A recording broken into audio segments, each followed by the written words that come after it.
this group. Where do you want to start?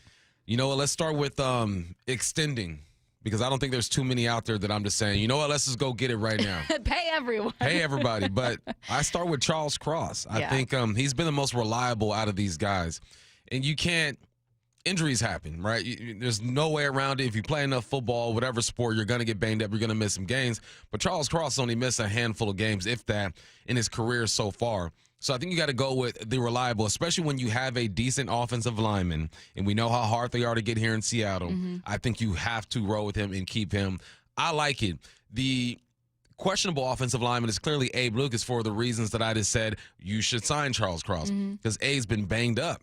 And because he's been banged up, you have to use that to your advantage if you are the Seahawks when you're negotiating. We were talking about extending or just playing out your contract. But the only guy that I see right now that I'm extending for sure out of those 1, 2, 3, 4, 5, like 6 guys, I'm going to go with Charles Cross. I think Riq Woolen, the polarizing one, has to put together another season, I feel like, and then we start talking them. But Charles is the only one I'm looking at saying for sure, let's get it. I think Charles is facing 2 hurdles here. Number one, as a former top 10 pick, there's a lot of expectation, and when you don't meet those sky-high expectations, it's seen as a failure. And there is a big, big, big cavern between first-team All-Pro and, like, bust, including very serviceable starter. And that's where I see Charles Cross. Like, Charles Cross, a former number 9 overall pick, is a serviceable starter who would be a starting tackle on a lot of teams in the NFL. Most teams in the NFL. He is not right now a top, I don't know, would you say 5? Certainly top 3 tackle in the NFL.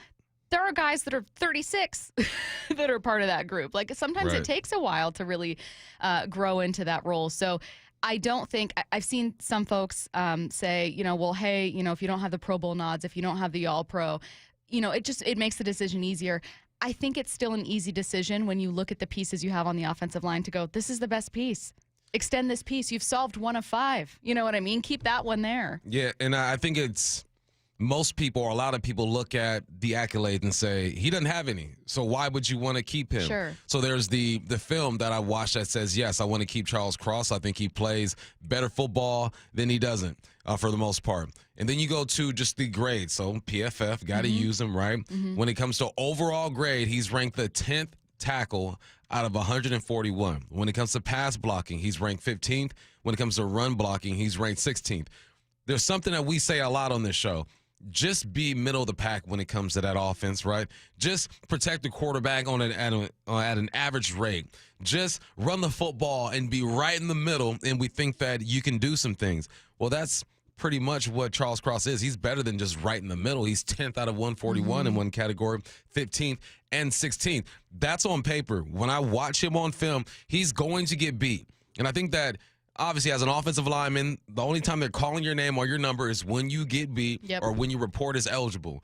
So people see him get beat, and they throw their hands up and say, that number 9 pick, he has no accolades, he's getting beat. Everyone gets got in this league. I think you have to keep Charles Cross. And I'm interested. Now you have, yesterday we were talking about it, Stacy, the Hawks got a new run game coordinator. They got a run game specialist. They are invested in this run game.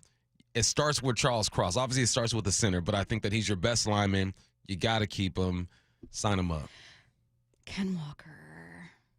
This is tough. So when I look at Ken Walker, I don't think are going to need to necessarily, I need to check out the running back market, which has changed a little bit, but you don't need to shell out a ton of money. However, while I don't know that Zach Charbonnet's success in 2024 meant Ken Walker lost his chance at a starting role, right? He had earned that role. I do think it might have affected the total earnings because if you look at it, you go, well, I had nothing to gamble on before, but now I know that I do, which is Zach Charbonnet. I can gamble on Zach Charbonnet. So do I want to gamble on Ken in the same way? This is probably, I could be completely wrong because, again, it's not going to be some backbreaking contract, but maybe this is someone I feel comfortable letting play out this season on his current deal. What about you? K9? Yeah. He has the extend me type of talent, but he has the past season or so, he's had the I'm not reliable as far as availability. I'm going to get hurt. I'm going to get banged up. But that's the life of a running back. It's rare that you get the Derrick Henry. Najee Harris has gone for like 3 straight seasons over 1,000 yards. I just saw that the other day. It's like some Mike Evans, kind of like, oh. Just sneaky with it. Yeah. Just sneaky. But you have to be on the football field. And that's another thing is just when you talk about the health of a player, it's not even a personal knock. You are going to get hurt. But some guys like Henry just play every game. A guy like Saquon Barkley finds a way to play every single game. I think just because of him not being in the lineup every week, you got to wait and see. Because an injury-prone player, that's a real thing. Mm-hmm. And I don't know why these players are injury-prone, how they become injury-prone. Just some guys cannot stay healthy. It's just part of the game. You got to figure out if Ken Walker's one of those guys. Like I said, he has the extend me type of talent. But he's got to have that discipline, and he's got to be available. I find Riq Woolen to be the most interesting of the bunch because Riq Woolen has sky-high potential, sky-high talent, and I thought the Rams game was kind of an example of the best and the question marks, right? There's, I think, a pick he has in that one when Stafford, I want to say he's targeting Puka Nacua. I don't know. I sent you guys the video, and it's a super athletic play. You just see, like, this is Riq when he's on. Yep. And then, of course, there's the final play of the game, which is that late touchdown in overtime that ends up winning it for the Rams. And I don't know that that's fully on Riq. Like, I don't really have enough of the X's and O's knowledge to be able to be like, I'll tell you exactly why this play fell apart. But I felt like that was an example of what you get and what you miss with him. Yeah, I think with Riq, it's him trying to figure out just how to be consistent. All the physicals are there. When you are making a DB on your video game or whatever, you think of the greatest DB you can make, he's probably going to look something like Riq Woolen. He's probably going to be about 6'3", long arms, runs a 4.2, has good ball skills, used to be a wideout, so he understands route combinations and how to attack the football. It's the other things. It's sometimes you just don't make that play. And Riq has shown that he's capable of making the big play, right? You didn't make it against the Rams. There's also a crossing route that he could have attacked. Those are just, you're learning. And when you start off so quickly the way that he did his rookie season, having 6 interceptions, going to the Pro Bowl, it can be fool's gold sometimes. You can start to, the public can, the NFL can, and you can as a player start believing that maybe you don't need to pay too much attention to details when it comes to certain things. And I think Riq Woolen is in that area where he's figuring out, okay, what can I get away with? What can't I get away with? Because there are guys, Deion Sanders, the greatest DB of all time, in my opinion. Deion would bait people. He would look the other way. He'd use horrible technique to make you throw that football and go get him. He knew himself. He knew what he can get away with. I think that as a player, now Riq, this is his 3rd year, going into his 4th year, he knows himself the best he's ever known himself because going into the NFL, he had only played like 14, 15 games at the corner position. Right. So now he's getting these valuable reps. But you have to make plays, and you got to come up big. So we'll see. I think Riq has a lot to learn, and that's the exciting part because he's still so green at this position. I'll say this. I could deal with a corner who was recently transitioned to corner, had a ton of upside, a ton of potential, and was still making mistakes on the field. Where I think some people go, well, wait a minute, is with the rumors of stuff off the field. And I don't mean like bad behavior. Like Riq, by all accounts, a perfectly fine teammate. Like he seems like a funny guy. But I do think there have been some work ethic questions under Pete Carroll and under Mike Macdonald. There were questions about, are you showing up on time? Are you giving it your all? Are you letting things get in your head? Those are the questions that I think are worth exploring. Because if they would, let's say that Riq hadn't played last year under Mike Macdonald and was with another team, I'd be like, all right, well, Mike Macdonald seems like a strict guy. Right. You know what I mean? He seems no nonsense. If Riq comes here and, is goofing off or doesn't have great work ethic, I think Mike Macdonald's not going to let that fly. But this happened under Mike Macdonald. Yeah, but I also think he didn't let it fly either because there were some discipline things going on. Clearly, like Riq didn't start a couple games because something was going on. And that's part of just maturing, man. I found out fairly quickly. I'm from L.A., and in L.A., I can walk 2 miles down the street and not see anybody I know and just blend right in. It ain't like that in Seattle. There's only so many places you can go. When I was coming up in the league, we used to go to Amber, Tia Lou's, Trinity, and one other spot, and we knew we were going to see everybody there, right? And the spotlight is on you a bit differently here in Seattle. So that's learning how to mature and how to move. But he's also young. You want him to enjoy his time and experience life or whatnot. But it's just priorities, man. And I think if and when he locks that down, there's another step that he can take in his development. And I do think that Mike McDonald didn't let stuff slide. I mean, he didn't start a couple games. Yeah. Let's see. I haven't stopped too much on Boye Mafe. I really like Boye. He brings a lot to your defense. We've talked so much about the importance of depth, particularly at that position. He also doesn't have the numbers that makes him like a candidate that's going to, really cost you a ton. It's not like he's coming off a year where he had 14 sacks and you're going, oh, great. Now you got to pay this guy way more than you normally would. I think he could be a, quote, team-friendly extension, and that there's still a lot of upside. He's a good piece for you. I don't know that his ceiling is, leading the league in sacks, but that's okay. You're not paying him to. No, this is another young man who didn't start playing football until high school, so he's still learning his position.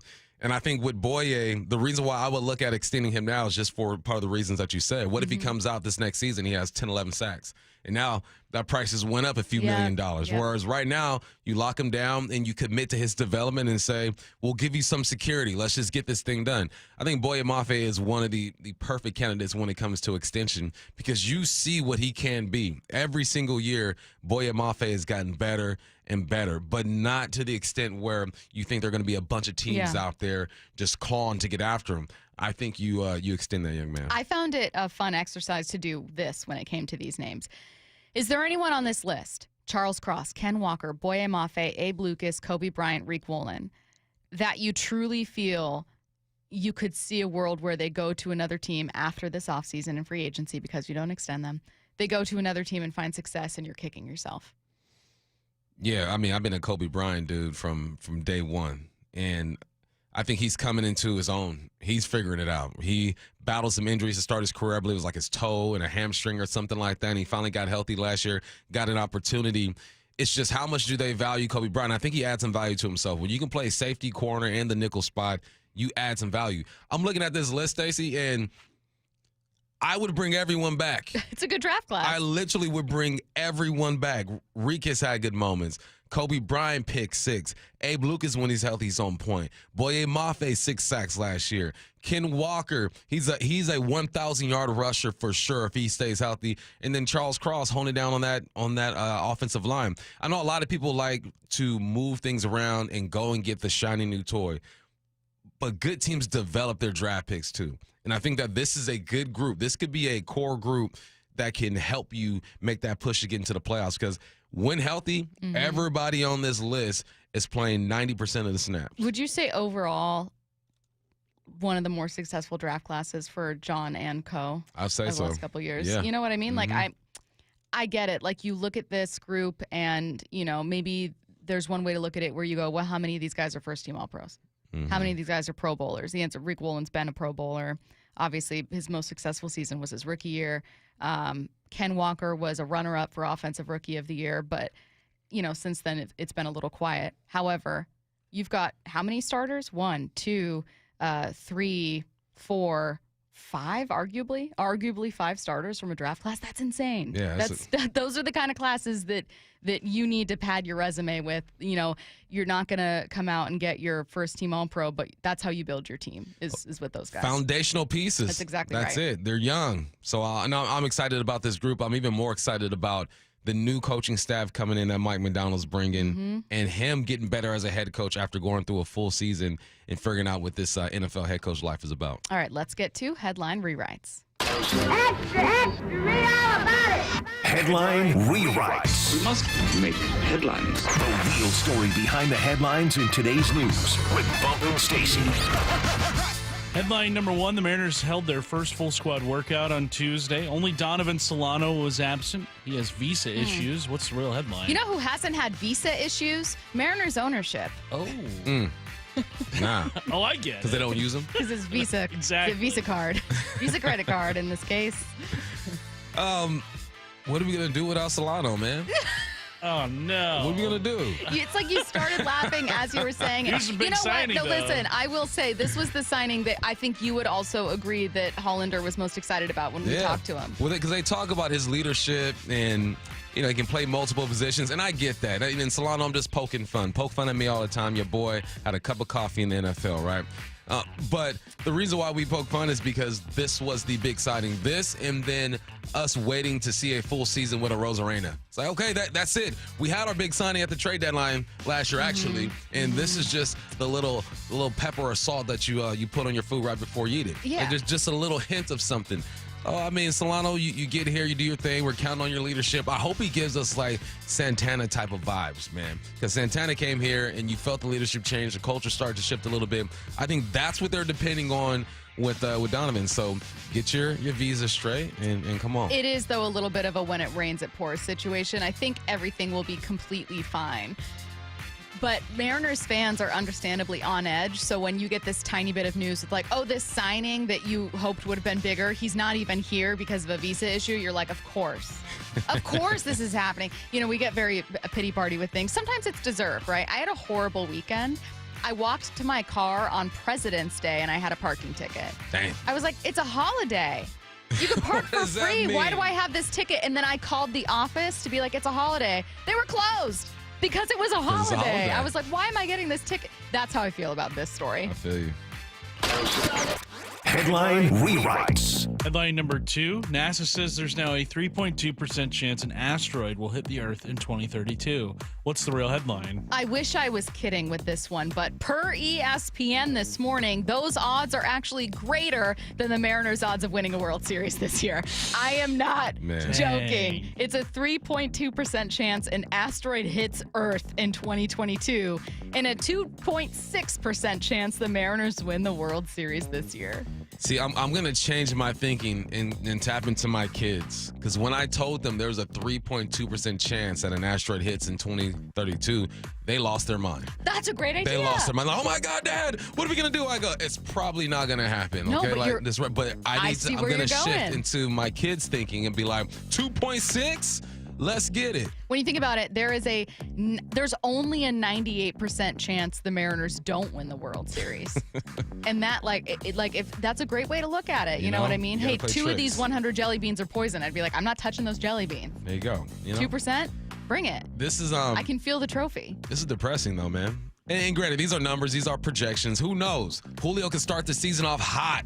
Robles can look like the guy that we saw. Or Rosarena can come out bombs. Donovan? Yeah. Donovan can Get come that out, visa be the leader situation that we sorted. need, move him around in the infield. All right, so Donnie these are Barrels? Donnie B's. Yeah. So this is projections, but whenever you're in single digits when it comes to probabilities, it's probably not gonna happen. This same article, so again, the 2.6% chance for the Mariners to win the World Series had the Mariners at around 85 wins.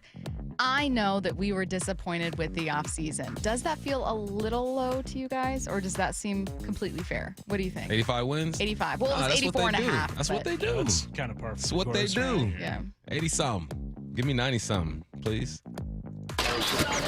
Headline rewrites. Yeah, that robbery ring with star athletes. Well, 7 men have been charged for the alleged role in those thefts. What's the real headline? It's going to be a tough one to argue their way out of, considering they took a photo of themselves posing with a safe they stole. This is that true. could be anybody. It's not me in that Yeah, picture. not even like making a joke. I was reading through this article and I was like, wait, this is what happens. That's them. You played yourself because you stole from celebrities, and then you were like, oh my God, check it out, I'm in this celebrity's house. Like, you know what I mean? You got lost in the game, bro. When you Dummies. steal from famous athletes, you need to separate This yourself. reminds me, did you guys see the video yesterday of a drone in Australia Yes. capturing footage of Drake in his penthouse apartment and Drake throwing a flip-flop at the drone and missing?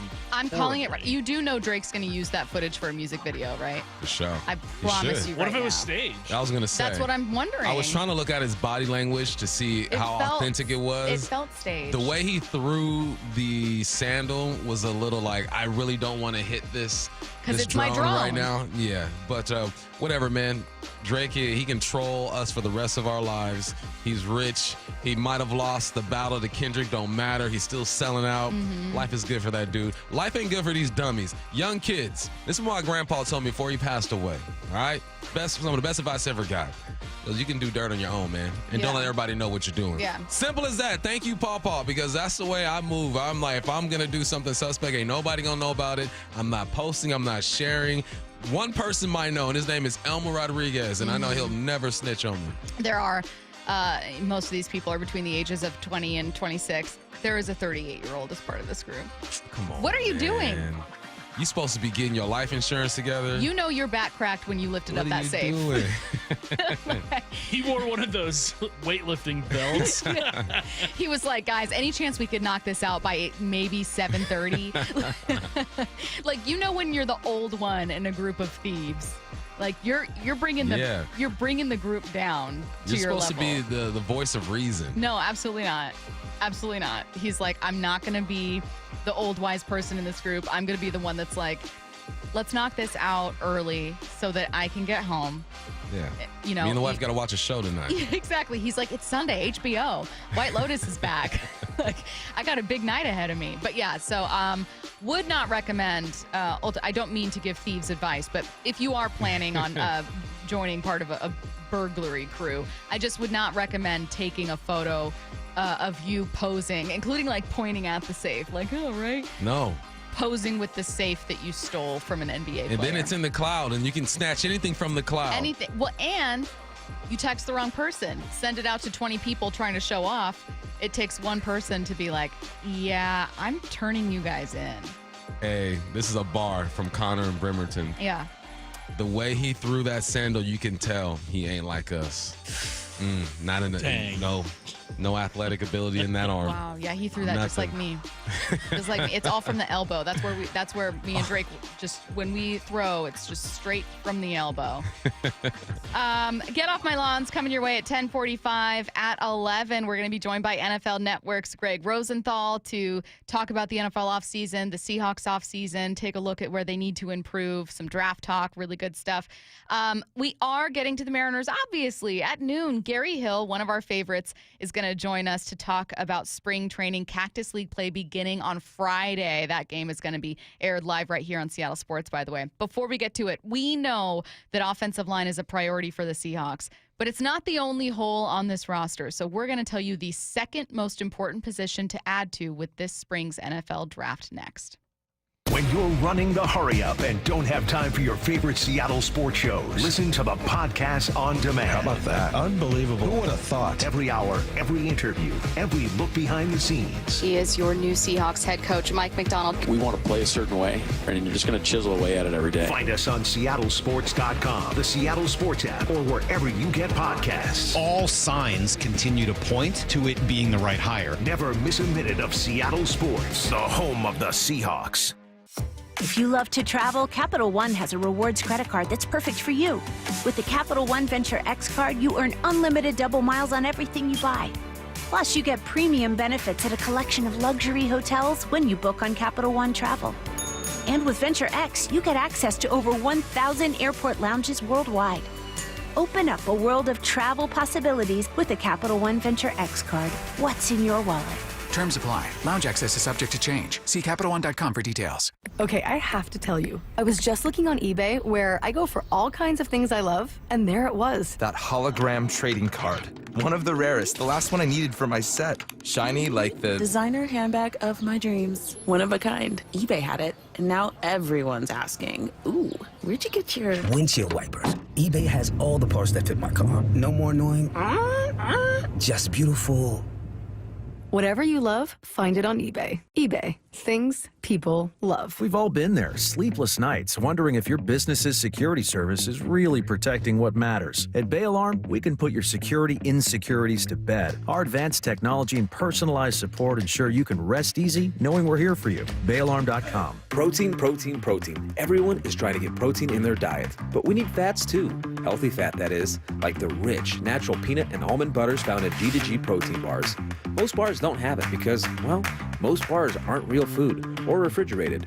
Fortunately for you, we aren't most bars. At G2G, you'll find a balanced helping of protein and healthy fat. The fact that they're delicious is just the bonus. They're fast, easy, and perfect for on-the-go families. G2G protein bars. Find them in the refrigerated section at Costco. Well, this week's First Mark Challenge victory goes to Roger. Roger, why did you call First Mark Insurance? Over the last several years, my homeowner's insurance policies just kept on going up and up and up. For years, it was $1,100. Last year, it was $2,500, and this year, $5,000. That's what got me to call First Mark Insurance. Were they able to save you any money? Absolutely. Within a couple of days, came up with a proposal that blew my socks off. It was an amazing amount of reduction in cost. Did they improve your coverage while saving you all that money? They did both. The coverage is better, and the cost is substantially less. It's half as much as I was paying last year. Recommend First Mark to anyone who is looking to get better coverage at less cost. Well, Roger did it, my family did it, and you got to do it, and it's totally free. Take the First Mark Challenge and see how much they can save you and how much better your coverage will get. Maybe you will be our next First Mark Challenge victory. Just go to firstmarkinsurance.com. First Mark Insurance. They work for you.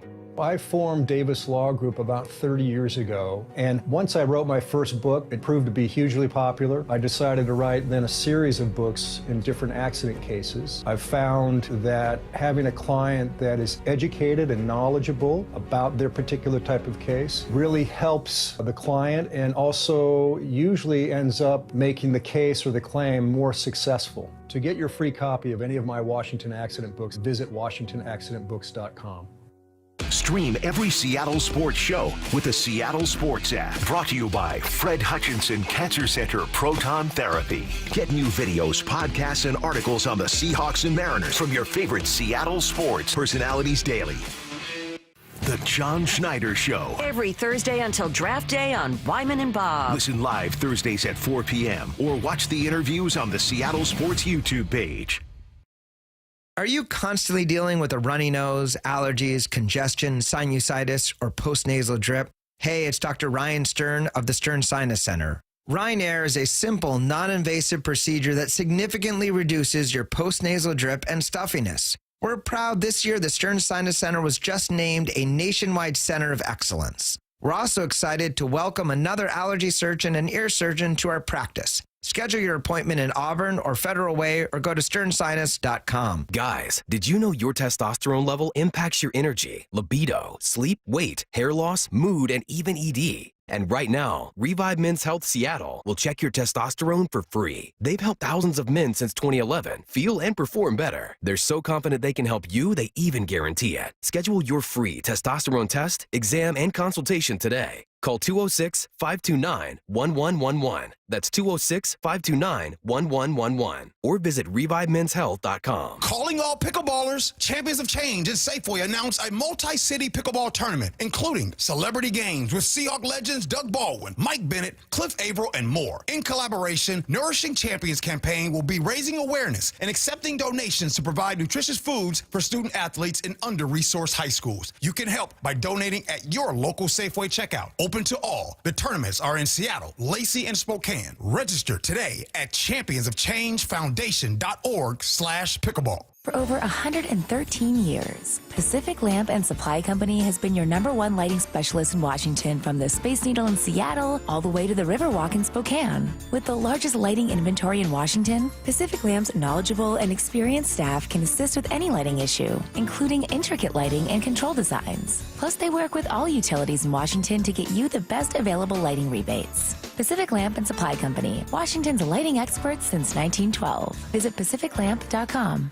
From the Quantum Fiber Studio, you're listening to Bumpin' Stacy. Weekdays 10 to 2. On Seattle Sports and 97.3 FM HD2. If I ask you what is the Seahawks' #1 priority for this team entering the offseason, whether it's the draft, whether it's free agency, you are going to say offensive line. That's obviously what you're going to say. If you said it to your radio, if you mumbled it to yourself, you already know what the answer is. The answer is interior, in particular. Offensive line is the #1 priority for this team in terms of where they improve. Now, whether they do that with pick number 18, TBD, that is higher than average to necessarily be addressing interior offensive line unless you see someone you really love, someone you think could be a franchise guy. One thing to consider from Ryan Wilson on Wyman and Bob, he's a CBS draft analyst. Schneider does do things you aren't expecting. The way sort of John Snyder operates, he always seems to zig when everyone else is zagging.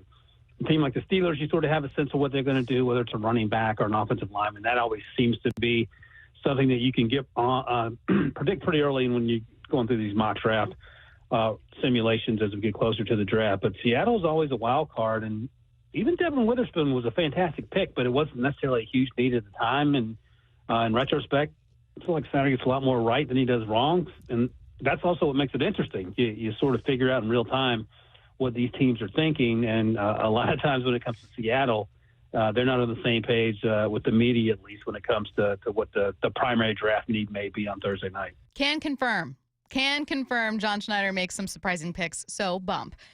If offensive line is not the number one area targeted, what's the second most important position for this team? Where might Schneider go? All right, process of elimination. This is what you used to do when you have multiple choice on a test and you had no idea where you were going. So you start just eliminating pieces, right? But I know where I'm going with this. All right, if we look at the defensive line, I think the Hawks are good in that department. I think, listen, every position can be addressed, but we're just talking about priority, right? I'm looking at this defensive line. You got Leo, who did his thing last year. Hank had himself an interception. Jay Reed is apparently the leader in that room. And then you have Byron Murphy, a young guy who showed some promise. Cam Young, who fights to stay healthy. Roy Robertson Harris, who was a great addition to this team last year. I think interior defensive linemen, right? Just talking the threes, a 3-4 defense, talking about those three down there. I think you're not looking at this draft and saying we need to pick up somebody early. We're looking at the linebacker spot. You got to sign Ernest Jones. We feel like that's going to go down. You got Tyrese Knight. A little thin after that. You got Drake Thomas. You have Josh Ross. You have Patrick O'Connell. That is a position that needs some depth. And these guys are on the depth chart, and they're good players, but you got to go get someone who can play right now if need be. All right, and then we're looking at the offensive line. We know where that is. You got to address it. The secondary, I feel so good about the secondary. I like Spoon. I like Riq. I like Kobe. Who's other safety? J Love. I'm good. Running back room. If K9 is healthy, I'm solid. Zach Charbonnet has added some value to himself, and then Kenny McIntosh has done the same thing. Quarterback, receiver are the two positions I'm looking at. Quarterback, obviously, because Geno is getting up there a little long in the tooth in the NFL when it comes to his age. And we know NFL not for long. Who knows how much longer he's going to be here in Seattle. It'd be nice to find somebody late that you can get lucky with. Everyone's looking for a Brock Purdy, for a Tom Brady. All right, I get that. Go ahead and get yourself a quarterback. But it might be receiver. It might just be receiver. DK, we'll see if he's going to get extended or not. We feel like 16 ain't going to be here. And then you have JSN. If you can get yourself a low-key receiver, because the talent pool isn't very top-heavy when it comes to receivers this year.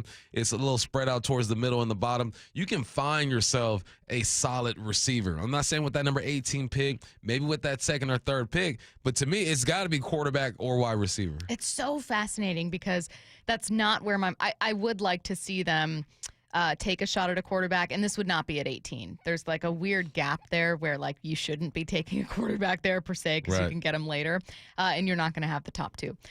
But in general from this draft, yes, I'd like to see them take a passer and just kind of see what happens there. The reason I didn't go to wide receiver is I just thought like, well, God, you took a first-round wide receiver, recently in Jackson Smith and Jigba. You have DK Metcalf here. I'm assuming that they extend and keep him and then maybe move on from Tyler Lockett. So, man, when I think of where this team struggled, I think they struggled to protect the quarterback and run the ball. So I'm thinking interior offensive line. And if I take that off the page, my mind just went to defense. Like I just went to well, there were linebacker issues and what do you do with Riq Woolen in the future? Do you hang on to him? But you kind of convinced me. I mean, just full disclosure, just so everyone knows. During the break, I told Bump, very self-righteously, God, I'm reading this article, and they have pass catcher as like a top need for the Seahawks. And you said, I think it might be. Like, I think it could be the second greatest if not third greatest need on this team. Like, I can absolutely, like, that's kind of what you had as your answer. And I was like, oh, joke's on me. Well, what if they do what they did with Spoon and just get the best available player? Like, who is that? And we don't know because we're not in the draft room with them. We don't have their rankings or whatnot, but we can look at some just generic rankings and try to figure out who might be available. And if they do go with the best available player, it's probably going to be a defensive player. So I think your thinking is right in the sense that if they go best available, it's probably a defensive player. Mm-hmm. I think that after that 18 pick, and we're excluding the 18 pick, we're saying that they're going to get an offensive lineman with that 18 pick, right? We're talking after that. Yeah. And it's the defensive side of the ball is so much deeper when it comes to talent that's ready to play in the NFL right now. Because defense is just the most raw, natural, athletic side of the football where you just go crazy and make tackles. Get to where you're supposed to be, get to your coverage, right? Reroute, do all that good stuff. But you go ahead and make plays right now. Offensively, there's a bit more of a learning curve. So, yeah, if they go best available, they're probably going to go a defensive player. But if we're looking at what they need on this team. And for the purposes of this argument, that's what we're doing. Yeah, for this. If we're looking at just what they need on this team after that 18 pick, assuming Tyler Lockett is not here, looking at Geno and his age and what his contract could look like, you prepare for the future at quarterback, or you get Geno more weapons at receiver. And we know someone texted in asking, are we talking for need or best available? We're talking for need for the purposes of figuring out the holes on this roster. Mm-hmm. We know that John Schneider told Wyman and Bob, I don't do that anymore. My philosophy is now I just take the best available guy who makes us a better team, regardless of if I already have depth there. But for the purposes of figuring out what the roster needs, I thought it would be more interesting to just think of, like, what's the second greatest need on this team? Because it's a harder question to answer than I thought. It really is. I also like 206 brings up a good point, and I think that we've talked about this too, is the tight end.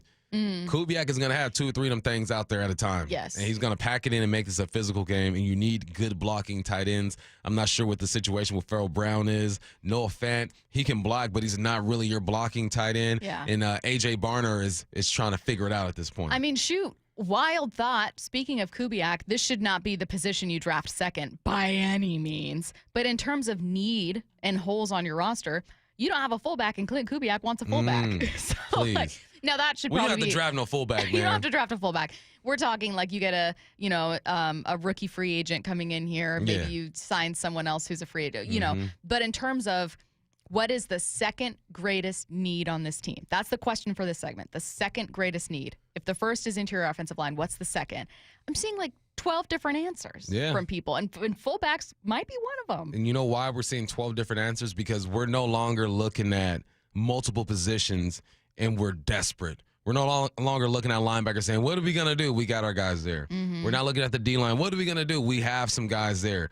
Every position can always use some reinforcement. And that is the gift and the curse of being a Seahawks fan, is that you haven't been bad enough to where you're looking at any spot other than offensive lineman and saying, if we don't get one of these things, we're going to be done. But what did they do during the regular season?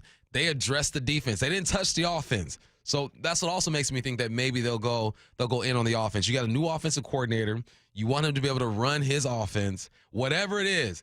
QB, wide out, tight end. Let's address his offense after the 18th pick, because we're going O-line 18th pick. I like Mo from Puyallup saying, another guard. The second greatest need, left guard. After you get right guard, get left guard. After you get center, get a guard. It's just, Mo, that made me laugh. Okay, we have Greg Rosenthal joining us at 11. We'll ask him about some of these needs in the draft, talk a bit about what the Seahawks can learn from the Super Bowl champion Philadelphia Eagles, and then focus on the offseason. Do they hang on to DK Metcalf? Take a look around the NFC West. Are there, legs to the rumor that Matthew Stafford could be out in LA? Again, Greg joining us in about 20 minutes. Get Off My Lawn coming your way next. Seattle Sports, your home for Wyman and Bob. Herm Edwards joining us now. I think they want to win now. So you have a quarterback that's done a nice job in that division, understands the division. You got a San Francisco team that was reeling from last year. An Arizona team is pretty competitive. And the Rams are really good. Seattle has a veteran quarterback. We know the 49ers have. Arizona has one as well. So this division's always been pretty competitive. But I think in this offense, I think Geno will fare well. On Seattle Sports and 97.3 FM HD2. What is that sound?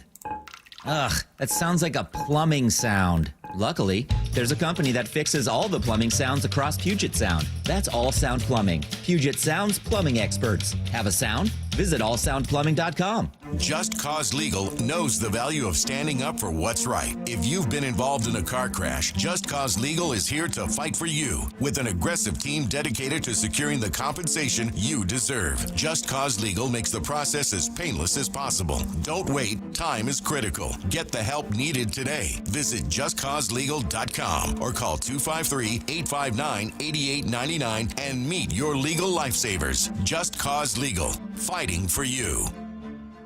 Hey, sell your car to Wayscar Ford, and when they resell it, they share half their profit with you. That's right. Sell your car to Wayscar Ford in Auburn. They'll pay you today for your car, and once they resell it, they'll share half their profit with you. Go to wayscarford.com for complete details. Paid for by government. Now is the time to fill your vault with Morgan Silver Bars. Grab your piece of America's silver legacy with this special offer. These spectacular shining silver bars featuring a crisp image of the iconic Morgan Silver Dollar, a legendary coin that has captivated collectors for generations. Call now to secure 1-ounce silver bars minted in 99.9% pure silver and made in the USA. Don't miss out on this special deal, regularly priced at $49.95, but for a limited time, only $39.95. Save $10 per silver bar. Limit of 25 bars per customer. The more you buy, the more you save. Up to $250 in savings and free shipping on every order. Plus, with qualifying orders, you'll receive a free Morgan Silver Dollar. That's a $59.95 value free. Call 1-800-937-4707 now to secure your 1-ounce Morgan Silver Bars for only $39.95. That's 1-800-937-4707. This is Matt Coker from West Coast Men's Health. Has Viagra stopped working for you? Do you hate the side effects? If you've taken Viagra for any length of time, you already know that pills are not the solution to ED. Here at West Coast Men's Health, we have a better approach to ED. Acoustic wave therapy creates blood flow circulation by safely removing the plaque in your arteries and restoring function naturally. No pills, no shots, no surgery. We can also treat Peyronie's disease. Our non-invasive treatment for ED is painless and highly effective. We have treated thousands of men just like you. Stop living with this problem and do something about it. Do yourself a favor, do your partner a favor, and call us today. Call 206-519-6541. That's 206-519-6541. 206-519-6541. Online at westcoastmenshealth.com. HSA cards welcome and financing available. Washington's biggest night out for sports is the annual Sports Star of the Year Awards. Join the Seattle Sports Commission for the 90th anniversary of Sports Star and experience red carpet interviews on Media Row, a champions gallery of sports memorabilia, and a live awards show created for the sports community by the sports community. Don't miss your chance to be among the stars on February 27th at the 90th annual Sports Star of the Year Awards, presented by Microsoft. Get your tickets now at seattlesports.org. Heading outdoors or on the water this weekend? Check in with Joey and Nelly on the Outdoor Line from 6 to 8 a.m. every Saturday on Seattle Sports and the Seattle Sports app.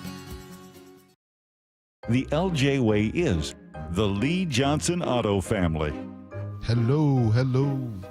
Welcome to the Lee Johnson Auto Family. This is King. This organization's a special one. They call it the Lee Johnson Auto Family, and it's not just a name, it's not just some cliche.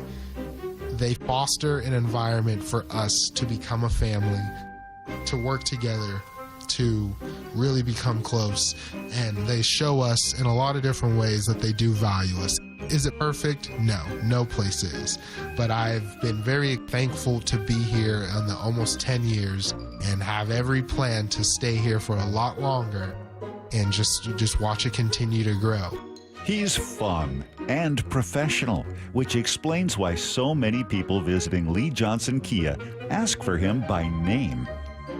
The LJ Way is the Lee Johnson Auto Family. At Sound Pain Solutions, some of the most difficult cases we see are patients suffering from failed back surgery syndrome. Bill is an avid golfer, but his pain got so bad he couldn't play and was considering surgery. My back was killing me. I could not play any more golf. I could not walk more than half a block. I did not want surgery on my back, and I researched many different ways of getting this fixed. Behind that was horror stories from my friends who had back surgery, but it wasn't worth it, and I just made conclusion to that. There's got to be another way. I'm Dr. Mark Shelley, a chiropractic neurologist at Sound Pain Solutions. We were able to get Bill back on the course without the risk of surgery. We did this using non-invasive, FDA-cleared procedures like non-surgical decompression, laser, pressure wave, and bioelectrical treatments. Now, Bill is back to playing golf and enjoying life. Schedule a free consultation to learn if you qualify for our non-surgical and drug-free treatment by calling Sound Pain Solutions or visiting soundpainsolutions.com. From the Quantum Fiber Studio. This is Bumpin' Stacy. Weekdays 10 to 2. On Seattle Sports and 97.3 FM HD2. Greg Rosenthal joining us in 15 minutes. We're going to take a look at the Seahawks, what they need to do this offseason, take a little bit of a look around the rest of the NFC West before we get to that.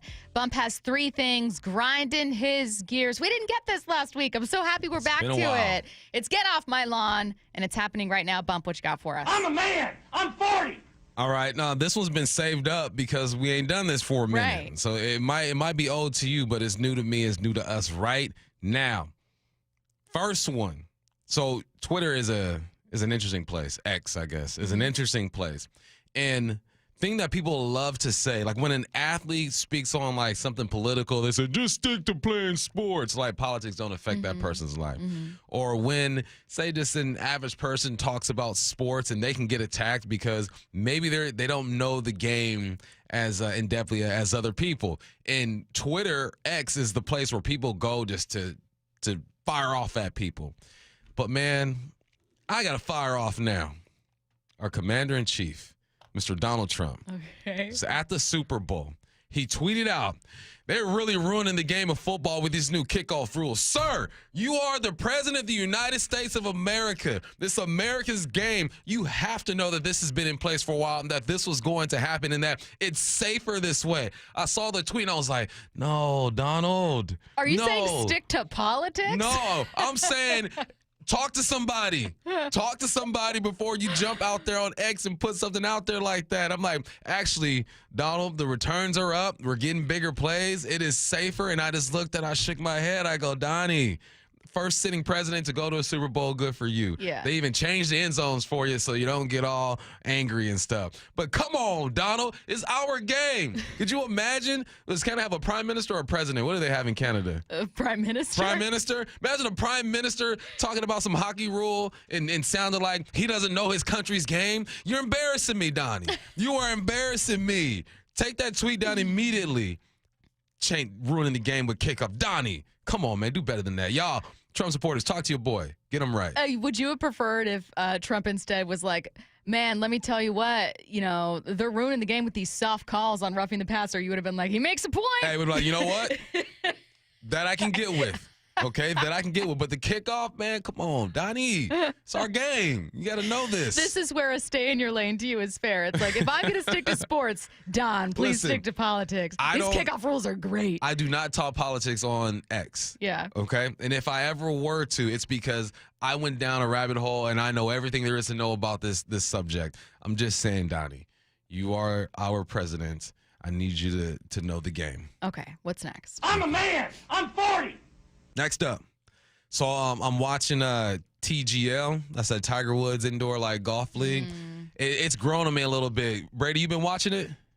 I've watched a little bit of it, yeah. Watch right. It's grown on me a little bit. I mean, at first I'm like, man, virtual golf. Okay, who knows? But one of the best parts about the league is that you get to hear the interaction between the athletes. And one, golfers are the corniest. Crap talkers that are out there. Like the way they talk crap is corny, but it's fun. But I just found out something. The cat is out the bag. So I'm listening to Rory McIlroy and I believe it was Morikawa talk about a golf ball. And he goes, oh, this is just a regular stock golf ball. This isn't the ones that they give us. What do you mean not the ones that they give you guys? So I'm going to this dang pro shop. One, don't buy golf balls from the pro shops. They're going to get you $60 for 24 golf balls, and they're not even the ones that y'all using. Give me the golf ball that Tiger Woods and Morikawa are using. I'm going on a golf trip this week, and I need that ball. Bridgestone, Titleist, Srixon, you guys are fooling the public. We want what those guys have, all right? We want that. What is that, though? What do they have that's special? He said the dimples were different, which affects the flight a bit more. I don't know. I'm just saying, I get gypped all the time when it comes to these golf balls, and my dumb self goes to the pro shop because I wait for the last minute to get golf balls, and I'm not even getting the ones that Tiger Woods has. What I'm hearing is we've got some juiced golf balls.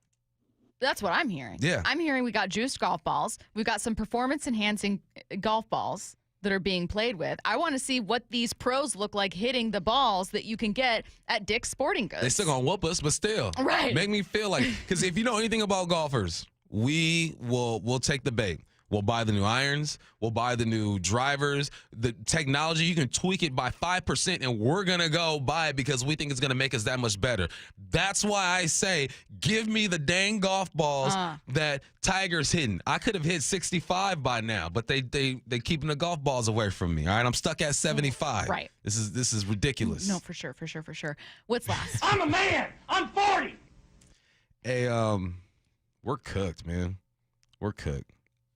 Hockey has just done the All-Star better than anything that we've ever seen. The Four Nations tournament is the greatest All-Star event that I've ever seen. Other than a home run derby, which I love. I think there's nothing more exciting than going yard. But watching what they're doing is crazy right now. And watching what the NBA has done is disappointing.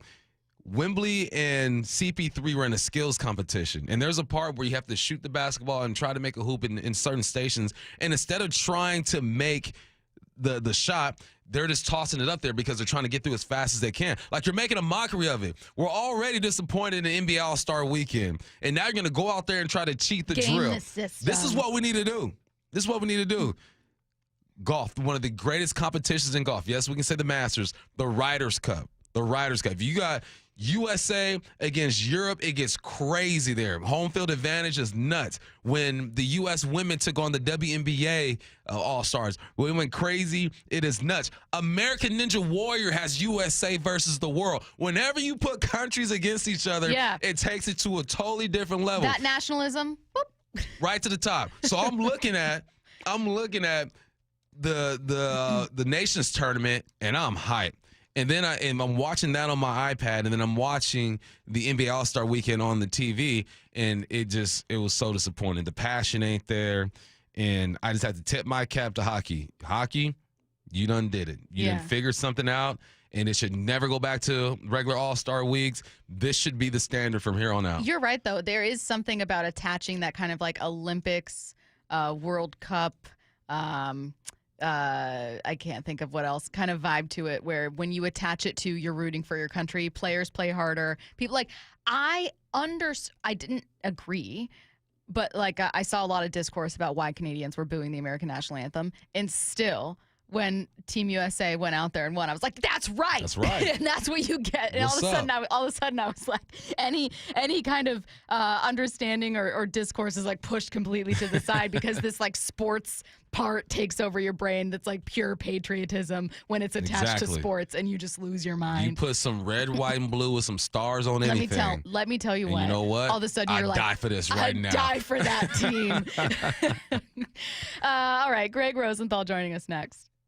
The John Schneider Show. With Wyman and Bob. Brought to you by Pizza Hut. Started draft meetings this week, so really impressed with Mike's interview process, and then flying the guys in and spending time with them and figuring out who they are. But just really impressed with Mike's the brain still, really clear, really intelligent, and knows exactly what he wants. So the questions are right to the point, real direct. So you always learn a lot, when you're interviewing these people. It's fun because there's a lot of respect for the Seahawks organization. Hear the rest of this interview on demand at seattlesports.com and on the Seattle Sports YouTube page. You never get a second chance to make a first impression. Superior Linen Service will help your company with logoed apparel, uniforms, floor mats, linen, and more. Give us a call. We answer the phone. Superior Linen Service. It's what we do. Visit suplinen.com. Patrick was way behind on his IRS taxes. I was in way over my The total amount ended up being somewhere just over $30,000. $30,000. Then the IRS came to collect. Started getting letter after letter. A lien had been filed against me. They were going to basically hang me completely out to dry. He had to do something. That's when I reached out to Optima Tax Relief. Patrick's life quickly got a lot easier. It was very easy, pretty much hands off. They picked up the ball and ran with it. And how'd it go? I couldn't believe it. I had to ask 2 or 3 times. I saved an incredible amount of money. How does Patrick feel about Optima? Couldn't be happier. They definitely helped me. Optima Tax Relief, the best place to call. They're the best in the business. Do what Patrick did and call Optima Tax Relief for a free consultation. Call 800-343-6460. 800-343-6460. 800-343-6460. Optima Tax Relief.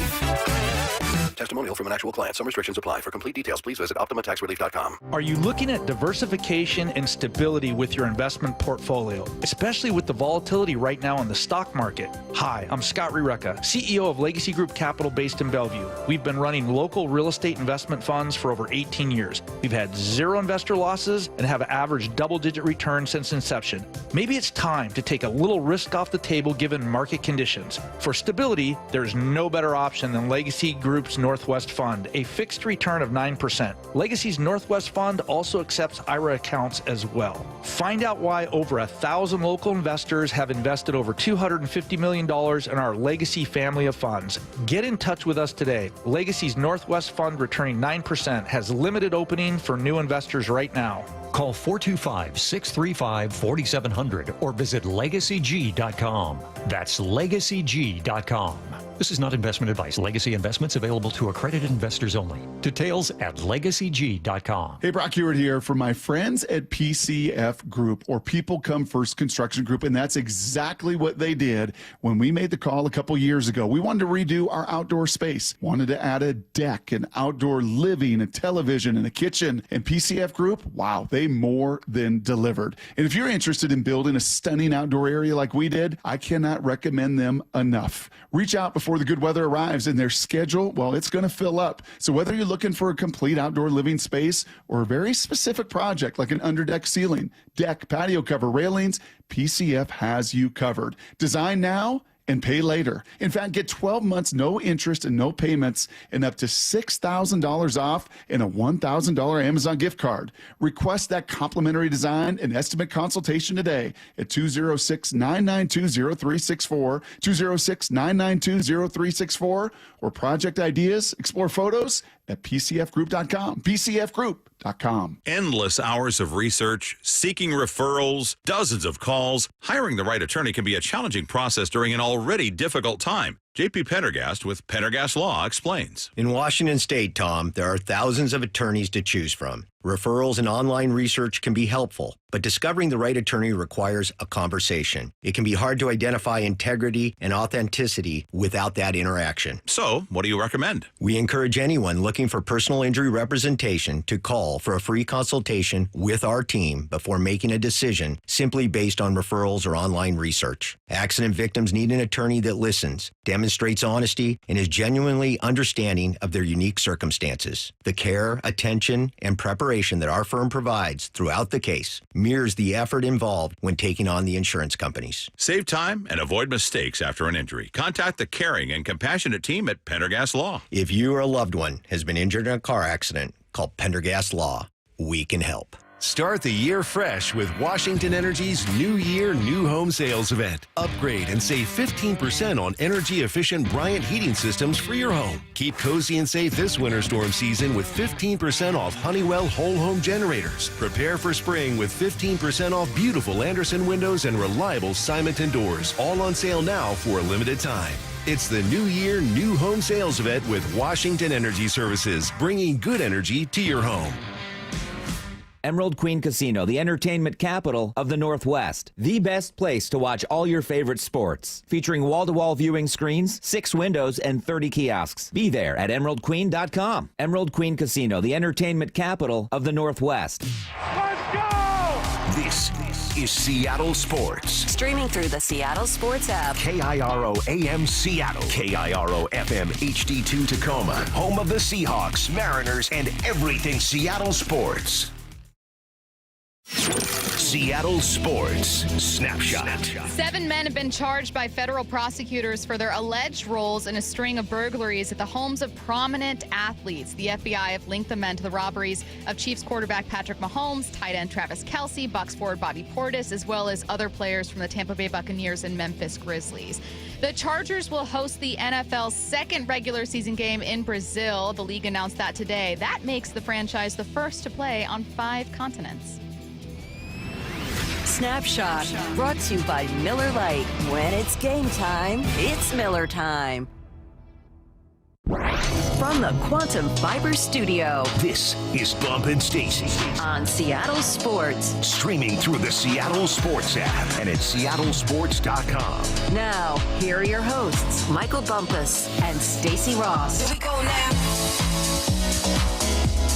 NFL Network's Greg Rosenthal joining us now on the Emerald Queen Casino Sportsbook Hotline. And Greg, I'm so excited to dive into the offseason. Why not start with the Super Bowl winning Philadelphia Eagles? It's been a really easy task here in Seattle to look at what the Eagles have and go, I know exactly what the Seahawks need. I mean, that offensive line is the number 1 line in football, has been for a while, and it's for good reason. Here in Seattle, we've been trying to figure out for 10 plus years under Schneider how exactly to put together a serviceable group, much less a top group. What do you think the Eagles have done so exceptionally well there? Well, I think it's the position where coaching and scheme matters the most. Like a good coaching and good scheme can turn a pretty mediocre group of talented players into average, which is almost all you need at least to start getting by. The Seahawks haven't had that, so they've done a bad job, I think, picking offensive coaches. But the more obvious thing is they put a ton of resources into it. Landon Dickerson's a second-round pick. Cam Jurgens is a second-round pick. Lane Johnson is a first-round pick. The other guys on the roster, like Mailata, was a developmental guy, but they gave him massive contracts. All these guys are on second, third, fourth contracts. So it's been a commitment they've had for a decade, and that's where I'm not sure if John Schneider is really about that life. He was on record saying he thinks guards are overpaid. The Eagles disagree with him. Greg, offensive line is the hardest position, in my opinion, to evaluate, right? Because it's hard to find just a big human being who can move like that. But when you look at the talent that's coming out into the NFL this year, entering the draft, how deep would you compare this pool of talent when it comes to linemen to the past? Because we going big man hunting here in Seattle. We need to hit on one of these.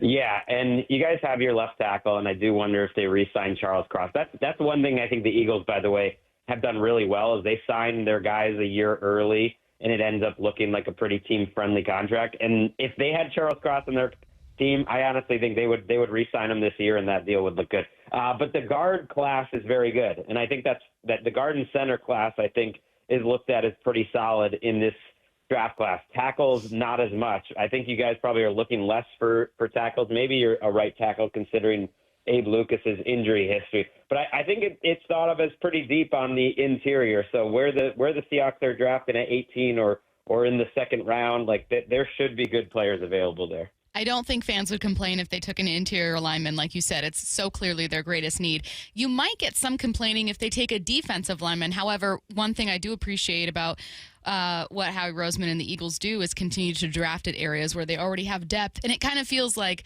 Greg, sometimes people want to have their cake and eat it too. You want a ton of depth at a position, but the second your team takes someone, when the Seahawks took Devin Witherspoon at corner at number 5, and people are going, but you have corners. What are you doing? Is there kind of this pause you need to hit as a fan when your team drafts and go, well, wait a minute, it's okay to have a lot of good pieces? Yeah, because it's one thing having a good piece like a Leonard Williams, but it's not going to be there forever, or Nuosu. It's another guy on a cost-controlled rookie contract. So I look at their line, and I do think, I know Boye Mafe will be up for a new contract soon, but that's probably been the most misunderstood thing about the Eagles, for instance, analytics department. I know people in it. Going back a decade, kind of the quote-unquote analytics and cap stuff essentially said that linemen on both sides are underpaid. If they were money-balling anything, it was just that, whatever resources you put into both lines, actually you need to have, 6 of them on both sides, and they're not paid enough compared to what other positions make, like cornerback and wide receiver, in terms of the value that they bring. And yeah, you look at it with the Eagles, they're always drafting linemen, and they kind of figure the rest of the positions out when they really have to.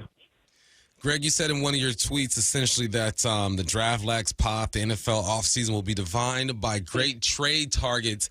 And you and Bill Barnwell got together, and you got 23 intriguing trade targets, and we got DK Metcalf at 21 on your list. What do you think he is worth when it comes to trades? Oh, I think he'd be worth a lot. I mean, he would need a new contract, but a wide receiver like that with such a defined plus skill set, he's a top 20 receiver in the league. He can win on one-on-one on the outside. At least a second-round pick, maybe a first, or it's a second plus. But he was one kind of thrown in. Those were not ranked in order of value, but more in how we brought him up. And he was kind of thrown in at the end of like, man, Seahawks fans are always talking about trading DK Metcalf. It doesn't really make any sense to me, and I never got the sense that it made a lot of sense to the Seahawks. So of all those guys on that list, I would say he's one of the more less likely guys to get traded. Unless you guys disagree, like why would you trade DK Metcalf? I think that sometimes people look at it just to build on the conversation as like breaking up a $20 bill and using fives on things. But that also assumes, right, that you use those collectively right. Like it assumes, oh, well, you could deal DK, find a rookie, that rookie would perform and give you what DK does, and also you go spend on an offensive lineman. And it's like, wait a minute, we've seen, Greg, examples of teams trading away good weapons and then not replenishing that talent. Right. I think there's frustration among some Seahawks fans maybe that, look, he's not A.J. Brown. He's not Jamar Chase. But it's like not everyone gets to be a future Hall of Famer. And who knows? DK Metcalf has improved and can continue to improve. But a top 20 receiver that, like I said, like has a very defined skill set, which fits well with Geno Smith, by the way, going deep down the field. Like they have a great 1-2 punch. Like the thing they do have, and I'm sure Clint Kubiak is excited about it, is a great group of skill position players that should be able to put up some points. And frankly, the offense wasn't, I think the skill position players weren't the problem last year. It's the line that we're talking about. So I don't like making one of their strengths worse by trading DK. Kubiak, obviously, we just talked about him. He is the new OC over here. And I proceed with caution whenever there's change. Like I don't expect just a massive change in teams to do a complete 180 and the run game is fixed. The pass looks great, but I do expect some improvement. What do you like from Kubiak's offense, and how do you think the personnel here in Seattle fits what he wants to do?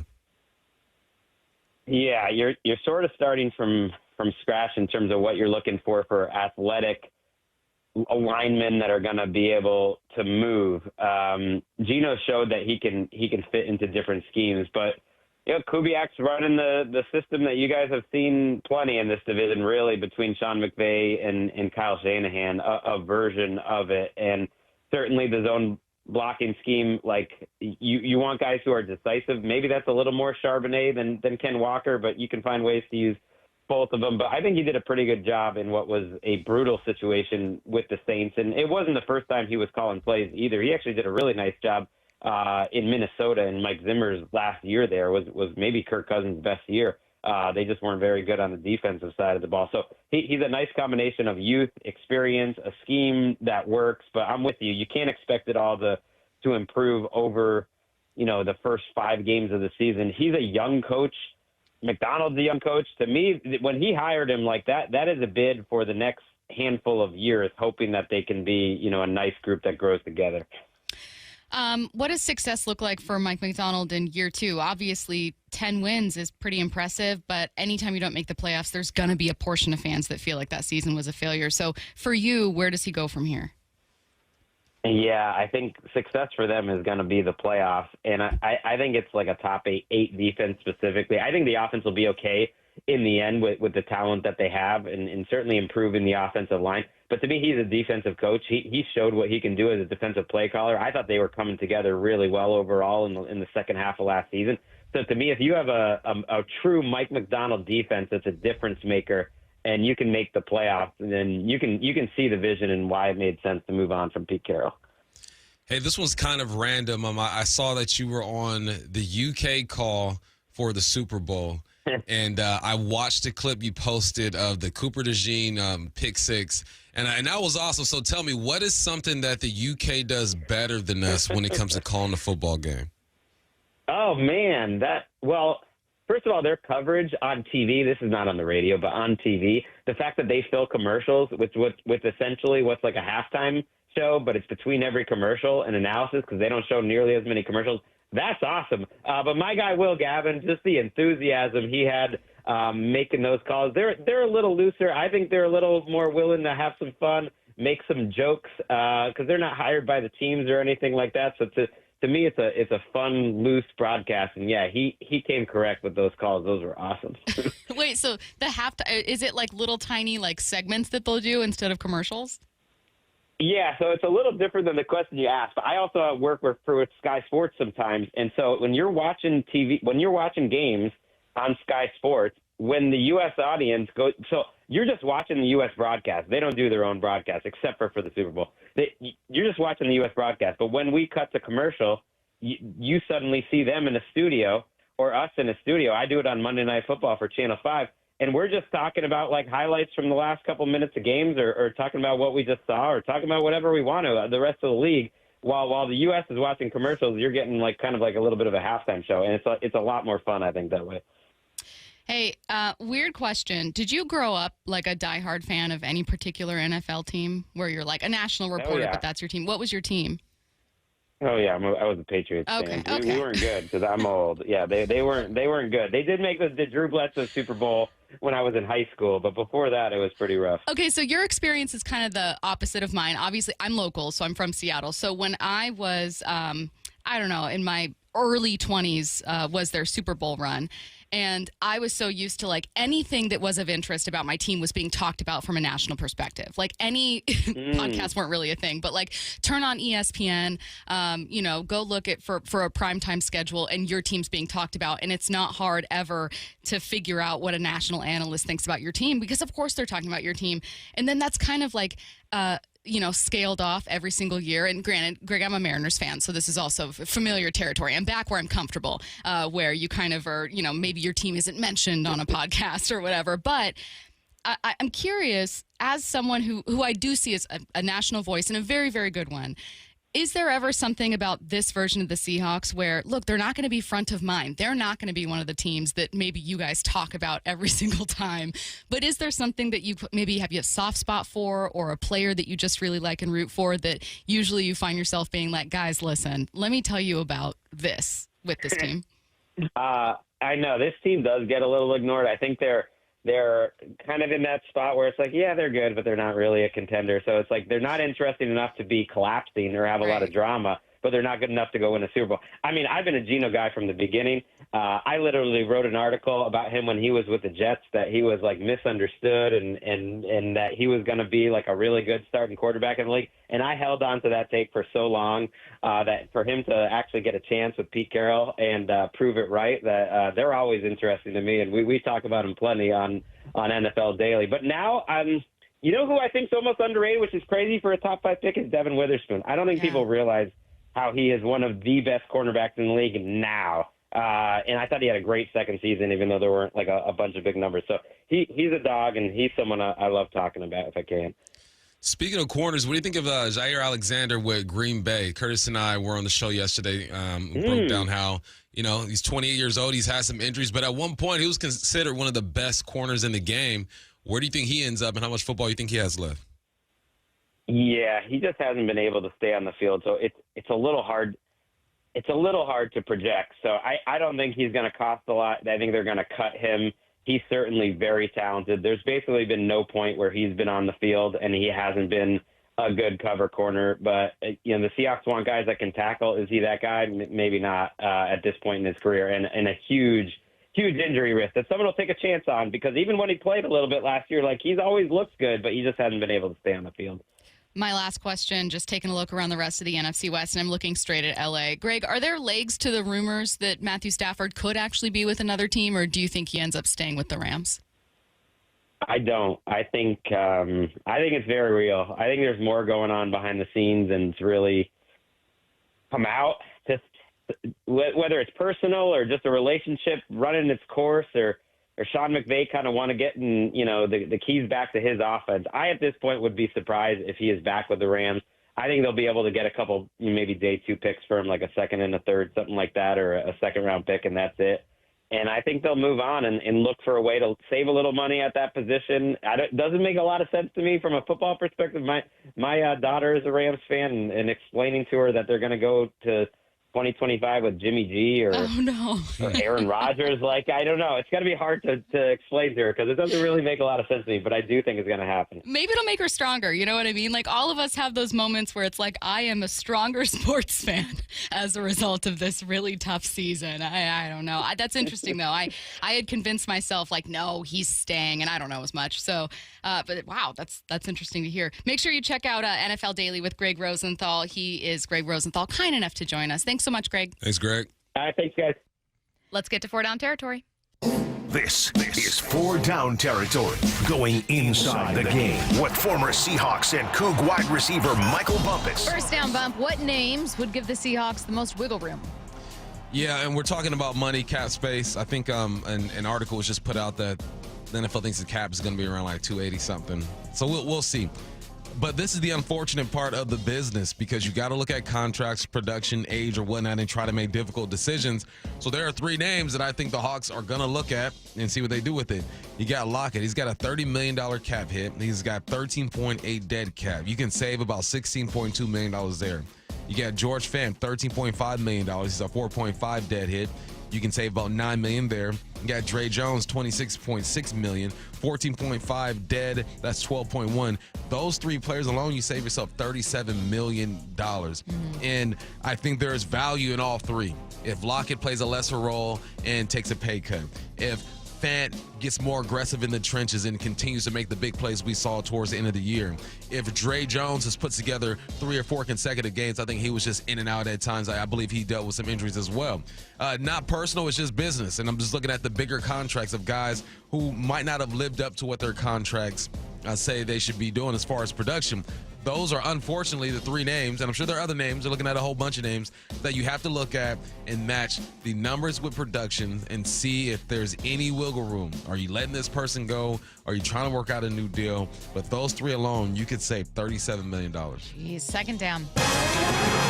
Yesterday, not that I would know, you mentioned a couple big boy names linked to the Hawks. There is another. Tell us about him. There's another one. His name is Gray Zabel.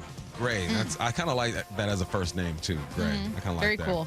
He's 6'6". He went to North Dakota State, and he's mocked by Daniel Jeremiah, friend of the morning show. Correct, right? He goes on that show in the morning. And I watched the film on this young man. He has great pad level. He's aggressive with the hands. The thing that excited me the most about him is seeing him get out into the open field on screens where your quarterback throws it to your running back or your wide out. The O-line has to go 1,000, 2,000, and then they release. On paper, you have blocking assignments, but sometimes in real life, those assignments go away, and you're just looking for guys with different color jerseys on. And I'm watching him just seek out the bad guys and blow these dudes up. Also, what I like about him, his lateral movement. I watched him run a lot of wide zone because obviously here in Seattle with Kubiak being offensive coordinator, we will see some wide zone. He does a great job with that post hand on the double team, then getting up to the linebackers while getting width and creating these run lanes for the running backs. So he wasn't on my radar, obviously, until I started reading about him and Daniel Jeremiah mocking him over there to the Hawks at 18. Watch the film. I like what I see. That's a name you guys should look at. Third down. What's something you think Coach Mike Macdonald won't have an issue doing more of this year? So it sounds like there was a disconnect between him and Ryan Grubb sometimes when it comes to when to do things, when to run the football, how we want to attack this team. And there are things that happen throughout the week. You have your game plan as a coach, and you say when we come out in this is what they're going to come out in. This is how we're going to attack them. But throughout a football game, you're getting data from the coaches upstairs. You're collecting data from your offensive linemen, your quarterbacks, and you might tweak some things. And this is an assumption, but I'm going to go out there and say that last year, with Mike Macdonald being a first-time head coach, he let some stuff slide that he probably is not going to let slide this year. And not even on like some confrontational type stuff. But, hey, look, we're running the ball here, all right? Run the football. All right, this is 4-down territory. Go for it. Be aggressive. I think that as you mature as a person, as a coach, more confident in who you are and what you want to do. Not to say that Mike Macdonald's not a confident person. Talk to the guy, extremely confident. But year after year, you grow a bit more. And my man was 37 years old last year. He'll be 38 this year. He's got a second coordinator. I feel like he's gotten the guy who's going to execute the way that he wants to and attack defenses the way that he wants to. But I think this year more than last year, he'll get on the headset and talk to his OC and be like, look, that ain't working. Switch it up right now. The same thing that people used to knock Pete Carroll for is something that I want Mike Macdonald to do. People are under the assumption that Pete would get on the headset and try to control everything. I doubt he did that often, but as a head coach, you have the authority. This is your football team. You go ahead and do that. So I think the communication will be different this year when it comes to Mike Macdonald and his offensive coordinator. 4th down. About 20 minutes ago, we welcomed NFL Network's Greg Rosenthal on the show. Always an interesting interview. Anything stand out from our talk with him? Yeah, I went back and Greg was talking about Kubiak and how that offense looked in Minnesota in 2021. And they were the 11th ranked offense. Kirk Cousins was completing 66% of his passes, 33 touchdowns, 7 interceptions. The knock or concern with Kubiak was that he was bouncing around for a little bit. But you had 1 year in Denver because of coaching changes, 1 year in Minnesota because of coaching changes. You look at his stops when he had some guys, those quarterbacks have been producing. But it's funny because we want him to run the football here, and obviously he did that with the Saints. But he was on fire with Kirk Cousins when it comes to throwing the football. I think they were like 20th when it came to running the rock. Who knows what their offensive line situation looked like. But no, I just went back, 2021. I'm going to watch that film tonight on my flight, and I'm going to see what that offense looks like with that type of quarterback, because my film study as of late has been in a place where the offensive line is banged up, your quarterback is getting up there in age. Like, it wasn't an ideal situation with the New Orleans Saints. So now I got some numbers for the 2021 Minnesota Vikings. I'm going to watch some Kirk Cousins films and tell you what I see. I'll tell you, I haven't watched that film, but I did read an article from someone who did, Benjamin Solak. I'm curious to hear what you see from it. So what Benjamin noticed a lot of is the differences in personnel packages with both. So, like, we see it as, oh, well, he's willing to run the ball. He likes play action. He used 11 personnel the least in New Orleans. But with that Minnesota team, he actually leaned into it quite a bit because those were the weapons they had. And I find the willingness and ability to adapt to be a plus, like a net positive. So curious to hear. And Greg also said that, so we bring up that of him being able to adapt to his personnel. And then Greg also brought up that Geno Smith has played in so many different offenses at this point of his career. I'm not too concerned about him picking up the offense or understanding what's going on. So you put those two together, a guy who's been able to adjust according to his personnel and a quarterback that's been able to pick up a playbook, like his third playbook in the last 4 years. There's a possibility for some magic. I'm just so curious to see, sometimes it really is just like a stretch of bad luck for certain coordinators. If you wanted a coordinator that had a ton of success, the number 1, 2, 3 offense where he was currently at, well, that guy's in line to be a head coach. You end up getting coordinators who have ran into bad luck. And what I'm so curious to see is how much of what Kubiak's dealt with has been, hey, maybe you would have gotten a chance to really keep things going in Minnesota, but to your point, Cousins got hurt. Maybe you would have had a chance to continue to showcase what you could do in New Orleans. But like week 3 or 4, they lost their starting center, and then they lost some of their wide receivers, and they had no wide receiver depth in the first place. Like, it's just, I'm so curious. It's like, yeah, this could be bad. It could be. Like, Clint Kubiak has not proven, like anyone who would be hired as an offensive coordinator or not a head coach, has not proven like this long stretch of success. That's why you made a lateral move. But he's also dealt with some tough injury luck. Really, really tough stuff to overcome. So I'm fascinated to see what this offense looks like. Seattle Mayor Bruce Harrell probably shouldn't have toyed with Sonics fans at Tuesday's State of the City address. That's next. Seattle Sports is heading to Arizona for spring training baseball. Knowing every night when you go out there that you're going to get a great pitching outing is tremendous. Go behind the scenes with Brock and Salk as the Seattle Mariners get ready for the 2025 season. All next week from 6 to 10. Back she goes, going and going. Goodbye, baseball. He did it. Julio Rodriguez and hear every pitch of spring training baseball on Seattle Sports, streaming on the Seattle Sports app. Holy smokes! Hey guys, did you know that half of men over age 50 have erectile dysfunction on some level? Whether you have mild, moderate, or severe ED, West Coast Men's Health can help. We don't prescribe pills and hope they work. Instead, we treat the root cause of the problem with acoustic wave therapy, which breaks down plaque, unclogs arteries, and restores blood flow. We have treated thousands of men across our 11 locations nationwide and have established ourselves as a leader in the industry.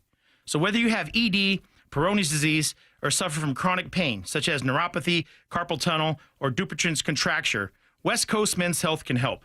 No pills, no shots, no surgery, just results. With clinics in Redmond and Tacoma, call West Coast Men's Health at 206-519-6541. That's 206-519-6541. 206-519-6541.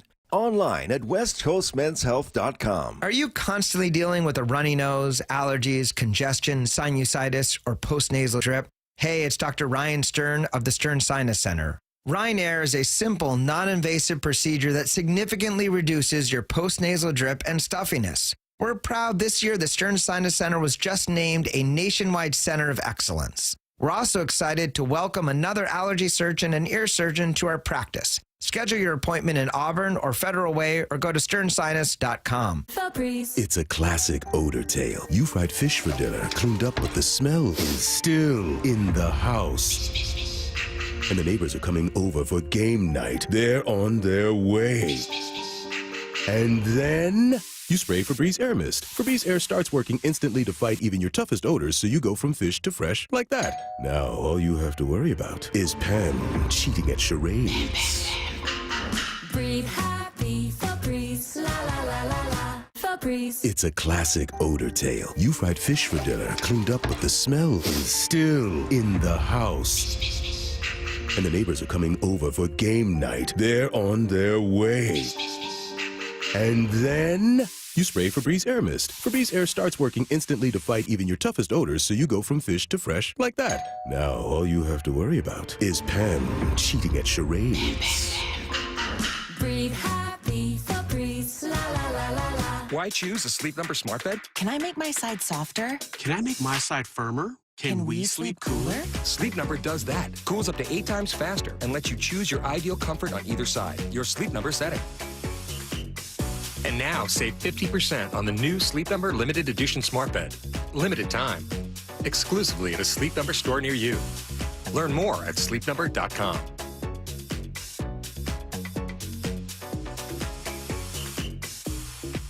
Drivers who switch and save with Progressive could save hundreds. With that kind of money, you could go big time and switch to the expensive shampoo with amino acids.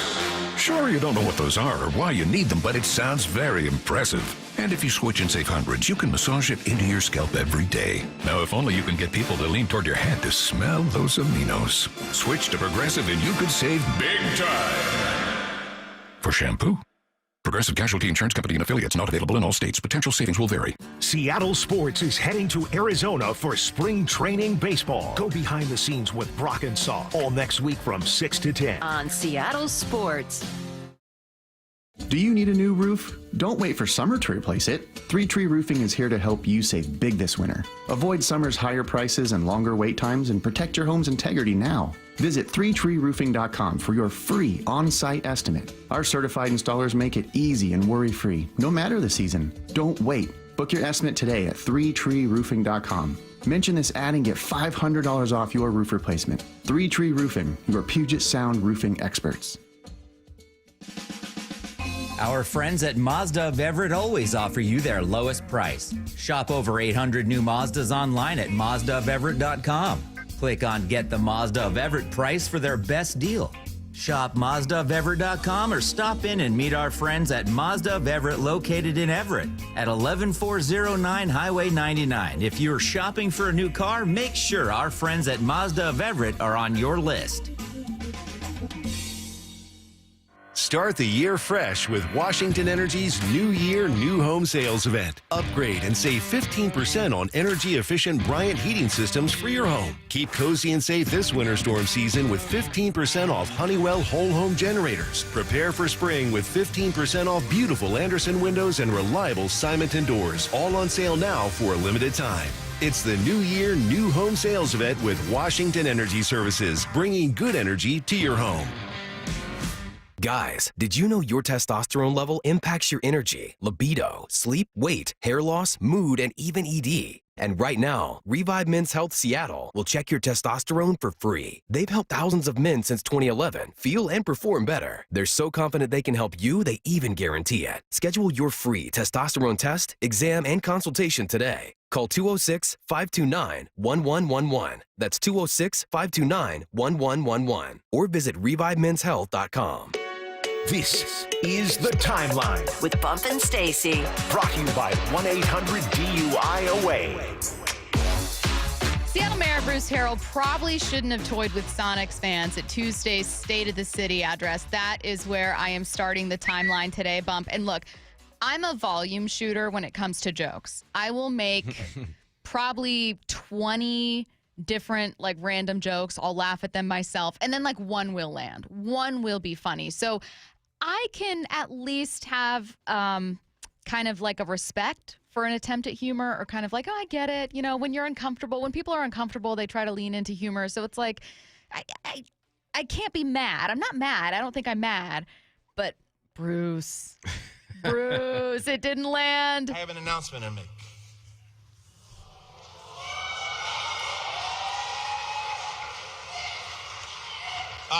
I'm just kidding. I got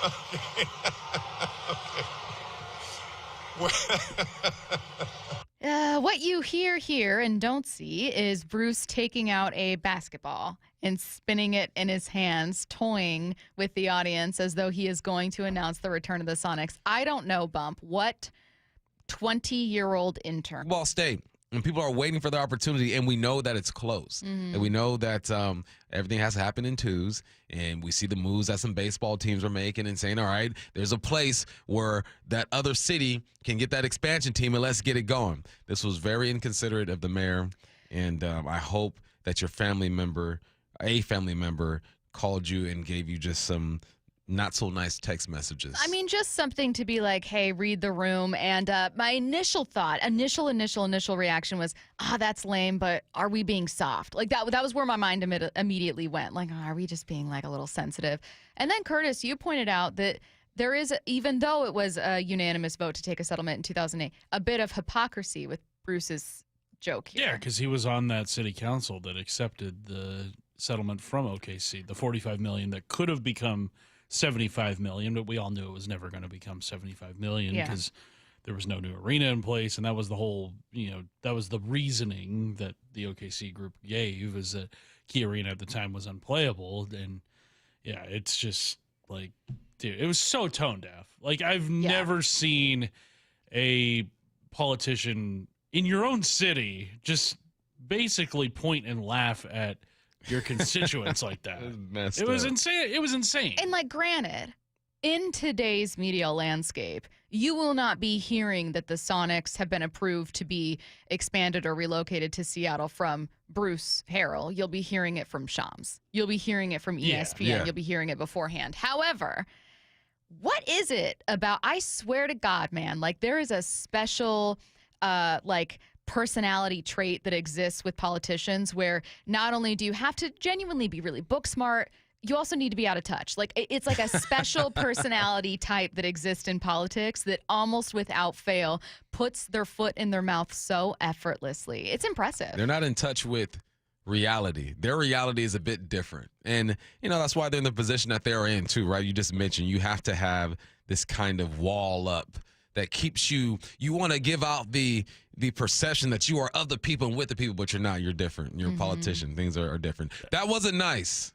That's the kind of joke you don't make when you're seeking re-election, which I believe he is, from what I've heard. So, yeah, buddy, what are you doing? It was just a misplaced misplaced attempt at humor. We've all had those moments. Thankfully, we haven't had them in front of a big audience. And also, there is a bit of an onus on political figures to recognize your audience in a way that there isn't for a lot of others. I think you just missed the mark. Sorry, Bruce. Moving on. The Red Sox camp drama between Rafael Devers, Alex Bregman, and Tristan Casas is already getting spicy. Here's Rafael Devers asked if he'd be okay with DHing. How would you react if they asked you to DH? How would you feel about that? No. Keeping it simple. Keeping it real simple. No, I would not be okay with DHing. Did you guys dive into the background of this with yesterday's timeline? A little bit. Yeah. Not in the timeline, but we definitely talked about it. I think it's headlines, but right. Yeah, there's some messiness going on. Lots of messiness with Rafael Devers. Tell me if I'm nailing this. This is what I don't get about this signing, you guys. I thought that when Alex Bregman was brought there, the understanding immediately was, well, we have Devers, and so Bregman is not going to play third. Everyone's on board with that, right? This is just how we're doing it. Deal with it. Then I left. I started my weekend.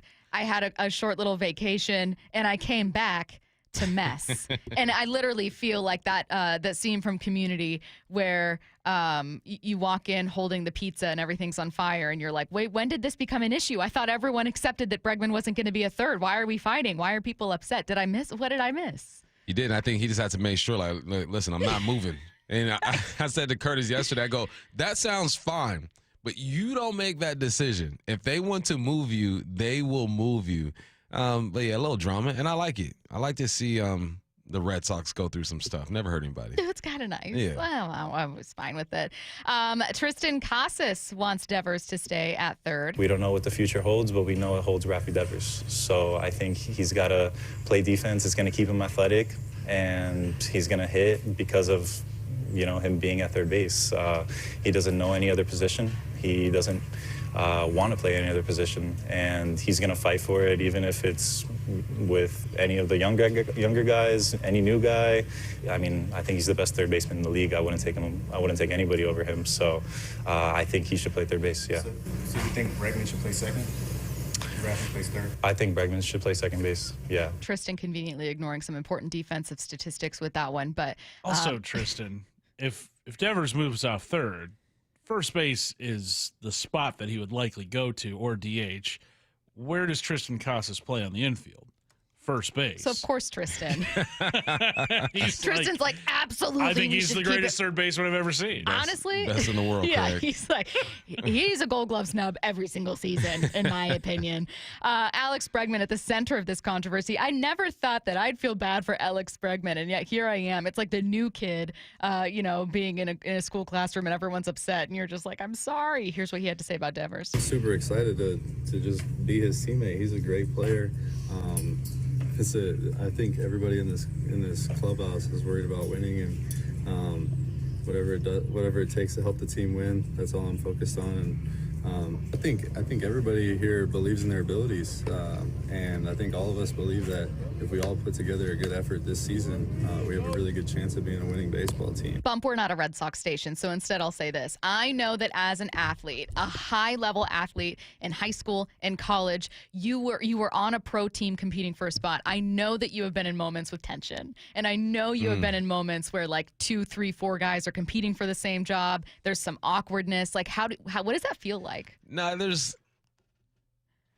it's not awkward. There's just something there. Yeah. Because you got to this position by competing. These guys have beaten guys out of their spots their whole lives. They're used to this. So I think they're going to be professional. They're not going to be best friends or anything like that, but they'll be professional. But I went in and I Googled, all right, and give me the top 10 third basemen going into the 2025 season. Gino at number 10. That one hurt. All right. Why'd you even tell Gino me? at number 10. You got my guy Max Muncy at number 8. You have, Matt Chapman at 6. You go down to 3, you got Alex Bregman there. So I'm just saying, though, I don't work for the company. I just looked up, MLB Network says he's the third best third baseman out there. There will be some competition, and somebody's not going to be happy. No, there's going to be a moment, and I promise you there will be this moment where Devers has a throwing error, fielding error, does something. and then the discourse continues. It pops back up, and people are going to be wondering. But we have another baseball team to talk about. The Mariners have a clear advantage over last season's team in one key area, and no, it is not pitching. That's next. For Down Territory, Bumpin' Stacy. Hi, I'm Tyler, and I want to share my awesome experience we just had with Window Nation. When we bought our home in Edmonds, Washington, we noticed some of the windows needed to be replaced. Our living room was cold and drafty in the winter, and it was hot and stale in the summer. But after a lot of research and a few bids, we chose Window Nation to replace our windows. From the first consultation to the final installation, their team was professional, friendly, and incredibly knowledgeable. Window Nation offered a wide variety of high-quality, energy-efficient windows that not only looked great, but we immediately noticed the difference in the comfort of our home. And the best part was the installation process. The crew arrived on time, worked efficiently, and they left our home spotless. It's the best home improvement project we've ever done. Call Window Nation today and see the difference. Right now, save 60% on all windows and pay nothing for 2 years. Visit windownation.com or call 866-90-NATION to schedule your free in-home estimate and get 60% off. That's windownation.com. What is that sound? Ugh, that sounds like a plumbing sound. Luckily, there's a company that fixes all the plumbing sounds across Puget Sound. That's All Sound Plumbing. Puget Sound's plumbing experts. Have a sound? Visit allsoundplumbing.com. From whiplash to herniated discs, there are a few car accident injuries we've all heard of. JP Pendergast with Pendergast Law explains that even the most common injuries differ from one another. Pre-existing conditions, health history, beginning of treatment. There are hundreds of factors that make every person and every injury unique. While these variables aid medical treatment, the strongest case recoveries must also take them into account. Could you explain a little bit more? Our team at Pendergast Law is obsessed with turning over every stone to differentiate each case. This requires thorough investigation, diligent listening, and relentless research. We never pursue cases with a one-size-fits-all approach. We built our success by treating every injury and every case with the individualized attention our clients need and deserve. Pendergast Law's individualized approach to even the most common injuries makes the difference in case outcomes. It's another reason why I can't recommend them enough. If you or a loved one has been injured in a car accident, call Pendergast Law. We can help. Stream every Seattle sports show with the Seattle Sports app. Brought to you by Fred Hutchinson Cancer Center. Get new videos, podcasts, and articles on the Seahawks and Mariners from your favorite Seattle sports personalities daily. Hi, Justin Shirley, CEO of State Roofing and Exteriors. With thousands of full replacements with expert craftsmanship and unbeatable warranties, we've been building roofs you can trust for over 5 decades. It's more than just a job, it's our promise to you. Protect your investment with a free Golden Pledge warranty on all GAF roof replacements over $15,000. Call 866-ROOF-ROOF or visit stateroofing.com today to schedule a free estimate. State Roofing and Exteriors, held to a higher standard since 1968. Calling all pickleballers, Champions of Change and Safeway announced a multi-city pickleball tournament, including celebrity games with Seahawks legends Doug Baldwin, Mike Bennett, Cliff Averill, and more. In collaboration, Nourishing Champions campaign will be raising awareness and accepting donations to provide nutritious foods for student athletes in under-resourced high schools. You can help by donating at your local Safeway checkout. Open to all. The tournaments are in Seattle, Lacey, and Spokane. Register today at championsofchangefoundation.org/pickleball. We are Seattle Sports, the home of the Seahawks, Mariners, and everything Seattle sports. Watch your favorite show live at seattlesports.com. It's comedy night at Emerald Queen Casino Event Center. Sunday, May 4th, with Michael Blaustein. My gym costs $9 a month. Guys, I go to the gym for the same price as an airport muffin. Tickets at emeraldqueen.com. So, I'm obviously single. Don't miss this hilarious high-energy show. Michael Blaustein, May 4th at Emerald Queen Casino, the entertainment capital of the Northwest. 21 and older. Need gambling help? Call 800-547-6133 or visit emeraldqueen.com. I've always said, the car sales in the 1980s and 1990s, earned the rep that we have today. The concerns that consumers have because of what has happened in our industry in the past, they're warranted. It's our job to show them that that's not how business is done anymore, right? It's very different business. It's much more transparent. There's much more information that's available to people. and we're much more customer focused than I think the car industry was, 20, 30 years ago. Yeah, I'm more focused on providing good customer service and relationships, because I think if you take care of people, money will always come. So I think just the philosophy and the focus for us has changed, where I was constantly chasing a paycheck, and now I'm just constantly trying to take care of customers and employees, because I know if I do that, then my paycheck will take care of itself. The LJ way is the Lee Johnson Auto family. You're free now. Free to stream beyond your wildest dreams. Rom-coms, slasher-coms, space operas. Free to fill your feed with impossibly chonky chonkers. Cats, corgis, babies on demand. Free to make your smart devices do silly things. Bowl of chips on the Robo-Vacuum. Free to open a world of remote work and Gametopia. Who's the boss now? Free to be everything you imagine. That's how it feels to have Quantum Fiber Internet. Your world unleashed. Learn more at quantumfiber.com. Limited availability, service in select locations only. From the Quantum Fiber Studio. This is Bumpin' Stacy. Weekdays 10 to 2. On Seattle Sports and 97.3 FM HD2. This is not just an attempt to spin some silver lining on the Mariners season. This is actually something I think is genuinely intriguing. I'm interested in seeing how it unfolds, and I actually like this change.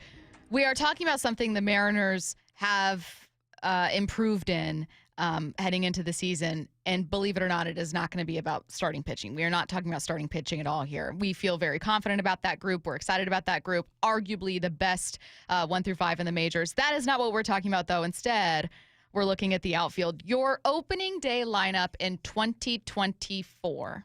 Starting outfield. Julio in center, obviously.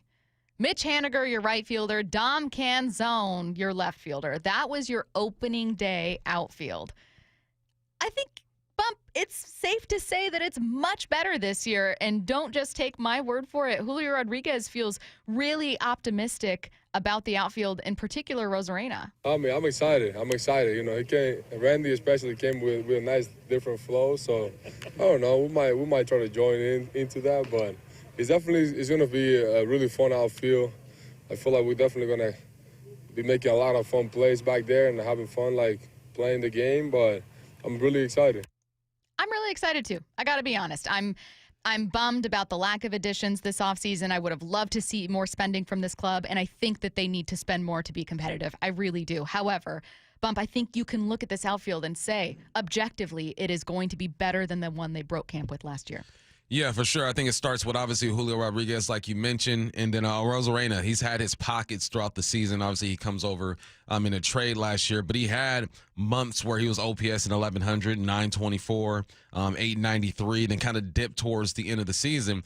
But he showed, look, I got some pop on this bat. We can get her done. And then you look at Victor. Victor was the more surprising one, and I think that's why they locked him down when they did. It's like, just in case you keep balling, let's make sure we get you at a cheaper price. Lock this up. And he had his pockets as well. In June, he had OPS 802, and then 989 the next month, and then in September, 993. He steals bags, 13 stolen bags in September.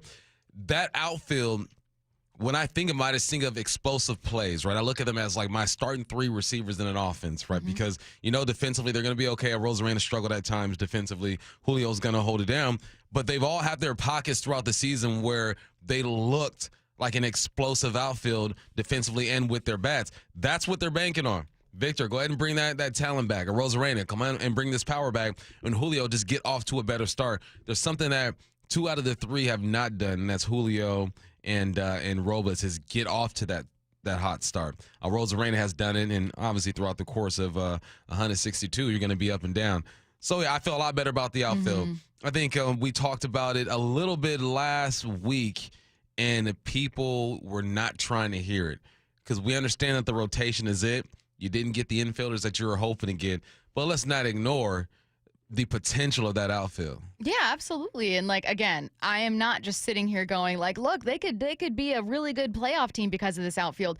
Not only do I do genuinely think you have a better outfield, you need those guys to perform. You need Julio. You just said it. They need to get off to a quick start. All of this still matters, but on paper, having Randy Rosarena and Victor Robles, from what you saw, is a better group than Mitch Haniger and Dom Canzone. It's, to me, if someone has more advanced analytics, stats that they want to throw in there, making the case for Mitch Haniger over Randy Rosarena, please raise your hand if you're that person. And again, who knows if that will be enough to overcome some question marks that they're going to have with the infield, some question marks they could have with the bullpen, and to overcome any potential injuries in the outfield, right? That's certainly something to worry about as well. But I don't know, man, throw Randy Rosarena and Robles into that group of names that we turn to, Bump, Cal, JP, and Julio, when we talk about what needs to go right for this team. That entire outfield needs to have some of their best seasons. You know what we're doing? Exactly what the Mariners want us to do. Bargaining? Exactly the thing that the message that they put out there was that you get a full season with these guys now. We actually already upgraded. We just did it months before. So I think naturally that's what we're doing. We're buying into it. But I think it's because we have to and because there are actual numbers that support that. Yeah. These guys were playing some good baseball at some point in the season. We haven't seen a full season with these three together. We have not seen Julio hit the ground running to start the season. There is reason to be optimistic about certain parts of this team. Now you get into the infield, you start looking at the corner, you look at second base, hopefully your shortstop shows up. That's where the concern starts to creep back in. Well, and again, look, I don't mean to pitch something the Mariners are trying to throw here. I'm playing this. I just liked what Julio said. I liked Julio getting a bit defensive about this group. Really excited. The beginning of the year it is what it is, But I feel like definitely took with me, the last 6 weeks, what we did as a team, what we did as an organization and everything, just kind of how we continue to push forward. We were right there again. So I definitely took those last 6 weeks with me into my offseason and kind of try to carry into this year. I think we have a really talented group. Maybe a lot of people don't want to see it like that, but that's kind of their opinion. And I don't really care about that. And I just think that this group has what it takes. And I feel like, I think that's something that we, continue to be focused, continue to be fighting as a team. And I think that's the only way that we're going to get through. Look, man, I kind of liked it. I kind of liked, and I disagree with Julio. And I still liked Julio saying, I think we have a talented group, and I don't care if you don't think so.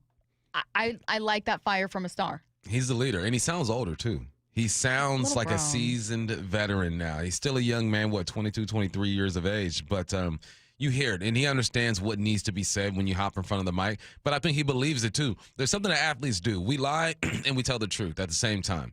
I think he believes that they're going to get off to a better start and that outfield is good to go. But I also know that he's looking at the squad and saying, yeah, we probably could have used a couple more pieces, but you know what? It's up to me. If we can get these guys going, if Kyle can get going, if JP can do his thing, who knows? So that's what I hear with Julio. But I also hear just a young man who's mature, and he sounds different. Have you ever been on a team that surprised you? And it could be an individual game, too. Maybe there wasn't a season, but maybe you went into a game and you were like, yeah, Washington I don't State. See it. We almost beat number 1 SC, lost by 3 points. I did not think we were going to get that close. Right? There's probably moments in your own career where you're like, I saw what we had. I saw what they had. And I thought, it's not going to happen today. Nah, film don't lie, especially in football. You'd be like, yeah, we ain't winning this one. Right, but there are probably times when either you did win or you got really close and you thought, dang, I surprised myself. This team surprised me. The team did. I never surprised myself. I'm going for 100. Mariners broadcaster Gary Hill joins us next. Seattle Sports is heading to Arizona for spring training baseball. Knowing every night when you go out there that you're going to get a great pitching outing is tremendous. Go behind the scenes with Brock and Salk as the Seattle Mariners get ready for the 2025 season. All next week from 6 to 10. Back she goes, going and going. Goodbye, baseball. He did it. Julio Rodriguez. And hear every pitch of spring training baseball on Seattle Sports. Streaming on the Seattle Sports app. Holy smokes.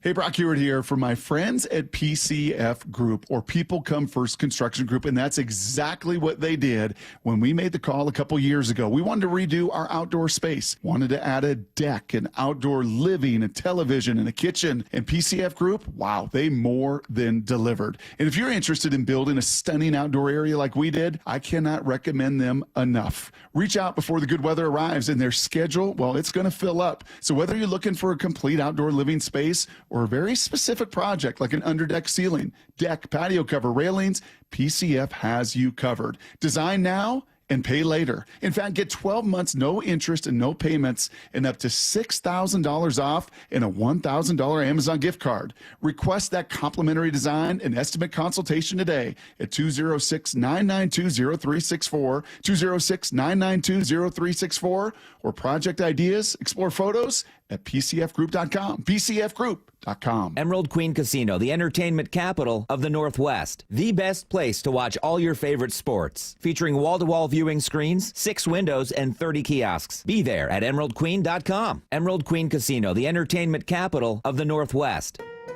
I'm Sia, and I support Humane World for Animals. Together, we have created a new version of Peter Gabriel's beautiful song, Salisbury Hill, to celebrate Humane World for Animals and everything they do. Enjoy the song and join us in helping Humane World for Animals end animal cruelty.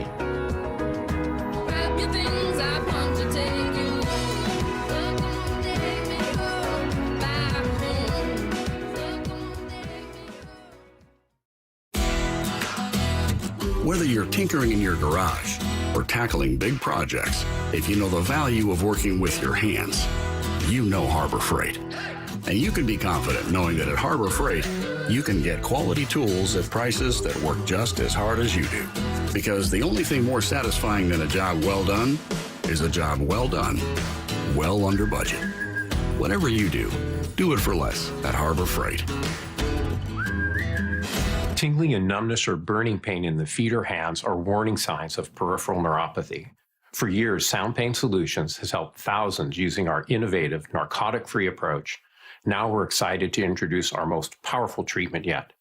I'm Dr. Mark Shelley, a chiropractic physician and functional neurologist at Sound Pain Solutions. We've discovered a new bioelectrical treatment that produces remarkable results. Studies show 85% of neuropathy sufferers report a 50% reduction in pain. Our new therapy can reduce pain and regenerate damaged nerves.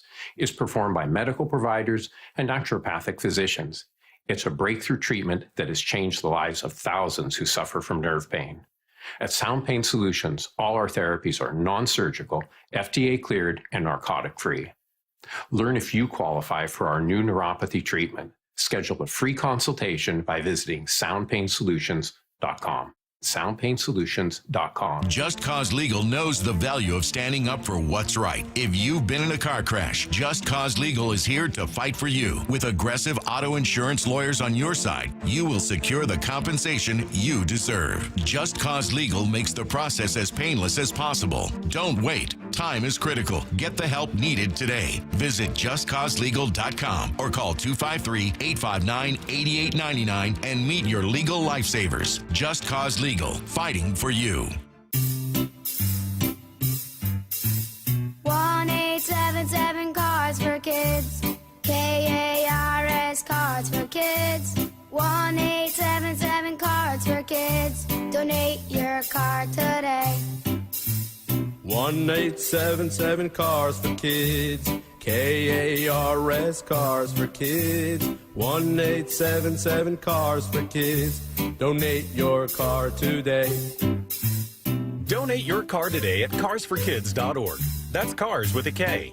Your car, running or not, can be picked up as soon as the next day. You'll get a maximum tax deduction and a vacation voucher. 1-877 Cars for Kids. KARS Cars for Kids. 1-877 Cars for Kids. Donate your car today. Now accepting donations of land, homes, buildings, or any kind of real estate. We at 3 Tree Roofing understand that your home is your castle. That's why our certified technicians use state-of-the-art installation methods to deliver the highest warranties available. Check out our hundreds of online reviews and schedule a free estimate to see for yourself. 3 Tree Roofing, your Puget Sound roofing experts. This is Seattle Sports. Streaming through the Seattle Sports app. KIRO AM Seattle. KIRO FM HD2 Tacoma. Home of the Seahawks, Mariners, and everything Seattle sports. Seattle Sports Snapshot. 7 men have been charged by federal prosecutors for their alleged roles in a string of burglaries at the homes of prominent professional athletes. According to ESPN, the FBI have linked the men to the robberies of Kansas City Chiefs quarterback Patrick Mahomes and tight end Travis Kelce, Bucs forward Bobby Portis, as well as some unnamed players from the Buccaneers and Memphis Grizzlies. Snapshot, brought to you by Miller Lite. When it's game time, it's Miller time.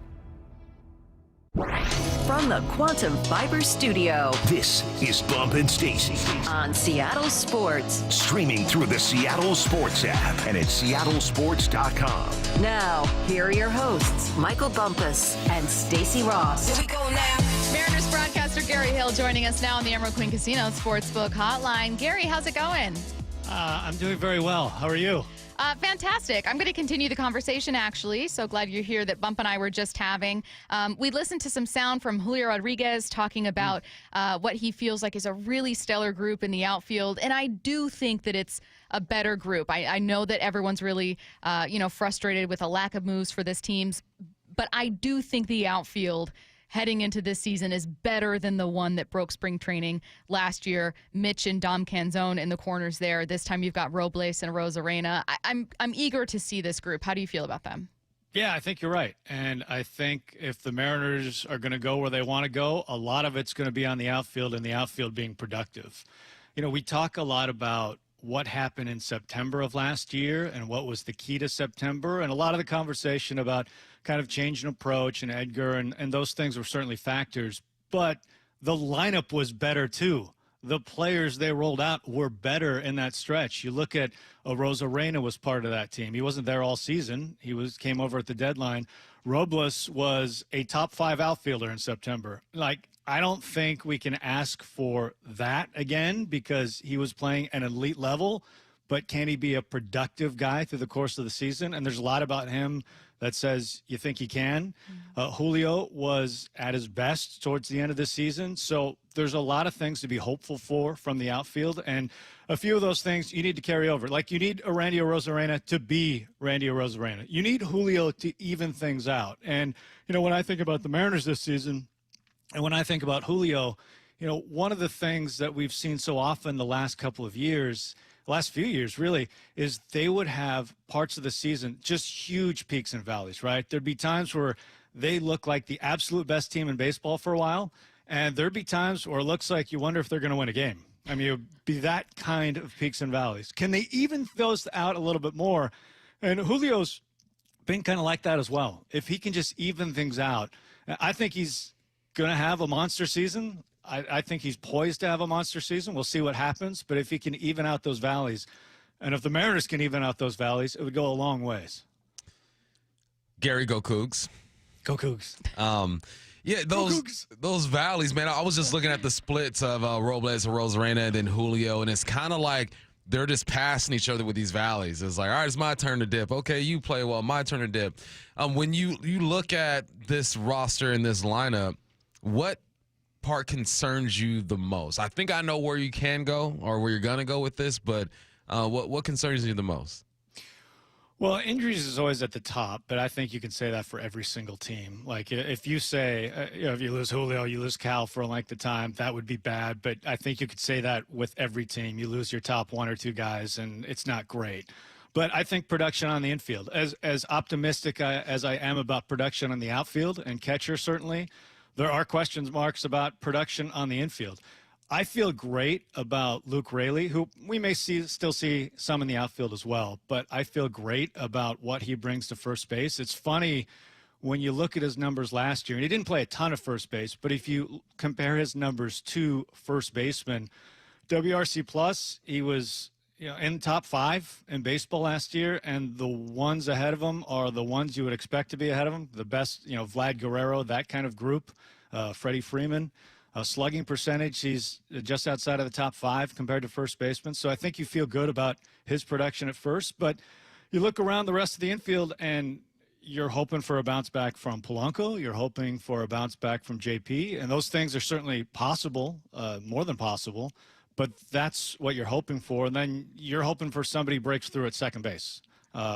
Moore, Bliss, Cole Young, go down the list. That's what you're hoping for. So when I kind of look at the Mariners and thinking about their production offensively, outfield I feel great about, and there's going to be some questions on the infield that they have to figure out during the course of the season. There's no question. I'm going to keep focusing on JP for this one, Gary. If he were coming off his 2023 season, I think we'd be talking about the infield as, yeah, we have some questions, but look at this bright spot with JP, and oh my God, what can he do here? Obviously, he wasn't as successful in 2024, so a bit of a two-pronged approach. What do you think happened for JP last season that led to what looked like a regression, and what do you think he needs to do to get right if he can? Yeah, I don't think he was fully healthy through most of the season. I think that played a factor. I don't think, realistically going into the season, at least how I looked at it, I don't think it was realistic to ask him to repeat what he did the year before. That may have been his career year, what we saw 2 years ago. I was hoping he would get somewhere near, which he did not. But that's what I'm hoping for again this year. I'm hoping that we get something in between 2 years ago and last year. And I think that's a reasonable ask because he's a very skilled player. He's a good hitter. Like, I think there is a bounce back there. It's just a question of how far, how much is going to bounce back. And honestly, I have the same feeling about Polanco. Like, I think there is a bounce back there. He has been a quality hitter in baseball for a long time. How much of a bounce back? And of course, with Polanco, he's changing positions as well. So there's another wild card in that mix. But that's how I kind of see that side of the infield. I'm looking for two bounce backs. It's a question of how much are we bouncing back? Hey, Gary, I've never been to a spring training, but I would assume that it's there's a lot of things that are just standard across the country when it comes to spring training. But I also would assume that a guy like Dan Wilson might want to do things a bit differently, right, to make it his own a little bit or maybe switch things up. What are some things that you think he can do or will do during spring training? You know, I'm actually interested to see how that plays out. This is my first day down here, so I'm curious to watch how things evolve and change and how he does things differently. I'm assuming there will be some things that he does differently during the course of the spring. It's funny, I just talked to him a second ago. I was actually, before I came over here, it was super exciting. I was watching Matt Brash throw, which was incredible. He looked great, by the way, which I think is going to be a big key to the Mariners season. And I was just talking to Dan and Pete Woodworth, the pitching coach, about a few different things. And, you know, I'm anxious to see what it looks like under Dan Wilson. And, you know, one of the things I think he's so good at, and it became very apparent when he took over last year, is just how much respect he has in the organization and how much the staff loves him. And you think it's not a mystery. I mean, he's a great guy, but he's someone that's been in the org for a long time, and he is someone that spent a lot of times in the minor leagues at, you know, a week at a time at Arkansas or Everett and go down the list. So he has built a relationship with a lot of the coaches that have come up. Like Pete Woodworth, for example, was a coach in the system that made his way to the major leagues. And during that time, Dan Wilson was there, and they formed a relationship. So I'm excited to see what it looks like, and I'm excited to see kind of how he integrates the staff into the conversations and what they're doing. I think the Mariners, and this isn't a unique opinion here in Seattle, have the best 1 through 5 in terms of their starting rotation in baseball. We spend a lot of time talking about 1 through 3, though. A lot of time talking about 1 through 3, whether or not Kirby could end up being, you know, a Cy Young winner, best pitcher in baseball. You know, what can we see from Logan? And I feel like I don't want to say overlook, but can spend a little less time on Woo and Miller. And so I wanted to spend more time on those two with you. And I'll start for the purposes of just this question with one, and that being Miller. Where do you see as an area where he can take kind of a step forward this year? What are you looking at for his game? And have you changed your opinion on what his ceiling could be? I have. He proved it last year. He took a massive jump last year. And he was a different pitcher is why. He changed his arsenal. He changed what he was doing. You know, the year before, there was a glaring weakness on what he needed to do. He was getting hit by lefties, and he was getting hit hard by lefties. So the question was going into last season, this time last year, is, okay, what is Miller going to do against lefties? And he answered that question in a big way. He changed a lot of the things he was doing, and he had a huge year. And part of me feels like he gets overshadowed, to your point.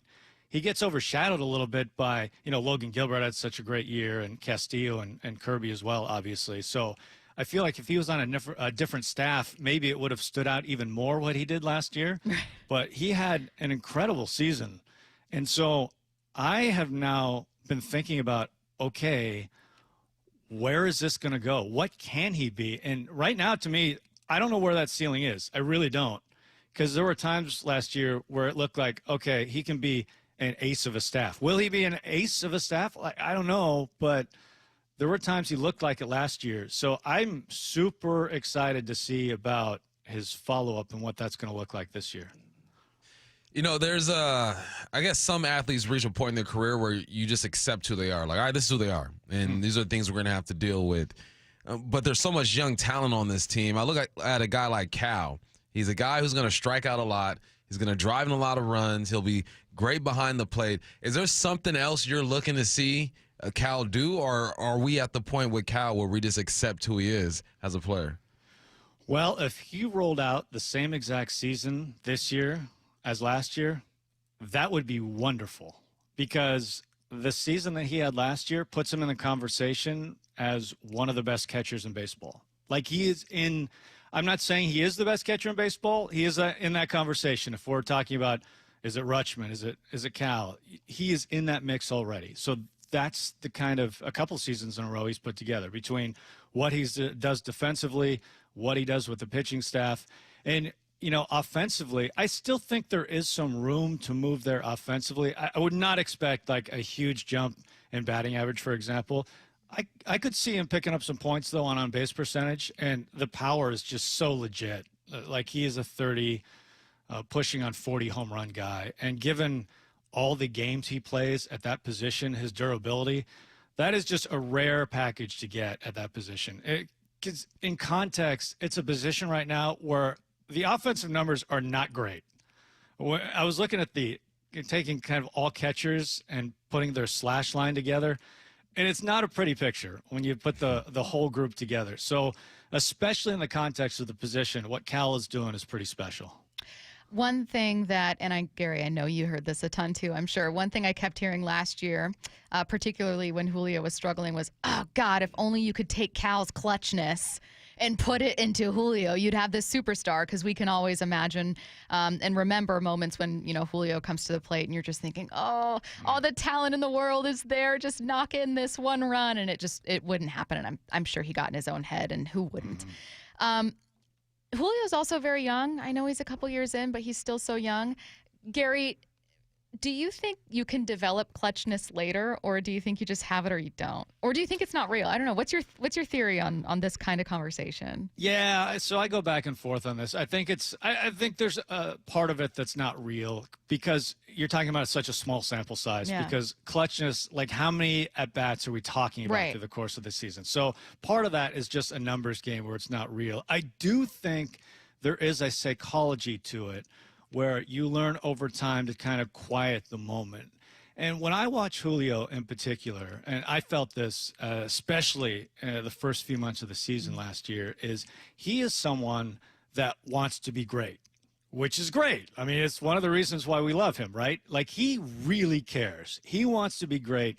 He wants the team to win. And I think when the team struggled last year through the first few months of the season, I think he put a lot of that weight on his shoulders. And baseball is a game that we know the harder you try sometimes, especially in those situations, the worse it can be. Like, the harder you swing is not necessarily the best in a scenario. So I felt like in those situations, when a team is struggling, and this can go beyond Julio, this can be anybody. When a team is struggling and you come up in a big situation and you have the feeling of, I have got to come through here, that's a lot of pressure. When you look at the last month, like September, for example, I think there was a reason why, if you go to home plate and the team is rolling, you go up to home plate and you're not thinking, man, if I don't get a hit here, we're not going to win. Because they weren't having that. With the way they were rolling, they weren't having that feeling. So I'm hoping that the Mariners can get off to a better start, certainly, especially offensively. And I'm hoping that Julio can play a relaxed game, because a Julio relaxed at the plate is a difference maker. Mm-hmm. So that's kind of how I'm thinking about Julio and clutch and everything. Yeah. I think, and to your point, he is young. It is something I think you learn over time. Speaking of clutch, Demo has some clutch moments and throughout his career, and then we're going to see a bit more of him. Is he a guy that feels no pressure at all? Because I don't think anyone is really expecting too much out of him. Or what do you think his approach is to his opportunity he's going to have this year?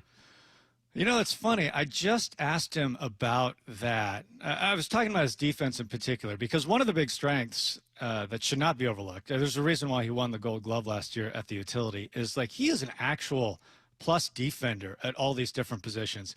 It's one thing, like you can tell me to go stand in left field, and sure, I can do it. I can't do it well, but Demo actually does all of this really well. And so I asked him, because as rosters kind of evolve and change, and on paper things look different going into a season, so I asked him, like, how do you get ready for a season? Do you get ready, like, thinking, hey, I'm going to play, like, you look on paper this year, and it looks like he's going to play a lot more second base, right? That's how we see it.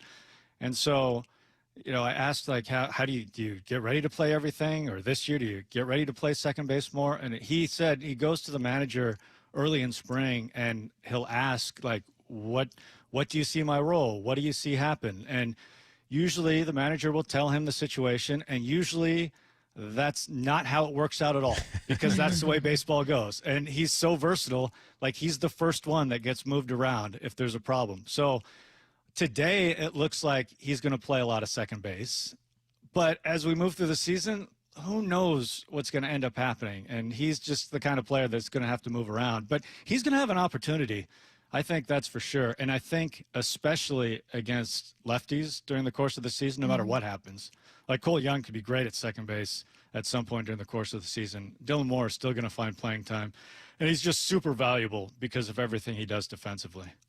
A tough question, Gary, but Jerry Dipoto, I think, was leaning pretty heavily into the offensive success at the late stage of the season, pointing to that and hoping that there would be some optimism to draw from that. And I don't blame him for that at all. But it's hard for me to look at it and not think, well, that's a relatively small sample size, and you were kind of healthy, and what can I take from that? So instead, I'm going to ask you, as a much smarter baseball mind, what do you take, if anything, from those last 40 days? Is there anything in your conversations with players, with coaches at all, that you think, oh, okay, that's interesting that they change this or that? I wouldn't say smart and me in the same sentence, but beyond that. I would, Gary. Moving beyond that. So I think there are some things to take away. And I think the most important thing to take away is their lineup was better. Like the players were better in the last month. Like that I think matters coming into this season. Like having a Rosarena for a whole season, as we talked about, having Robles for a whole season, we talked about. I think that really matters. I do find the conversations about hitting to be really interesting this offseason. And, you know, they've been using a word, making it more simple a lot, whether you're talking to Kevin Seitzer or Bobby Magianis, who's his assistant hitting coach now, or Dan Wilson or Edgar. You kind of go down the list. And the conversation about hitting is really different this year. And it kind of changed in September last year, which I think was good because, as we all saw, what was happening wasn't working, obviously. So I think a change was needed. And they're talking about hitting in a different way. And how that's going to translate to a full season this year, I don't know. I'm anxious to see it. It's funny. I've been talking to hitters, Dylan Moore, too. I just asked him about this because it sounds easy when you say, hey, just make it simple. Just see the ball, hit the ball, you know, that sort of thing. Why can't you do that? And, you know, because it's such a simple concept. Just go do it. And Dylan had a great answer, I thought, because he talked about, you know, a failure makes it the problem. Failure is the problem because when you are failing, you try and figure out, okay, what am I doing wrong? What does my swing look like? Where am I attacking? You know, so you dive into the data. I mean, it just kind of can snowball onto itself. So I'm curious to see, more than mechanics, more than anything else, just kind of a mental approach that a really veteran kind of hitting group will impact this team. It's like I don't have the answer to what. Mm-hmm. It's a really good question that you ask. I don't have the answer to that, but I'm curious to see kind of how it plays out. Gary, there are some things that I love about the start of spring training. Obviously, we get some short days here on the radio. That's always good. That's number one. Yes, I understand. Get some short days. But most people care about that. It's, you know, the season is upon us, right? But the worst thing I hate about spring training is that if a guy is balling, people say, doesn't matter, spring training. If a guy is struggling, doesn't matter, it's spring training. I'm like, then why the hell are we playing these games then? Like, all right, so how should the average fan be digesting what is happening during spring training? Yeah, you just asked the wrong guy that question. Okay, I have a very, I think, realistic approach to spring training is wins and losses don't matter. Like if the Mariners win 5 games in spring, if they win 15 games in spring, whatever, it does not translate to the regular season. Stats don't matter because once you watch spring training consistently, you realize there are so many wild cards from game to game. Whether, hey, you could be a random guy facing a double-A pitchers for like 3 games in a row, or the wind could be blowing out 3 days in a row. It's just there's so much randomness down here. It's hard to draw conclusions from stats. Now there are interesting things that happen during games, and it's kind of a more old school feel to spring, I think, because as opposed to during the regular season when you dive into the analytics and look at the numbers, spring is more like, hey, how did he look? Yeah, like when a guy's maybe he's throwing his fastball 3 miles per hour harder. Well, that matters going into the regular season. It doesn't matter what his ERA is, but if his fastball is 3 miles per hour harder or 3 miles per hour less going into the regular season, like that really matters. And for me, I think the thing I enjoy the most about spring is watching guys that we don't get a chance to see. Like we hear about Cole Young, we hear about Cole Emerson, Montes, go down the list of all these young players that we just hear about. And this is our chance to kind of see them in person and see what they look like. And that's becoming more relevant because they're getting closer to knocking on the door of the major leagues. Like Cole Young is a guy that we could see this year. So I'm really anxious to just see what it looks like with him on the field. And he's going to get a lot of at-bats this spring. So there are a lot of interesting things that happen during the games. Just peel back the layers. Gary, did you hear about the comet that could potentially hit Earth in like 2032 or whatever? Or an asteroid? Curtis, what is it? A comet, an asteroid? It's an asteroid. An asteroid. Oh, it's an asteroid. Okay, it's an asteroid that could hit Earth, and it's got like a 3.6% chance to hit Earth.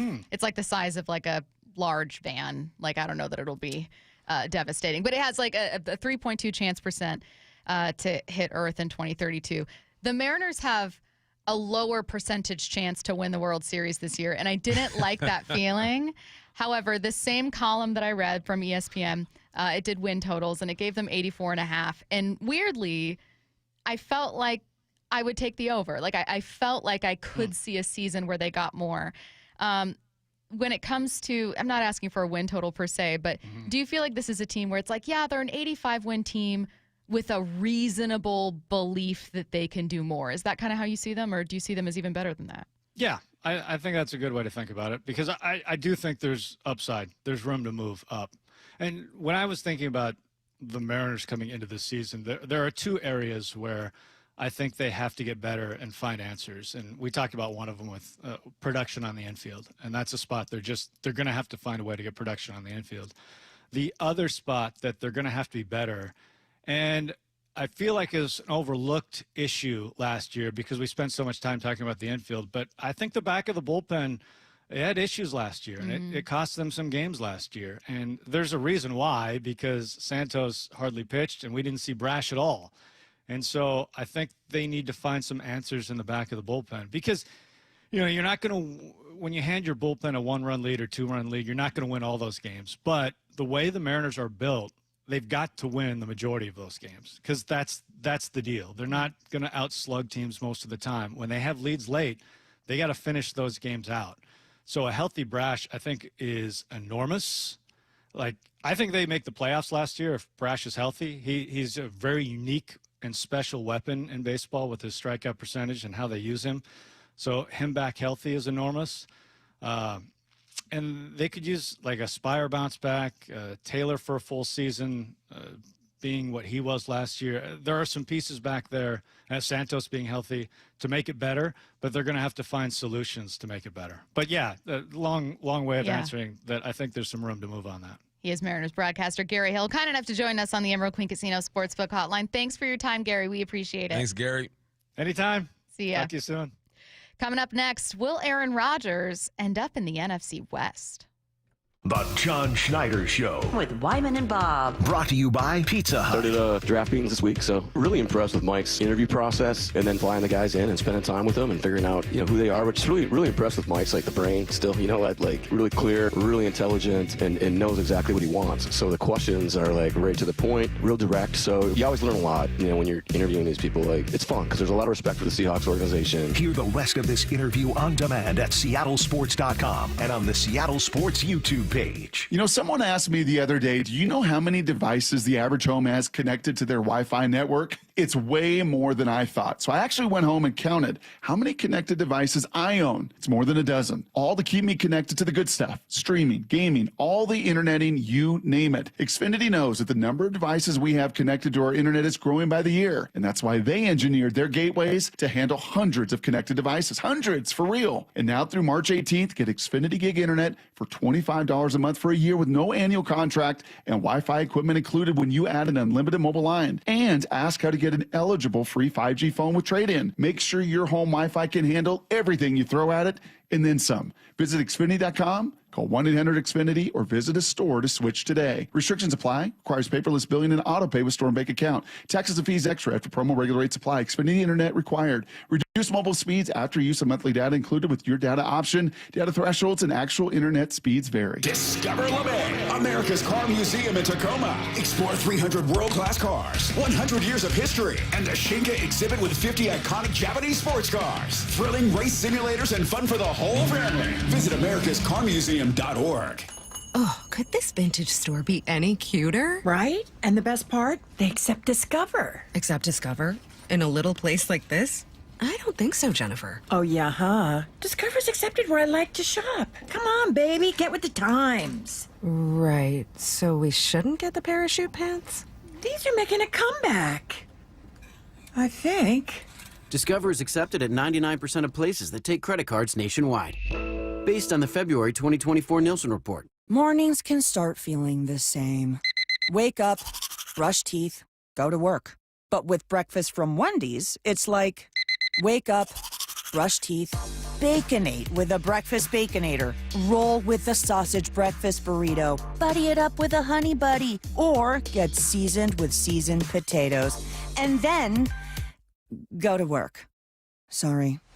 When you're ready for a fresh wake-up call, gotta be Wendy's. At participating U.S. Wendy's during breakfast hours. Why choose a Sleep Number smart bed? Can I make my side softer? Can I make my side firmer? Can we sleep cooler? Sleep Number does that. Cools up to 8 times faster and lets you choose your ideal comfort on either side. Your Sleep Number setting. And now save 50% on the new Sleep Number limited edition smart bed. Limited time.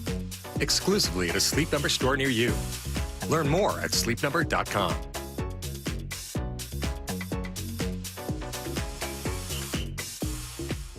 It's a classic odor tale. You fried fish for dinner, cleaned up, but the smell is still in the house. And the neighbors are coming over for game night. They're on their way. And then you spray Febreze Air Mist. Febreze Air starts working instantly to fight even your toughest odors, so you go from fish to fresh like that. Now all you have to worry about is Pam cheating at charades. Breathe happy, Febreze, la la la la la. Emerald Queen Casino, the entertainment capital of the Northwest. The best place to watch all your favorite sports. Featuring wall-to-wall viewing screens, 6 windows, and 30 kiosks. Be there at emeraldqueen.com. Emerald Queen Casino, the entertainment capital of the Northwest. The John Schneider Show. Every Thursday until draft day on Wyman and Bob. Listen live Thursdays at 4 p.m. or watch the interviews on the Seattle Sports YouTube page.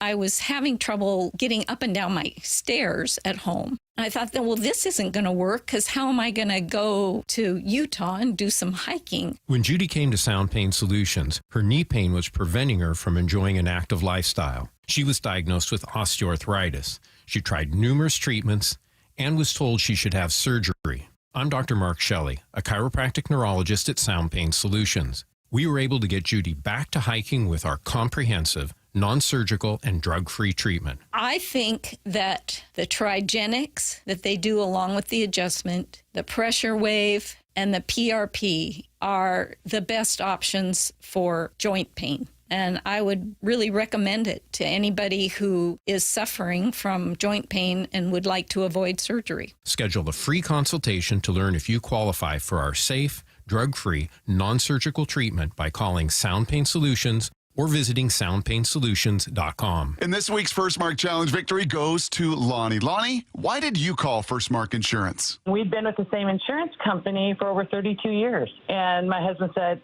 come on, let's at least try it. And that was the smartest thing we ever did because we saved thousands, literally thousands a year on our insurance.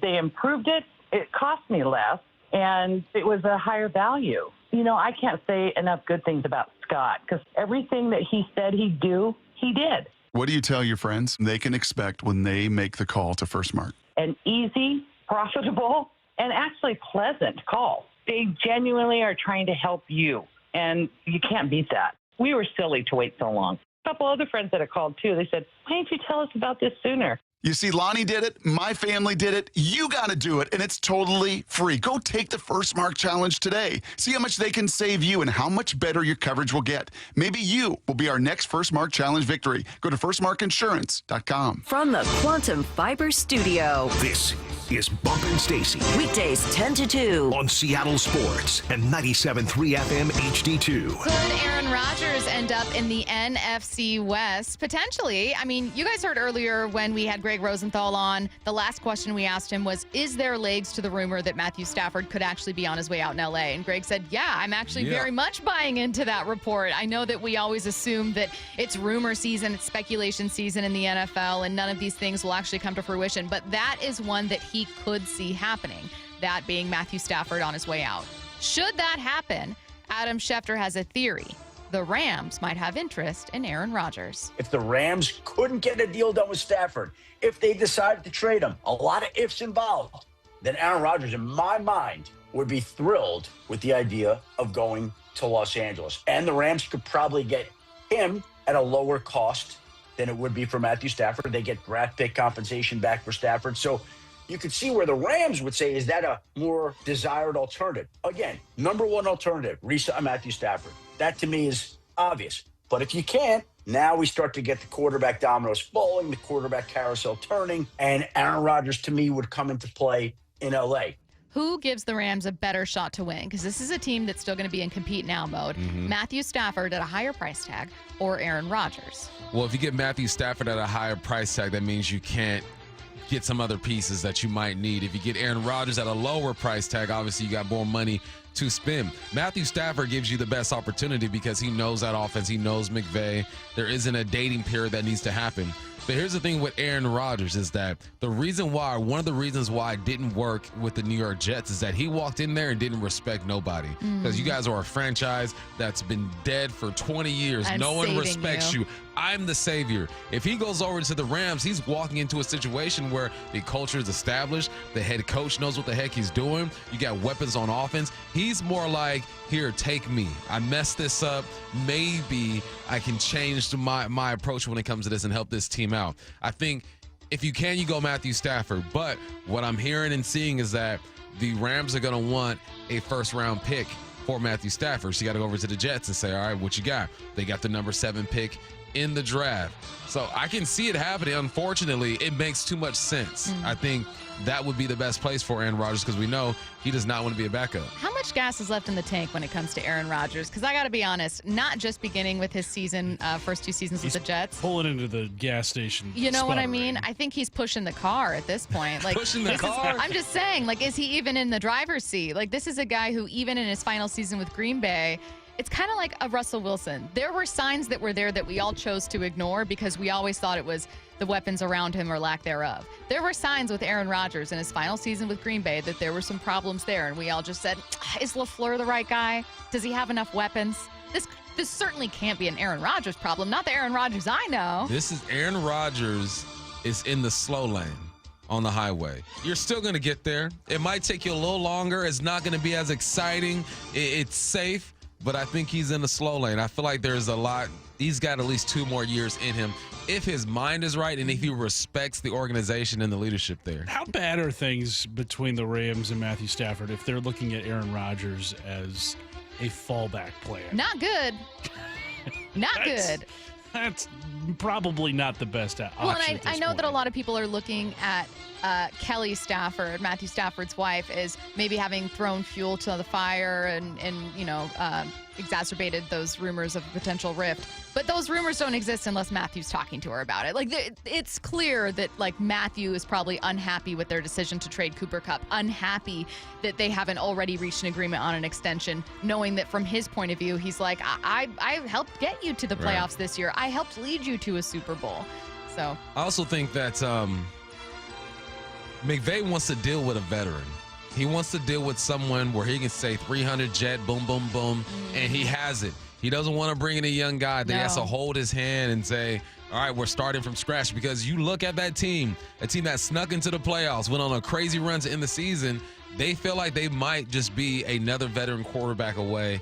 Makes too much sense, unfortunately. The LA Chargers have been named the home team for the NFL's Brazil game in 2025. Last year, that game... that game will be played the Friday of the NFL's opening week. Sorry, Bob. No Chargers. One no game. Brazil trade. Hey, I still got Australia, right? And Ireland? Ireland is what we're really fingers crossed Or for. Madrid. It's Madrid and Ireland. Madrid and Ireland? Yeah. Yeah, so I got a chance. All right, sorry. Hey, I like those odds. Come on. You know? Tell you, I prefer to go see my people in Ireland. You know, exactly. Get back to the roots and all that stuff. The O'Bumpuses. Yeah, we'll see.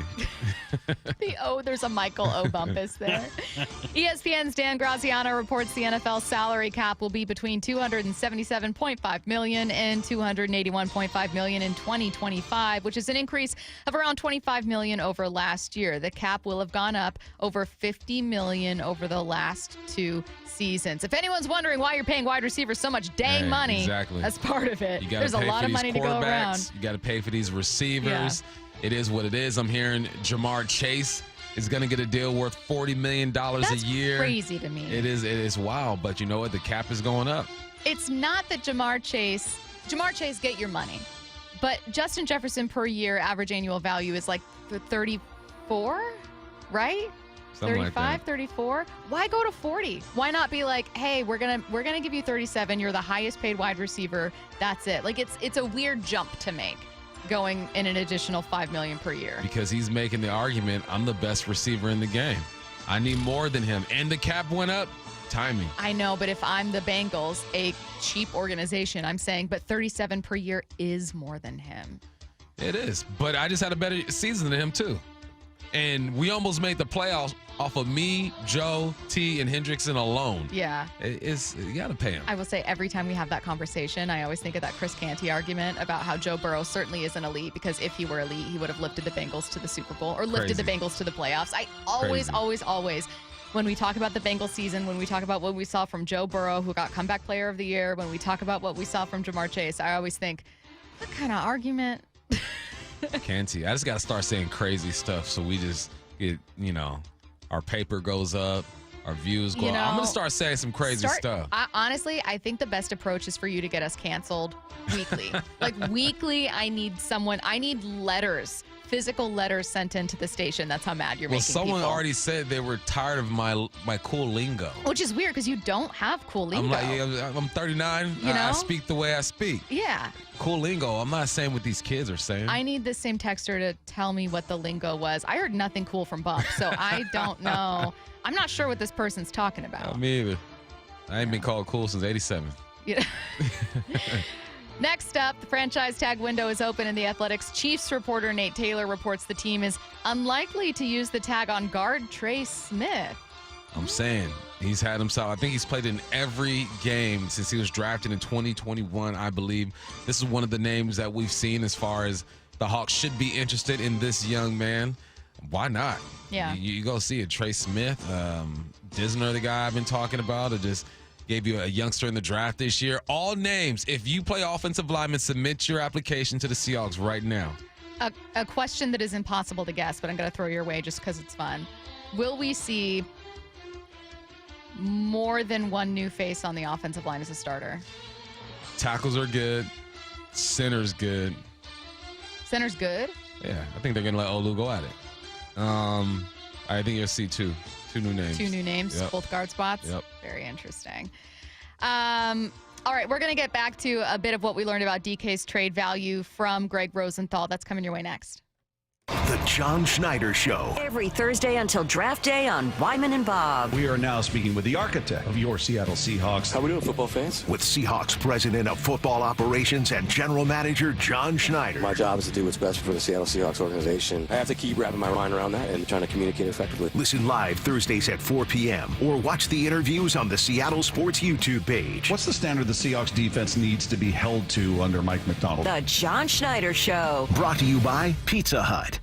Hey, Brock Hewitt here for my friends at PCF Group, or People Come First Construction Group, and that's exactly what they did when we made the call a couple years ago. We wanted to redo our outdoor space, wanted to add a deck, an outdoor living, a television, and a kitchen, and PCF Group, wow, they more than delivered. And if you're interested in building a stunning outdoor area like we did, I cannot recommend them enough. Reach out before the good weather arrives, and their schedule, well, it's going to fill up. So whether you're looking for a complete outdoor living space or a very specific project like an underdeck ceiling, deck, patio cover, railings, PCF has you covered. Design now and pay later. In fact, get 12 months, no interest and no payments, and up to $6,000 off and a $1,000 Amazon gift card. Request that complimentary design and estimate consultation today at 206-992-0364, 206-992-0364, or project ideas, explore photos at pcfgroup.com, pcfgroup.com. Hi, Justin Shirley, CEO of State Roofing and Exteriors. For over 55 years, you've trusted us for roofing, siding, windows, decking, and gutters. Call 866-ROOF-ROOF or visit stateroofing.com today to schedule a free estimate. State Roofing and Exteriors.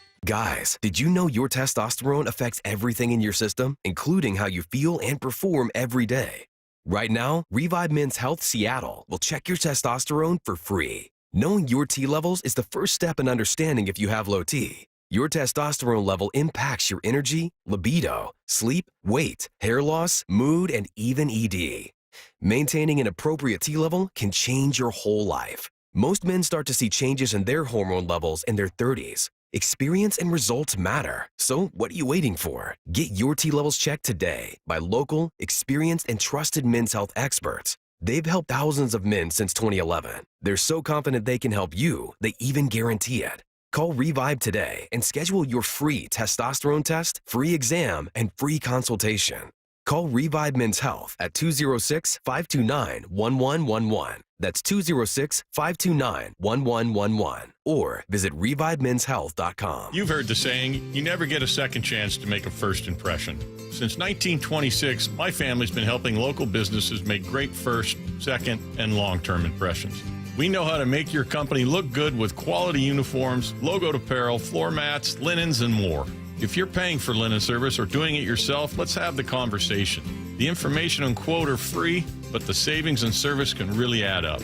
Visit suplinen.com. Superior Linen Service. It's what we do. I started Davis Law Group in 1994 to fight for the underdog. And as our team has grown, we've stayed true to that mission. Today, Davis Law Group is known for providing excellent service and even better results. Visit WashingtonAccidentBooks.com to get your free book on car accident law. We've all been there. Sleepless nights, mind racing, wondering if your business's security service is really protecting what matters. At Bay Alarm, we can put your security insecurities to bed. Video security, burglar alarms, fire alarms, access control, 24/7 monitoring, and more. Our advanced technology and personalized support ensure you can rest easy, knowing we're here for you, your people, and your business. Visit bayalarm.com to talk to a local security expert. Bay Alarm, we got you. For Down Territory, going inside the game with Michael Bumpus. I like this. More quarterbacks should start doing this. Every day at 11:15 and 1:15 on Bump and Stacy.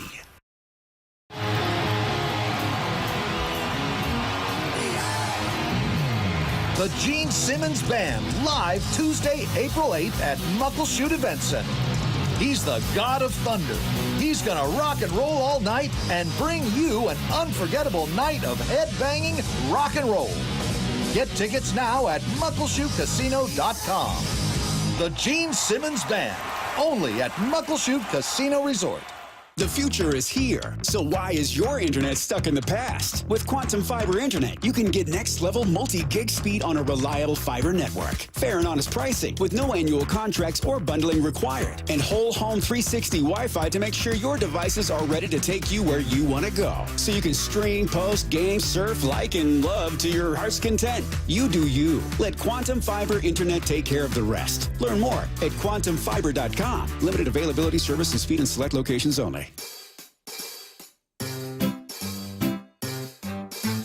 1877 Cars for Kids. KARS Cars for Kids. 1877 Cars for Kids. Donate your car today. 1877 Cars for Kids. KARS Cars for Kids. 1877 Cars for Kids. Donate your car today. Donate your car today at carsforkids.org. That's cars with a K. Your car, running or not, can be picked up as soon as the next day. You'll get a maximum tax deduction and a vacation voucher. 1877 Cars for Kids. KARS Cars for Kids. 1877 Cars for Kids. Donate your car today. Now accepting donations of land, homes, buildings, or any kind of real estate. From the Quantum Fiber Studio. This is Bumpin' Stacy. Weekdays 10 to 2. On Seattle Sports and 97.3 FM HD2. Some good stuff from Greg Rosenthal on DK Metcalf's trade value, what the market looks like, whether or not he would trade DK. So let's dive into it, Bump. First, what you would get back in a trade of DK Metcalf. Oh, I think he'd be worth a lot. He would need a new contract, but a wide receiver like that with such a defined plus skill set, you know, he's a top 20 receiver in the league. He can win on one-on-one on the outside. At least the second-round pick, maybe a first, or it's a second plus. This is now, God, who am I spacing on? Someone else said maybe a first. I had just assumed for a while that there was no way Seattle was going to get a first, that you would get a second, and that's a really solid pick. But this is now the second analyst to say potentially a first. I still don't think that. Really? I think a team would have to be really desperate. A team that feels they are a receiver away from having a championship caliber type of offense. Because you look at the production just this past season, though we know he's better than 900 yards and 5 or 6 touchdowns. We know that. But he missed a couple games, and you have the emergence of JSN. Even if GMs, coaches, OCs all across the league understand that DK is the number one type receiver, 1,100 yards if he plays every game, they're still going to go use that to their advantage. Like, look, he only put up 900 last year.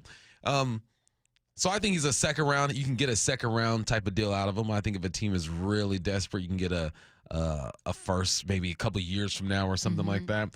But I was surprised to hear, again, another analyst say that they can get a first out of this. He has DK ranked number 21 on his trade candidate list. He was one kind of thrown in. Those were not ranked in order of value, but more in how we brought him up. And he was kind of thrown in at the end of like, man, Seahawks fans are always talking about trading DK Metcalf. It doesn't really make any sense to me, and I never got the sense that it made a lot of sense to the Seahawks. So of all those guys on that list, I would say he's one of the more less likely guys to get traded. Unless you guys disagree, like why would you trade DK Metcalf? And he built on that by saying Seattle's problems offensively weren't because of those skill guys. The thing they do have, and I'm sure Clint Kubiak is excited about it, is a great group of skill position players that should be able to put up some points. And I think the skill position players weren't the problem last year. It's the line that we're talking about. So I don't like making one of their strengths worse by trading DK. I really liked that final point from Greg because I think it's at the crux of what makes this conversation so difficult. The idea of getting back a first rounder that you didn't have before in terms of building up your team, recognizing you now have more resources to do that is incredibly tempting. It's also important to hear from a national perspective that DK is exceptionally valuable to your team as is, even with an extension, even as your highest paid receiver, that he's still very valuable to a team that needs to be elite somewhere. And you know what makes him even more attractive is that hearing that Jamar Chase is probably going to get $40 million a year, you're looking at his 27-30 and saying, all right, it doesn't look as bad anymore, even though the best of the best are getting this number. Throwing the football was not a problem.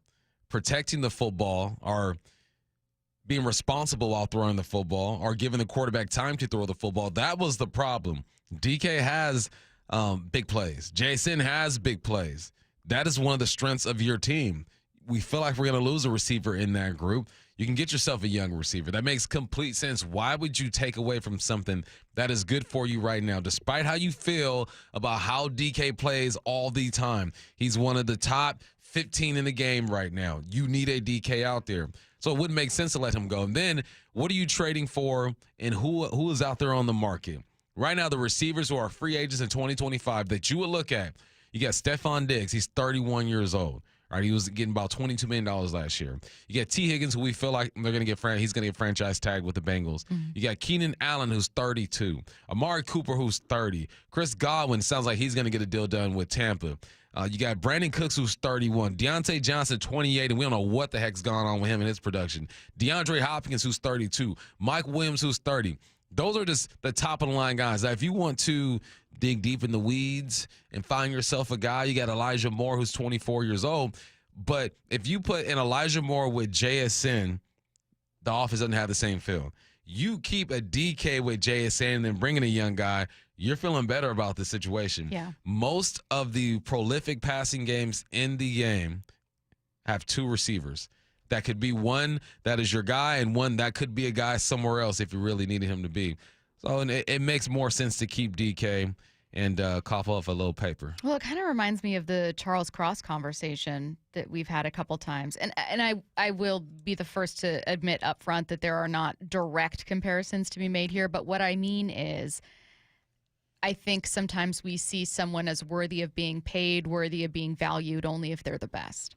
Yeah. So I can value Jamar Chase and pay him like the top receiver in the game and pay him a ton of money because he's the best. Or I can value Justin Jefferson because he's the best. DK is not the best. He is not Jamar Chase. He is not Justin Jefferson. But that by no means means he can't and doesn't bring a ton of value to your team. It's kind of the conversation we're having about Charles Cross, right? Like, there are several listeners that have texted in saying, Charles Cross isn't an all-pro left tackle. Why do I want to make him a franchise guy? Why do I want to pay him money? And it's like, because sometimes someone is good enough for you. And not only that, but can be really good for you with continued development. And in the case of DK, maybe with a new OC, a new scheme, what have you. Yeah, it doesn't, just because it's not the biggest, fastest, shiniest toy out there doesn't mean it's not a, it's like finding a video game that no one really likes, but you like it. It gets your endorphins going, right? You can sit down and invest in it. I think that's the way you have to look at players at times. What offense do I run? What defense do I run? How can they help me in this? What type of production do I really need from that player? How hard is it to find a player like this person, or even the elite of the elite? How hard is it to find that person? Extremely hard. So you look at a guy like Charles Cross and you develop him. You stick with him. He's been pretty good. PFF has him as like top 12 tackles in the game right now. You're not always going to get that all-pro, and I would love it. I was fortunate enough to sit next to an all-pro in the locker room, one of the greatest of all time, in Walter Jones. You ain't going to find just a Walter Jones. Yeah. It's been a while for a reason. The 253, it makes perfect sense to trade DK. You trade from a strength to help a debilitating weakness. Imagine we can have 2 first-round guards in this draft. I appreciate I don't think you're this getting the first out of DK. I just don't think so. But to explore this take, I am naturally risk averse, so I will admit that I'm always going to hedge my bet on what I already have. But this is the take that people make. And it's the same reason that I use the analogy of breaking a 20 into multiple 5s when we were talking with Greg. Greg was like, I don't know why do Seahawks fans want to trade DK? I don't get it. And I said, because people see it as this thing we know is valuable, but what if you can turn that into things you don't have? The one thing I'll put on that is it assumes that you do so successfully. It assumes you replace DK's production with another young, cheap receiver. It assumes that you use those picks successfully to bring in offensive line talent, and it assumes that offensive line talent develops into the starters that you need. What if that doesn't happen? Most of the time it doesn't happen. Right, and that's what makes me pause. So we're going to continue this conversation next. Don't go anywhere. Seattle Sports, your home for Brock and Salk. I think the best news I've seen was just healthy relief pitchers starting to throw bullpens. Matt Brash on the mound throwing fastballs, great. Gregory Santos on the mound looking totally healthy, great. The Thorntons and the guys that carried a heavy load in the first half when the offense was diminished, wore down in that second half, and then throw in the injuries. This has been an organization that built its bones on finding and developing those relief arms, and let's hope those leverage pieces can come back and stay. On Seattle Sports and 97.3 FM HD2. Emerald Queen Casino, the entertainment capital of the Northwest. The best place to watch all your favorite sports. Featuring wall-to-wall viewing screens, 6 windows, and 30 kiosks. Be there at emeraldqueen.com. Emerald Queen Casino, the entertainment capital of the Northwest. Are you trying to buy a new home, or are you a local real estate agent seeking financing for a client? We're all tired of dealing with banks, credit unions, and endless guidelines. Wouldn't it be nice to go back in time when we had common sense lending? Hi, I'm Scott Rureka, CEO of Legacy Group Capital based in Bellevue. We are one of the largest local private portfolio lenders in Washington. We've helped thousands of home buyers and real estate investors reach their financial goals by leveraging the Legacy Common Sense borrowing platform. What that means is we lend our own money, we make our own decisions. If your deal makes sense, we'll get it done. Whether you're purchasing a new piece of real estate or refinancing an existing loan, bridge loans, construction, or regular home loan, it doesn't have to be as difficult as banks and lenders make it. If you're trying to grow wealth through real estate acquisition, come talk to the experts in private lending. Call 425-635-4700 or LegacyG.com. Legacy Group Capital, your common sense lender. LegacyG.com. For 70 years, we've been known as the Humane Society of the United States. But as the challenges animals face have grown, so have we. We are now called Humane World for Animals. And with you on our side, we are going to end animal cruelty around the globe. Join us. Humane World for Animals, the end of animal cruelty.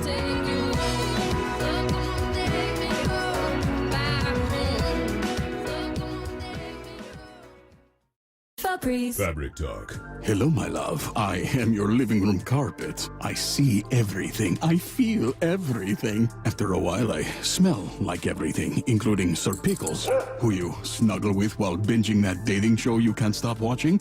So, how about we freshen things up with Febreze Fabric Spray?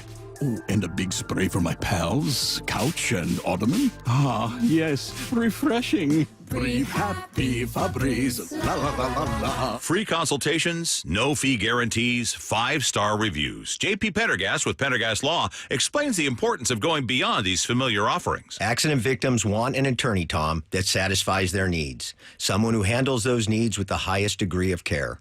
Pendergast Law offers the no-fee guarantees and free consultations, but these only scratch the surface. Okay, explain more. We make sure that every member of our team is genuinely passionate about helping others.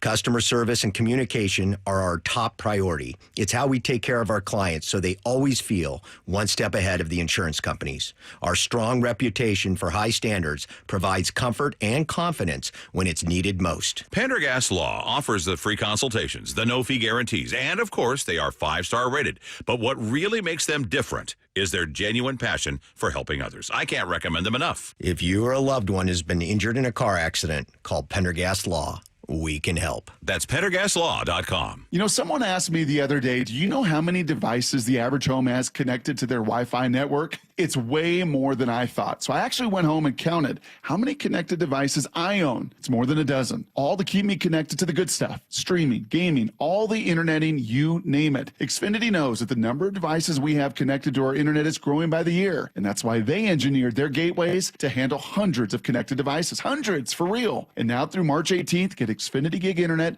for $25 a month for a year with no annual contract and Wi-Fi equipment included when you add an unlimited mobile line. And ask how to get an eligible free 5G phone with trade-in. Make sure your home Wi-Fi can handle everything you throw at it and then some. Visit Xfinity.com, call 1-800-XFINITY, or visit a store to switch today. Restrictions apply. Requires paperless billing and auto pay with store and bank account. Taxes and fees extra after promo regular rates apply. Xfinity Internet required. Reduce mobile speeds after use of monthly data included with your data option. Data thresholds and actual internet speeds vary.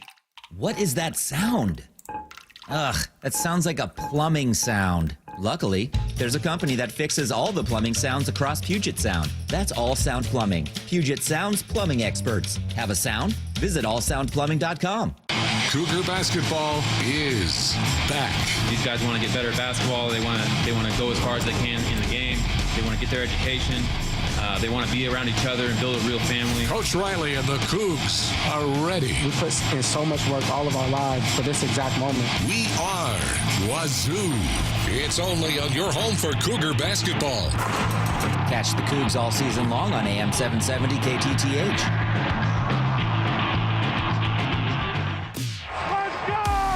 This is Seattle Sports. Streaming through the Seattle Sports app. KIRO AM Seattle. KIRO FM HD2 Tacoma. Home of the Seahawks, Mariners, and everything Seattle sports.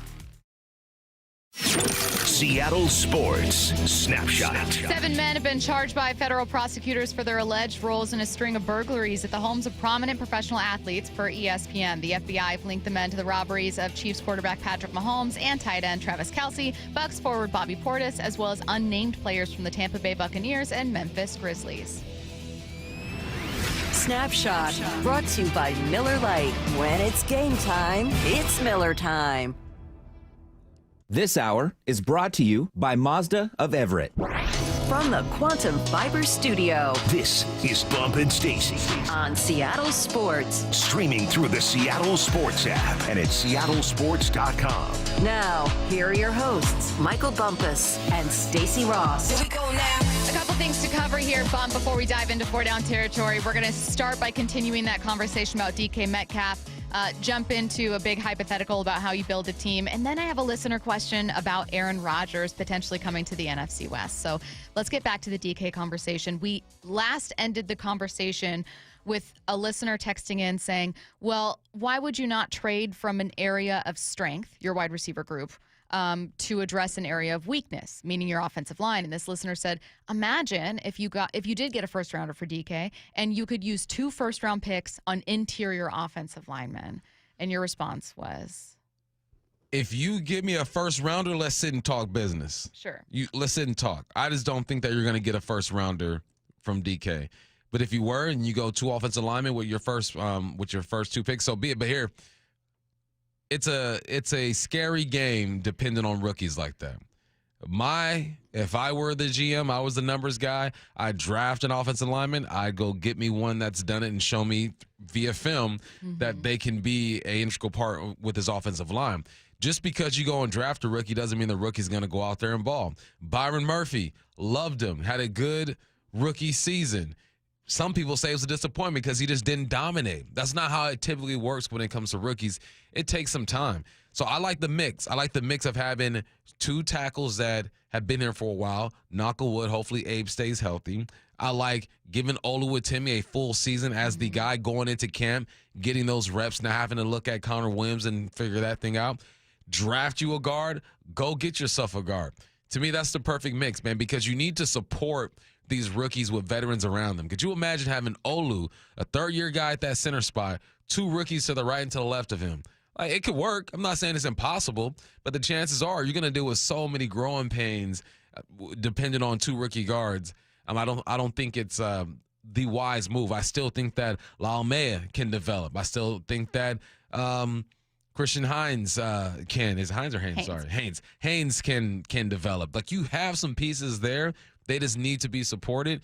But there are many ways to do this. And I think what some listeners get caught up in is saying, well, this is the way it should be done. There are multiple ways to build a successful line or team.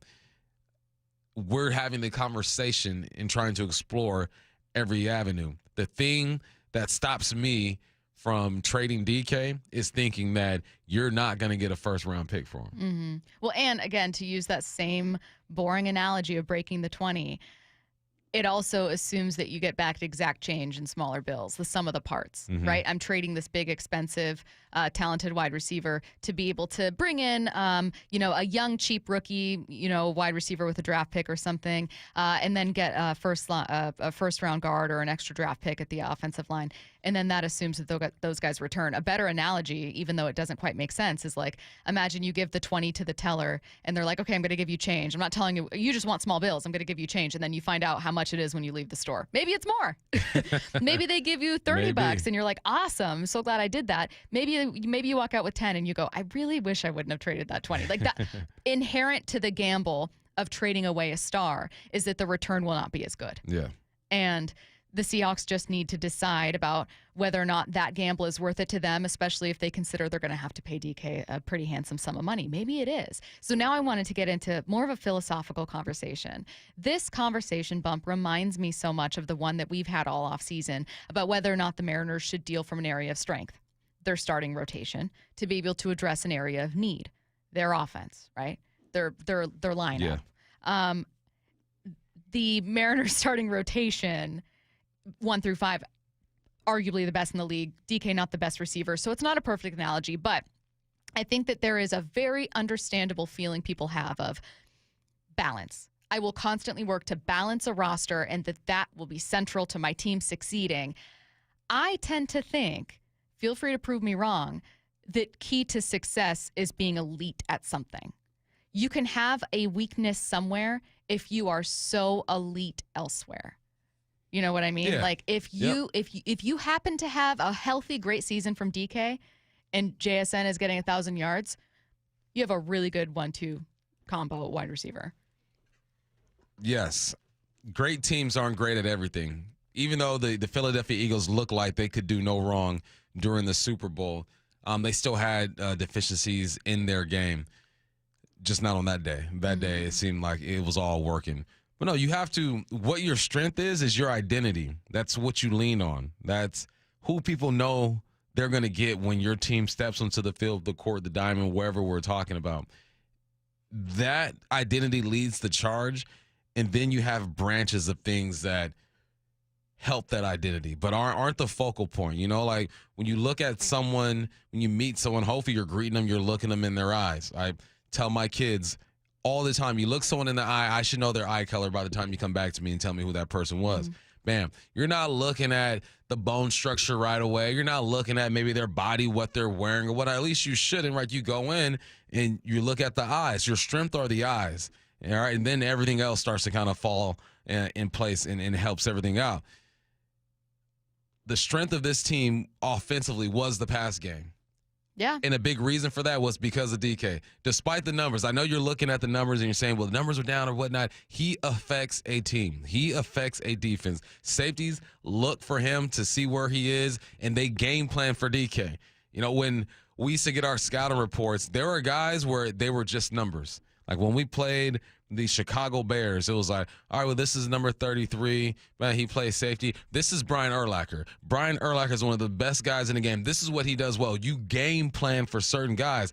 Guarantee you every week there is a DK Metcalf section of that game plan saying this is what he does well. This is why we need to stop him. So now you got a game planner in DK. You got a game planner in JSN. As Dave Wyman likes to say, those are extra meeting guys now. You got two of those guys when it comes to the pass game. No disrespect to my guy, Tyler Lockett. Love him. They were not game planning for Tyler Lockett. He was a third option. We'll see what happens.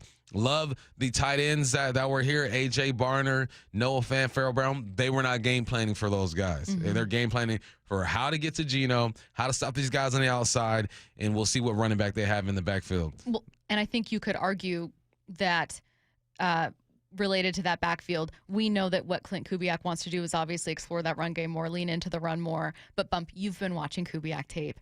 You know he wants to take shots downfield. And when you're thinking about the pieces you have, I actually really like this point from a listener. They said, well, DK stretches the field. We actually don't have a depth of talent there. We actually do not have, like, 4 big-bodied wide receivers where you're like, you know what, you're right. Like, this isn't a conversation about, oh, we got 3 slot guys, we can trade one. This is, you have complementary pieces, but getting rid of one impacts everything else. And in this case, you're getting rid of something Clint, you've watched tape, is presumably going to want to do.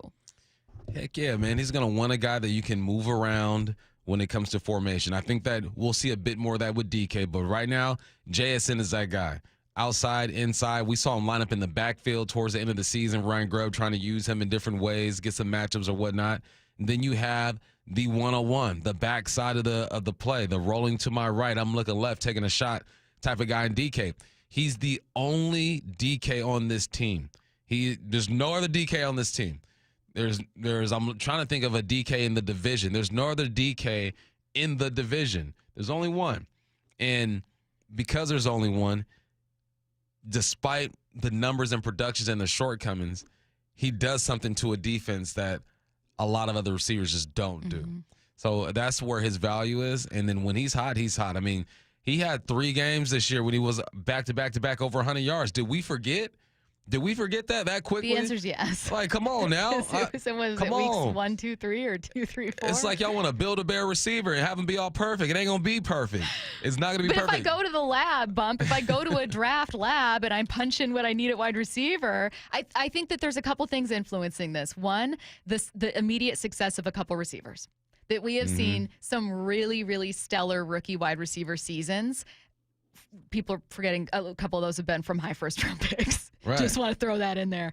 But also impacting this is I think the return that people are talking about with DK is inflated. I've already seen a first and a second on the text line, and I do not think you're getting a first and a second for DK Metcalf. No, you're not. So I think you'll get a second. Yeah. I think you can get a second. But I think that all influences the conversation of like, well, you know, hey, I saw what Jamar Chase looked like as a rookie. I saw Garrett Wilson get Offensive Rookie of the Year. I saw Malik Neighbors become the best rookie wide receiver for the Giants since Odell Beckham Jr. And all of that is true. But Garrett Wilson was, I think, 10. Malik, a 4 around there, 5, 6. Obviously, Jamar, a high pick. Like it also assumes you're going after some pretty high draft talent. Yeah. So I want to move to our next one. Okay. This one was a question that I got from a listener when we were talking about Aaron Rodgers potentially landing with the Rams. It's relevant to the Seahawks in that Aaron Rodgers being on an NFC West team is relevant to the Seahawks. But I found the question very interesting, and it was less relevant to the Seahawks. They said, well, would Aaron Rodgers completely ruin a Rams locker room? And I started realizing how rarely we see major talent like that go to a locker room that is already built and successful. And I know you talked about it a little bit in NFL headlines. I just wanted to throw it your way to kind of marinate on, because I can't think of the last instance where it's like, yeah, we saw someone who was an established superstar but had some personality questions go to a team where they were like, we know who we are. We don't need you. Well, have we seen something like this at the quarterback position?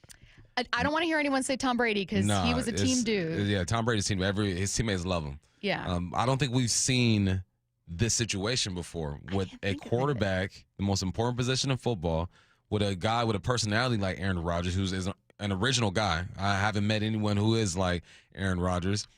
We've never seen this before. So is he capable of doing it? I for sure think he's capable of doing it.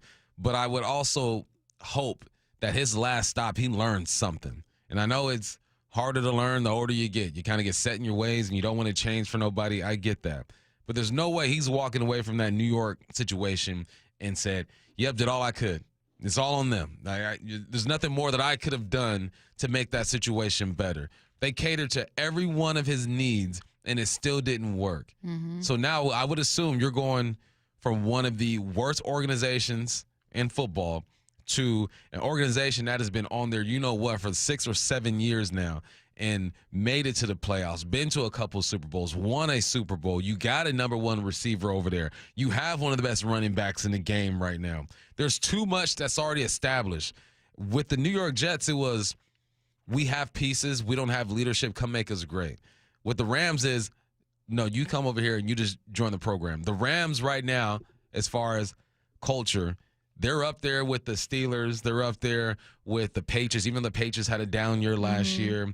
They're up there with the Eagles because of the leadership. Sean McVay knows how to win ball games. And I think that Aaron Rodgers, if he were to go to L.A., he's going to look at Sean McVay way differently than he looked at Saleh. With respect, it's going to be like an alpha battle of well, I can't come in here with that same kind of attitude. I'm curious to see what happens. It obviously affects the Seahawks. Whoever is your starting quarterback for the Rams, Seattle will see twice. Yeah. So whoever that is matters to this audience listening right now. And there is a reality that person isn't Matthew Stafford. And I didn't realize that we were as close to seeing that as a reality. No, I thought it was just all posturing. Yeah. Like, all right. Because he wants more guaranteed money. She mixes it up a little bit. And I figured that they would come to terms. But what that also tells me is that Sean McVay believes in himself and his system and thinks that, look, this is the type of quarterback I need here. All right. A Matthew Stafford type of quarterback, but doesn't have to be Matthew Stafford. A Jared Goff type of quarterback doesn't have to be Jared Goff. So I think that speaks more to the confidence that McVay has. We can save, hey, boys, we can save some money, and I know exactly the type of quarterback we need. I wouldn't be surprised if they're looking at Samuel Darnold. What do you think Sam's going to make this year, about 40? Well, Sam's situation's interesting because you need to go somewhere with success around you. Like, Sam does not have 35 touchdowns with the Raiders. Not even if 30 go to Brock Bowers. Like, it's not happening. Sam's situation that's best for, hey, I can look amazing is to go to a place that has everything but the quarterback. Does that team want Sam? Maybe, but for $48 million, for 45 plus million. What is Matthew trying to get? What is he worth? I think right now? I think his whole thing is more guaranteed money. Yeah, he wants that. Yeah, so his cap hit is massive. It's like $49 million this year, 50-something million next year. But I think it's like $5 million guaranteed. Like, it's a very low number of guaranteed money. So I think what he's hoping for is probably less than what Geno, but that same kind of thing. Hey, 2-year deal.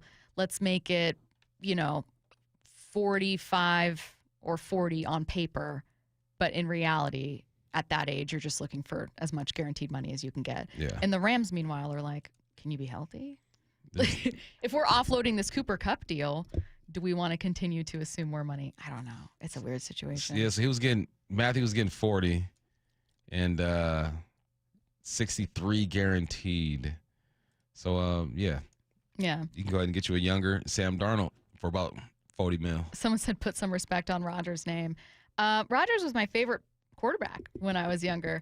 I think that he's not the quarterback he was, and I think that he's coming from a broken culture, and I loved this listener question because it was, what does that player look like in a culture that isn't broken? It was fascinating. I put some respect on Rodgers' name. I also live in reality and understand exactly what happened with the New York Jets and what he did. Yeah. He literally, the organization wasn't great to begin with, but he went in there and got dudes fired, got the homies jobs, and just could not get on the same page. Like, we can't ignore that. That's why I said I think Rodgers has some game left in him. He's just in the slow lane on the highway. He ain't over to the left no more. He's over to the right, and he's going to get you there. But to act like he's a guy from even 4 years ago would be irresponsible. Let's get to 4 down territory. This is 4 down territory, going inside the game with former Seahawks and Coug wide receiver Michael Bumpus. First down, what names would give the Seahawks the most wiggle room with the cap space? Yeah, and it's unfortunate, man. I hate talking about stuff like this, but it is the offseason, and I need to talk about stuff like this. And the first name, obviously, is Tyler Lockett. His cap hit is $30 million this coming up year, 13.8 dead cap. Noah Fant, $3.5 million, 4.5 dead. Dre Jones, $26 million, 14.5 dead. So if you cut these guys, you let them go, you let them do their thing, you can save $37 million. We just saw that the new cap could be around 277 to 281. So you got more room to work with. You got room to sign DK if you want to. Give Geno his money as well and still go out there and look for something else. So unfortunately, this is the part of the business that is real, and I don't enjoy it. But when you're looking at a team that's $13 million over the cap at this point, you're trying to figure out what you're going to do with that offensive line. I would not suggest just drafting 2 guards and playing with 2 rookie guards and hoping that that works out. We saw what that line looked like last year with a couple rookies in at the same time. Not saying it can't be done, but it's just not ideal. You have to save money. You have to draft well. You have to pick up a free agent or 2, but it starts with making moves on that roster. And those 3, Lockett, Fant, Jones, will save you about $37 million. Second down. Yesterday, you mentioned a couple big boy names linked to the Hawks. There is another. Tell us about him. Gray's able, the young man out of North Dakota State, 6'6". He can go. Offensive lineman, the most fun to evaluate and the hardest at the same time. There's a bunch of them. You got to try to figure out who can do what. So what do? I listen to guys like Daniel Jeremiah. He had the Hawks mocked at 18 picking this young man, so I go and watch the film. What do I see on film? Obviously, good pad level. Got to play with good pad level if you are an offensive lineman. He's good with his hands. What I really liked is seeing him move in space. Saw a couple of the screens that he ran. He does a good job getting lateral and getting upfield. When you run your screens, you draw it up and you say, okay, guard, you get him, tackle, you get him, center, you get him. And then football happens and people start going other places and they're fooled and stuff. And now you just tell your bigs, get in the way of people. And he did a great job of getting in the way of people. As little guys, we do not want to run through you. We want to run around you, especially when you're 6'6", and move like him. Also, what I liked was his lateral movement. Saw a lot of wide zone. We know that Kubiak wants to run some wide zone with this group. And what you have to do is you got to have a good relationship with your center when you're double teaming. You have to have a good anticipation and feel the flow of the linebackers. He does a good job of that. So there's another name for you, Gray Zabel. Watch that young man. Third down. What's something you think Coach Mike Macdonald will not have an issue doing more of this year? From what I know of Mike Macdonald, he's not like a shy or timid person. If there is something that is on his mind with a player or coaching staff, he's going to do exactly that. But I also realized that last year was his first year in the NFL as a head coach. And maybe the leash was a bit longer than he wanted it to be when it comes to letting Ryan Grubb call plays and call games the way that he wanted to. I would assume after going through that last year, after expecting to run the football at a higher clip and at a higher efficiency, he's going to be a bit more involved when it comes to not necessarily game planning, but game influence when things are going a certain way. I assume he's going to get on the headset and holler at Kubiak or whatnot and say, hey, what do we think of here? Let's try this. Let's try that. The same thing that I think people knocked Pete Carroll for, what they thought he was doing towards the end of his career, I think is important that Mike Macdonald does. I'm sure he did it. There's no way Mike Macdonald's just sitting there on a Sunday just watching the game go down. He has no input at all. That'd be irresponsible. That's not who he is. But I think that as you settle into who you are, you're your second year in the league, now you have your offensive coordinator, your relationship might be different. He'll be a bit more vocal. So I expect him to have a bit more influence on situational football and help his guy Kubiak. Fourth down. We were joined by NFL Network's Greg Rosenthal earlier in the show. Anything interesting from our conversation with him? Yes, Kubiak. He went back to 2021 and talked about his time in Minnesota. And that's where Kirk Cousins got his back, right? I mean, he got his back before that. Big ups to Kirk Cousins' agent. He's gotten a lot of bags. He's done a great job. That was another guaranteed bag that he got in 2021. 33 touchdowns, 7 interceptions. That team was 11th overall when it comes to offense. He completed 66% of his passes. Kirk Cousins, Geno Smith. I mean, I don't see too much difference when it comes to those guys. The arm talent is about the same. Geno's a bit more mobile than what Kirk Cousins is. If he can get Kirk Cousins to play at that level, I think he can help Geno take a step forward.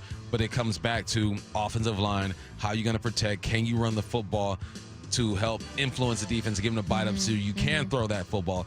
No, I'm going to go back. I said this in the second hour when we did this. I'm going to go back this weekend, and I'm watching 2021 film of the Vikings, and I will have a full scouting report for you on Monday. So maybe it's unfair for me to ask you this question then, but I know that you've thought about a version of it. If you're Clint Kubiak and you look at Geno and what he does exceptionally well, are there things you can explore that you maybe haven't been able to, or at least not with New Orleans? Like Kirk Cousins is, you've just pointed out the comparisons and kind of what Kirk does well, and I wouldn't say that he's like bounds better or worse than Geno. Like I'd say you're working with a similar skill set. I think that at least with the Saints, Kubiak was big on max protection.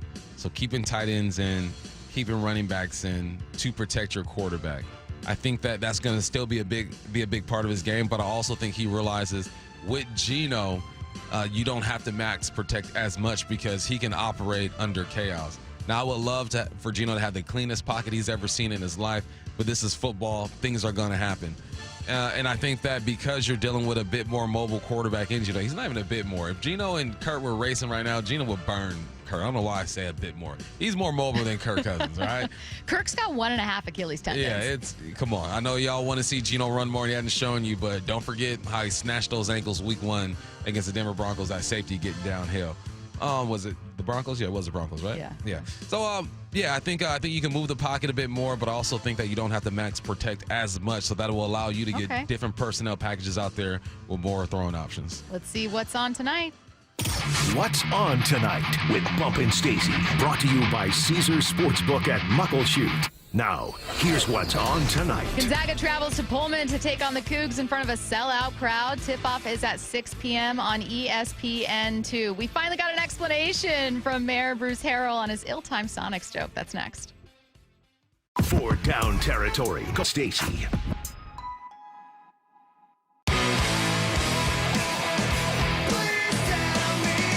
Two explosive bands. One massive night of alternative rock. Lit. Fuel.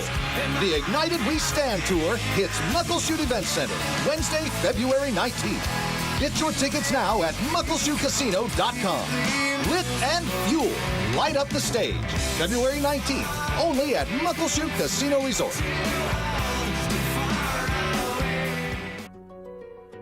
So I formed Davis Law Group about 30 years ago, and I would get, the same questions from people about what to do in the case of an accident. Do you need a lawyer? To the point where I decided that I would at least write a book which would answer the common questions that I would receive as a lawyer. Once I wrote my first book, it proved to be hugely popular. I decided to write then a series of books in different accident cases so that we could really teach people about their rights, how to protect them, and how to decide on whether they need a lawyer and what lawyer to hire. I've found in my career that having a client that is educated and knowledgeable about their particular type of case really helps the client and also usually ends up making the case or the claim more successful.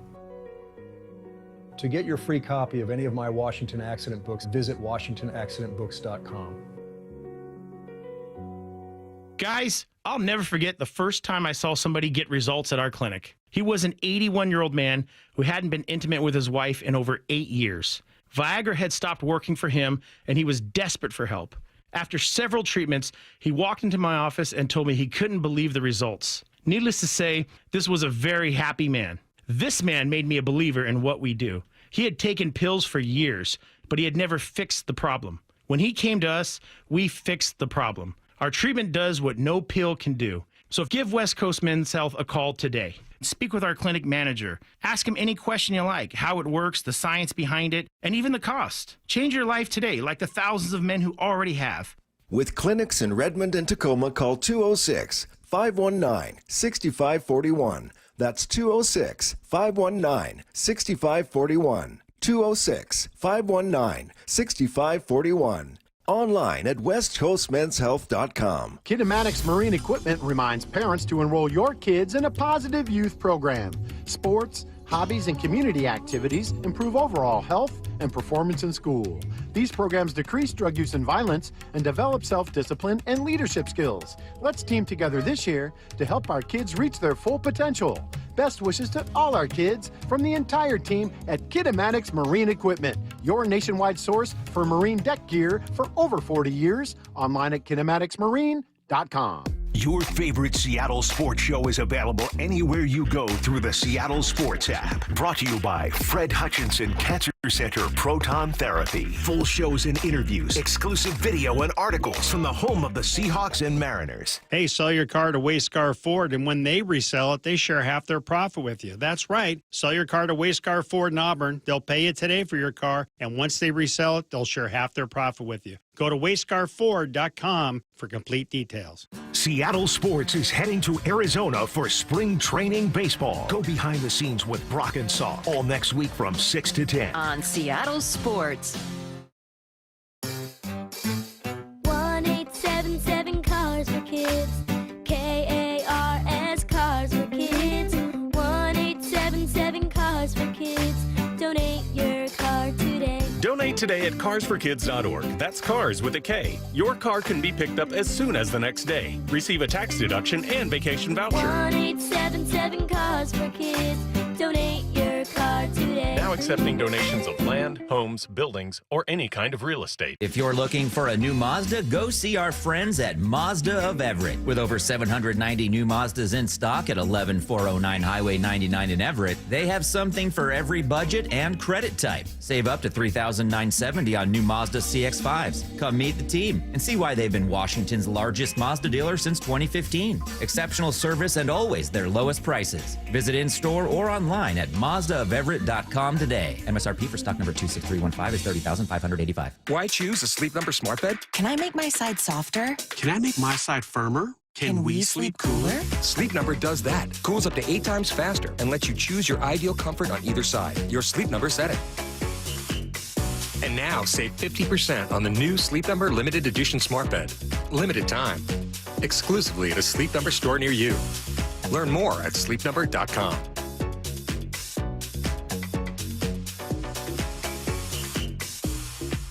This is the story of the one who, as a maintenance specialist for a historic high-rise, knows that vintage charm historically needs constant attention.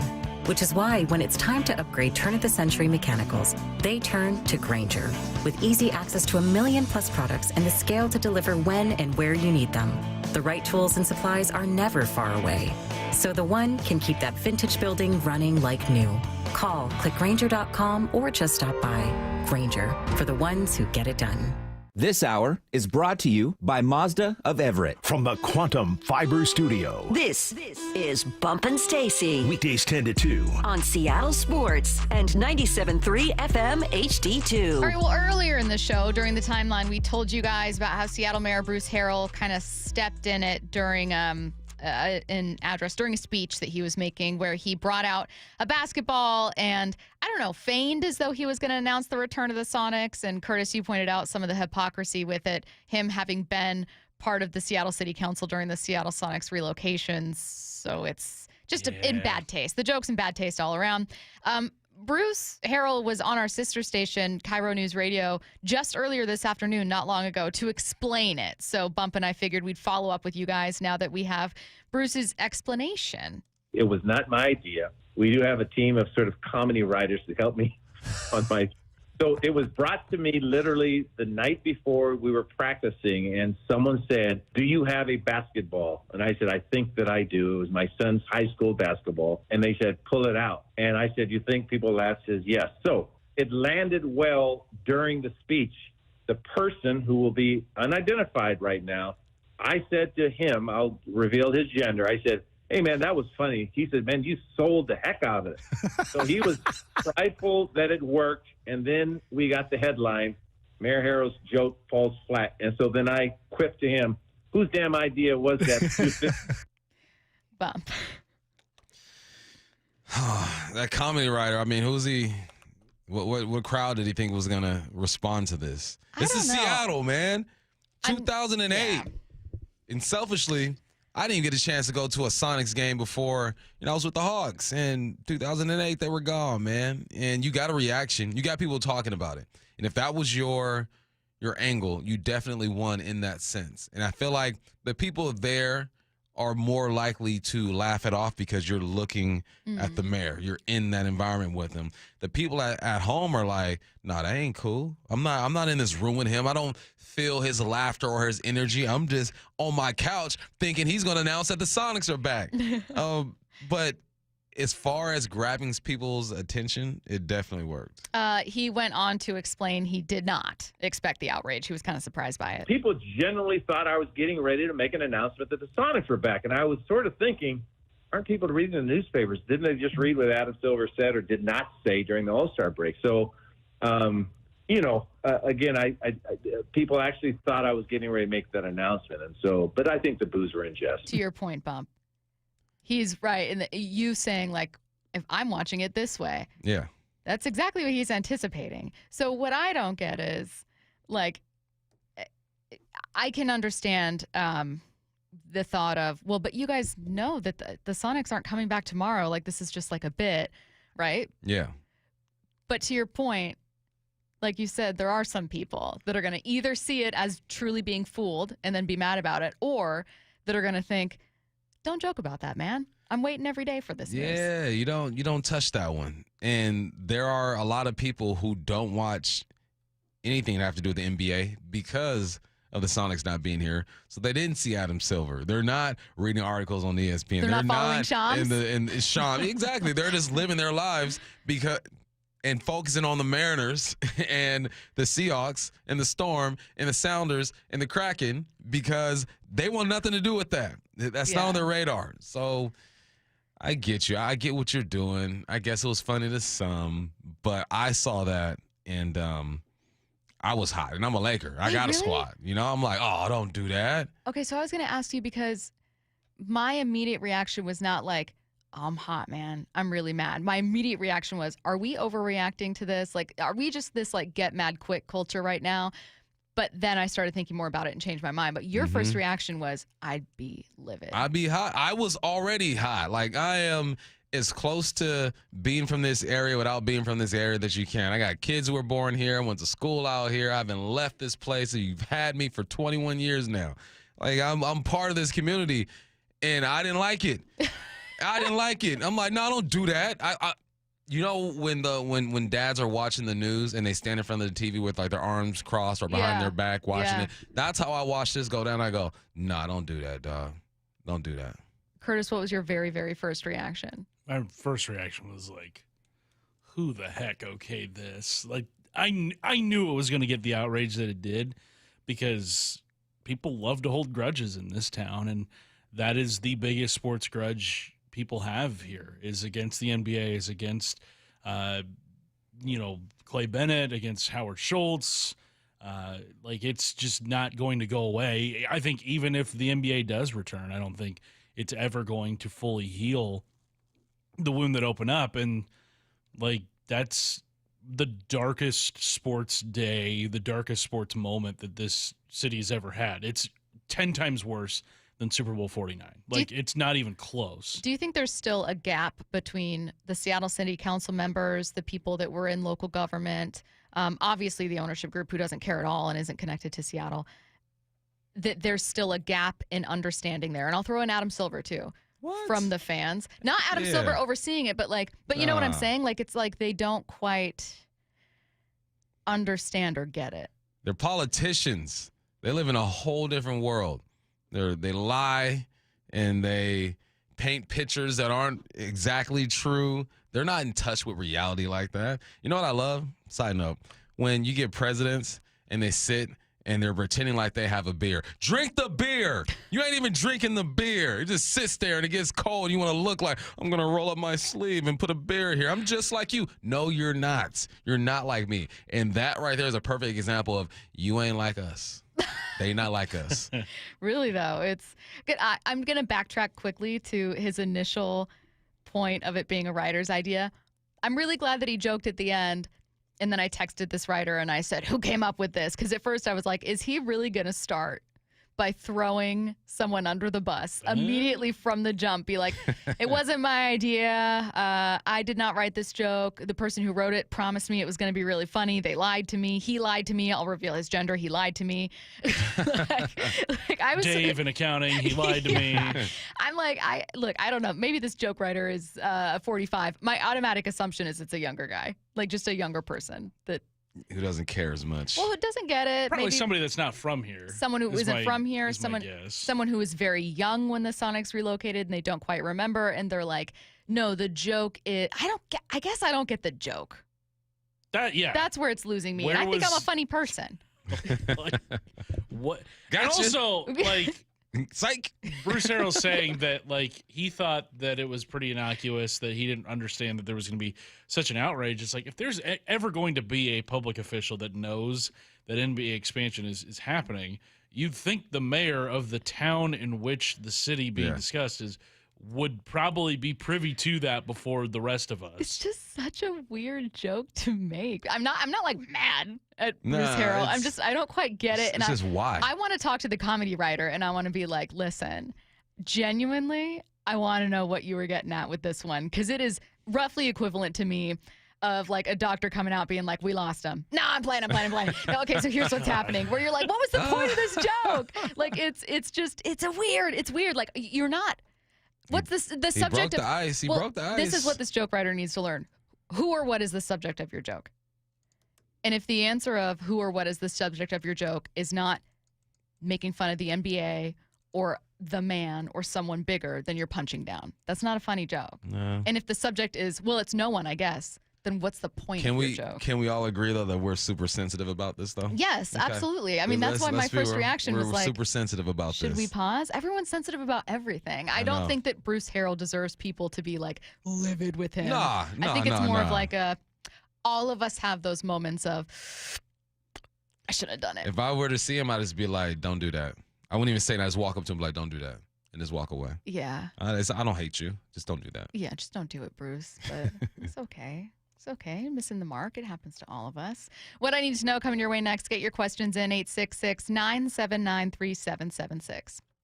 Seattle Sports, your home for Brock and Salk. I think the best news I've seen was just healthy relief pitchers starting to throw bullpens. Matt Brash on the mound throwing fastballs, great. Gregory Santos on the mound looking totally healthy, great. The Thorntons and the guys that carried a heavy load in the first half when the offense was diminished, wore down in that second half, and then throw in the injuries. This has been an organization that built its bones on finding and developing those relief arms, and let's hope those leverage pieces can come back and stay. On Seattle Sports and 97.3 FM HD2. Lee Johnson Auto. You never get a second chance to make a first impression. Superior Linen Service. 98 years providing logoed apparel, uniforms, floor mats, linens, and more.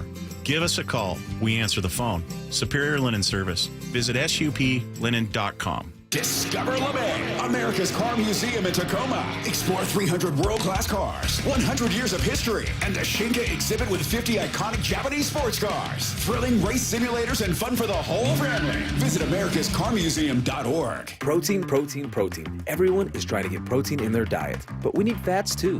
Healthy fat, that is, like the rich, natural peanut and almond butters found at G2G protein bars. Most bars don't have it because, well, most bars aren't real food or refrigerated.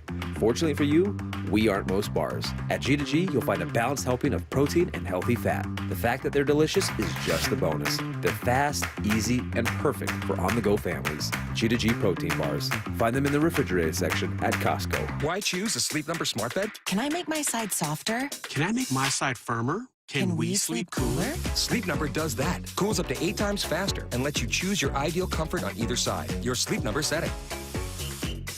And now save 50% on the new Sleep Number Limited Edition Smart Bed. Limited time. Exclusively at a Sleep Number store near you. Learn more at sleepnumber.com.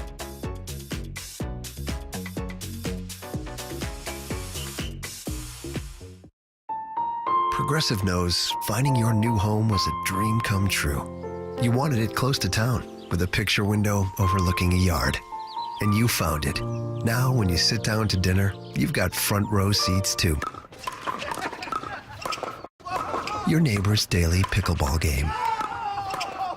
Progressive can't save you from your noisy neighbors, but we can save you money when you bundle your home and auto with us. Get a quote at Progressive.com. Progressive Casualty Insurance Company affiliates and other insurers not available in all states. Bonneville International radio station contests are open to participants 18 years of age or older that are residents of Washington State unless otherwise specified. Employees or agents of the station, Bonneville International Corporation, other area radio stations, or any entity associated with the contests are not eligible to win unless the station otherwise specifies at its own discretion. Persons who have won in the last 60 days from a station contest or event may not be eligible. Full general contest rules are available on seattlesports.com or in person at the station during regular business hours. The John Schneider Show. Every Thursday until draft day on Wyman and Bob. Listen live Thursdays at 4 p.m. or watch the interviews on the Seattle Sports YouTube page.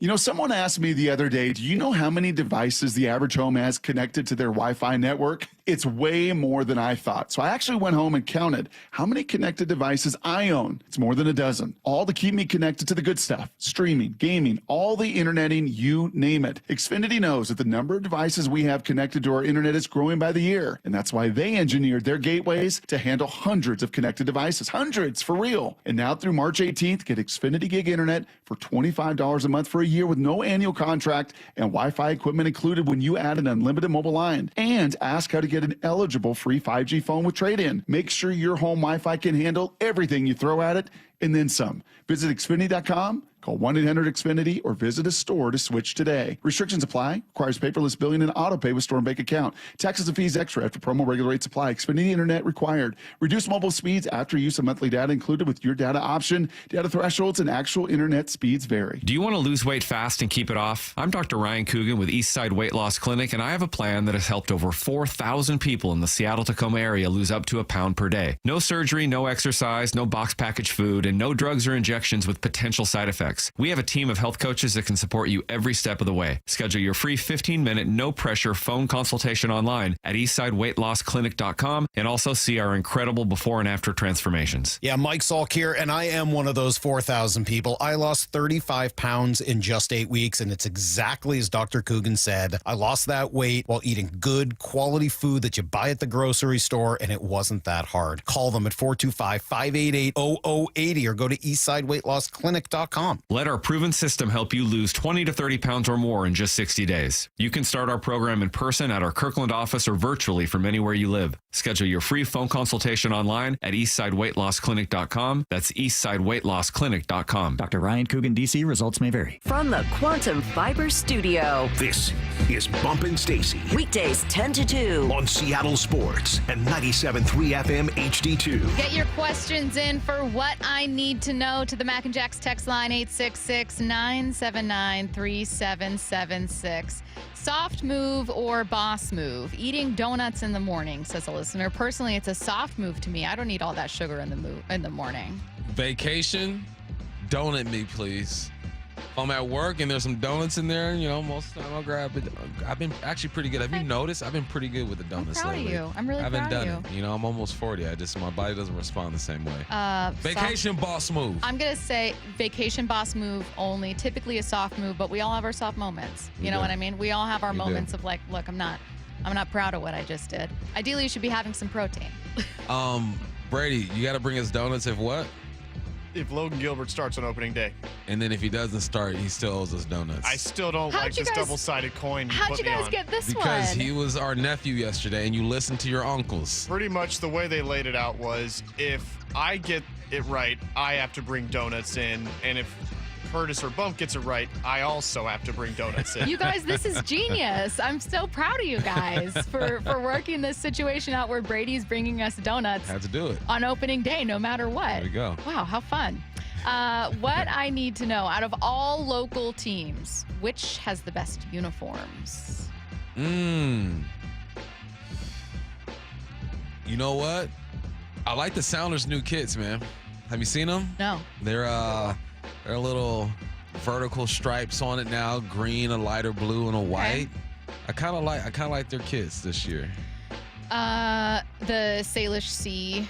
They're cool. I like the pattern. My problem is I'm not the biggest fan of teal colors, that kind of green-blue mix. It is in almost every uni combo, Yeah. some version of a uni combo in this city.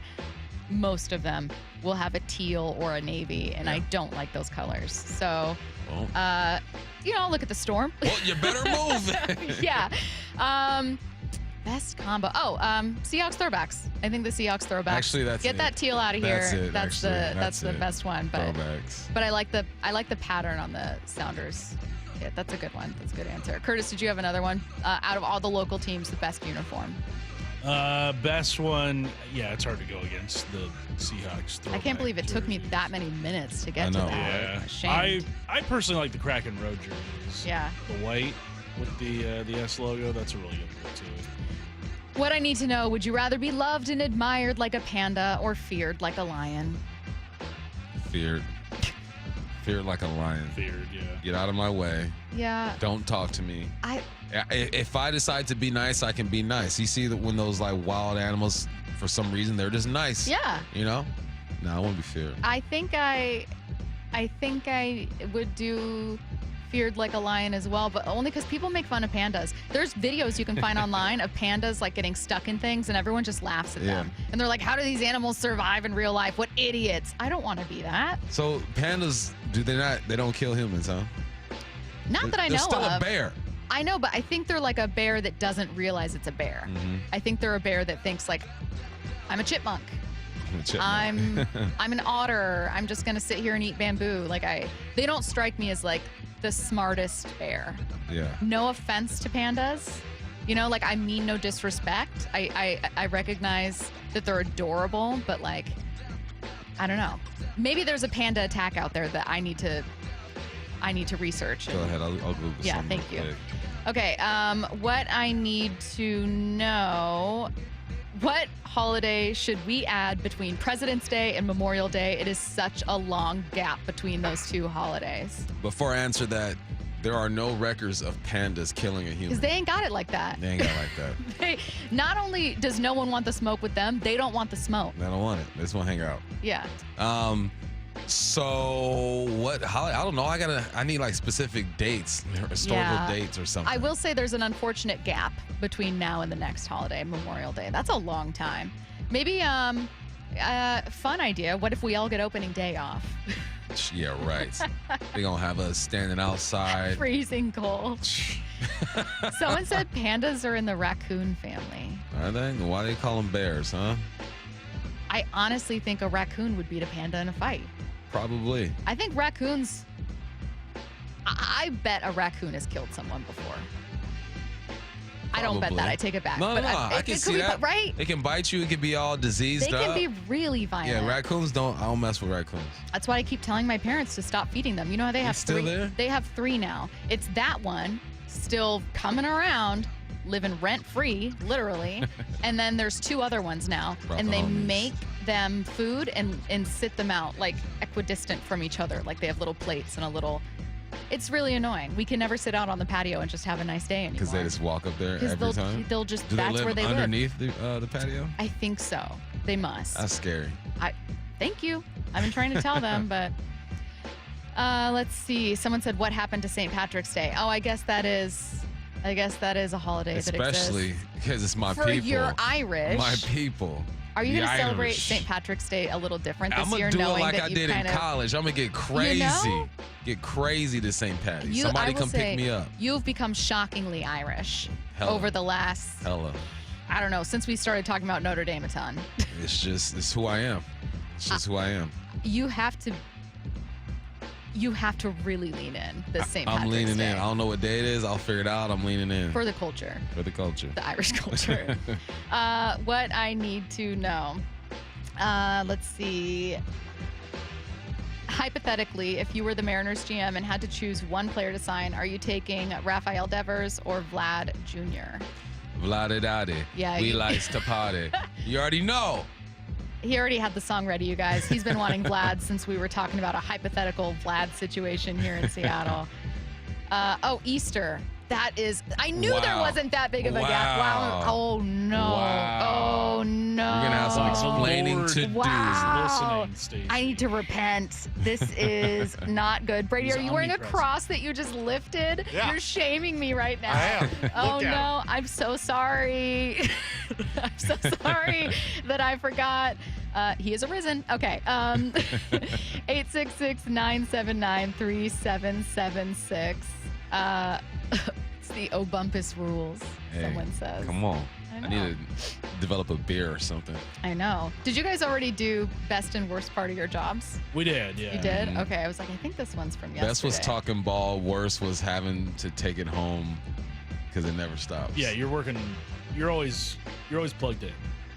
And sometimes you just love to unplug and unwind. Yeah. But You mean like if someone comes up and they're talking to you about sports, like a family member, you're like, I don't want to have this conversation. No, I'm it's like talking something's like- on TV. I have to look. yeah, or Yeah, if there's like okay, a big okay. trade, like I gotta get on my phone and contact somebody about it. It's all the time.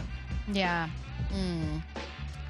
That's a fair answer. Mine would be that just being on air the same time every day, even if you have a bad day, you know, or a good day. That sounds like such a pageant answer. No, but It's I'm just serious. being on air I'm serious. every day. Imagine You're that you're too having. nice. Imagine you're having the worst day, You're too and at 10 a.m. Hi, sweet. everybody. You know, that's the You're worst. saying that's happened? I'm just saying that would be but then the best part is that you get to do the same thing every day and it's super fun. Wow, that is a pageant answer. Oh no. Like such as. I'm walking away. This has been Bumpin' Stacy. Thank you again to our guest today, Mariners broadcaster Gary Hill and NFL Network's Greg Rosenthal. If you missed their interviews, which were fantastic, make sure you check out the Bumpin' Stacy podcast. Wyman and Bob coming your way next.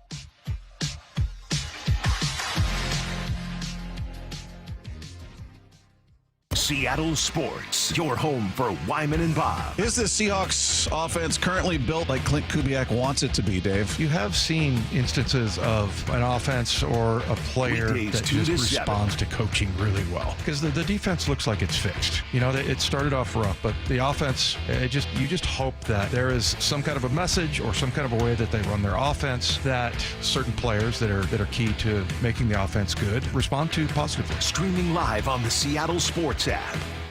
Hey, Brock Ewart here with my buddy Dave Taylor from First Mark Insurance. So glad, so thankful that Molly and I made the call. Had heard so many First Mark Challenge victories, we needed to take that challenge. What does happen from your perspective when that caller, when that email, when that person reaches out to you for a First Mark Challenge victory? That's a great question. So there's several steps we go through in the process. The first step is we're going to gather information, find out all we can about that client and what their needs are. The next step is we will go out to the market. We have dozens and dozens of carriers that will compete for the business.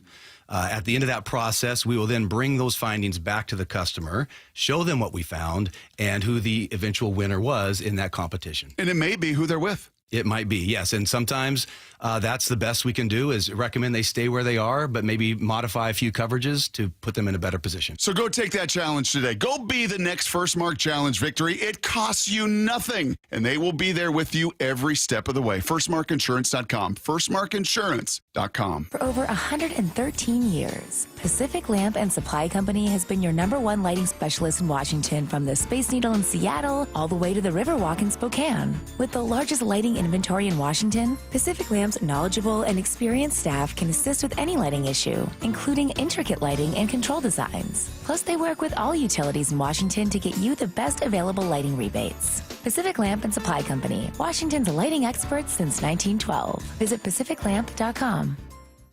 What is that sound?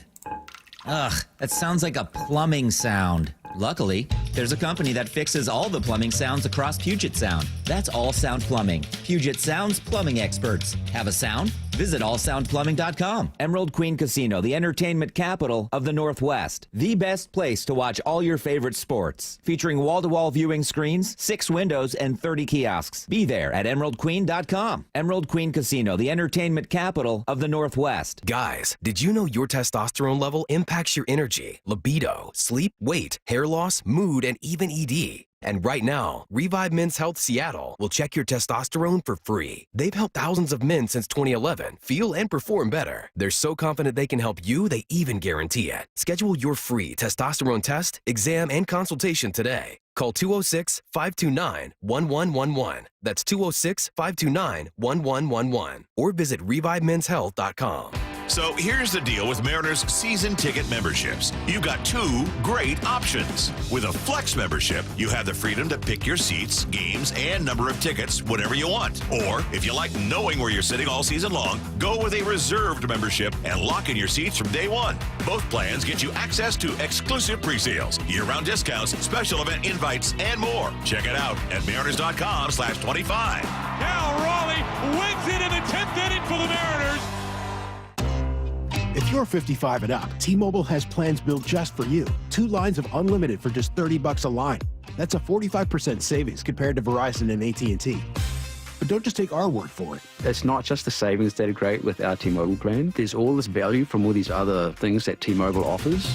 T-Mobile has been such a savings for us. We love it. Switch today and get 2 free 5G phones like the Motorola Edge with Turbo Power charging that gives you power for the day in just 15 minutes. And customers 55 and up can get 2 lines of talk, text, and data for only $30 a line. Go to T-Mobile.com/choice55 to learn more. With AutoPay plus taxes and fees, plus $5 per line without AutoPay. Debit or bank account required. 45% off 2 lines versus AT&T Starter and Verizon Welcome. Plan benefits vary. Motorola Edge on us with 24 monthly bill credits and new line for well-qualified customers, plus tax and $35 per line connection charge. See details at T-Mobile.com. Motorola Edge requires 68-watt charger. Charger sold separately. Actual performance will vary based on usage and configuration. Sherry, what have you done to your hair? What do you mean? Does it not look good? It doesn't look good. It looks freaking amazing. I can't believe how thick and healthy it looks. Oh, I must know your secret. No secret. It's hair volume from New Nordic. Hair volume, huh? Well, it certainly lives up to its name. Your hair has never looked so thick. It is gorgeous. I was so tired of having thin and brittle hair. Ugh, and the shedding. So I figured I'd give hair volume a try. Needless to say, I'm thrilled with the results. Hey, where are you going? I'm going to pick up some hair volume right now. My reunion's next month, and I want my hair to look as good as yours. Hair Volume is the best-selling hair tablet in the world and one of many award-winning natural health products from New Nordic, the #1 supplier of dietary supplements in Scandinavia. Purchase at newnordicusa.com or your local CVS. Available as a tablet or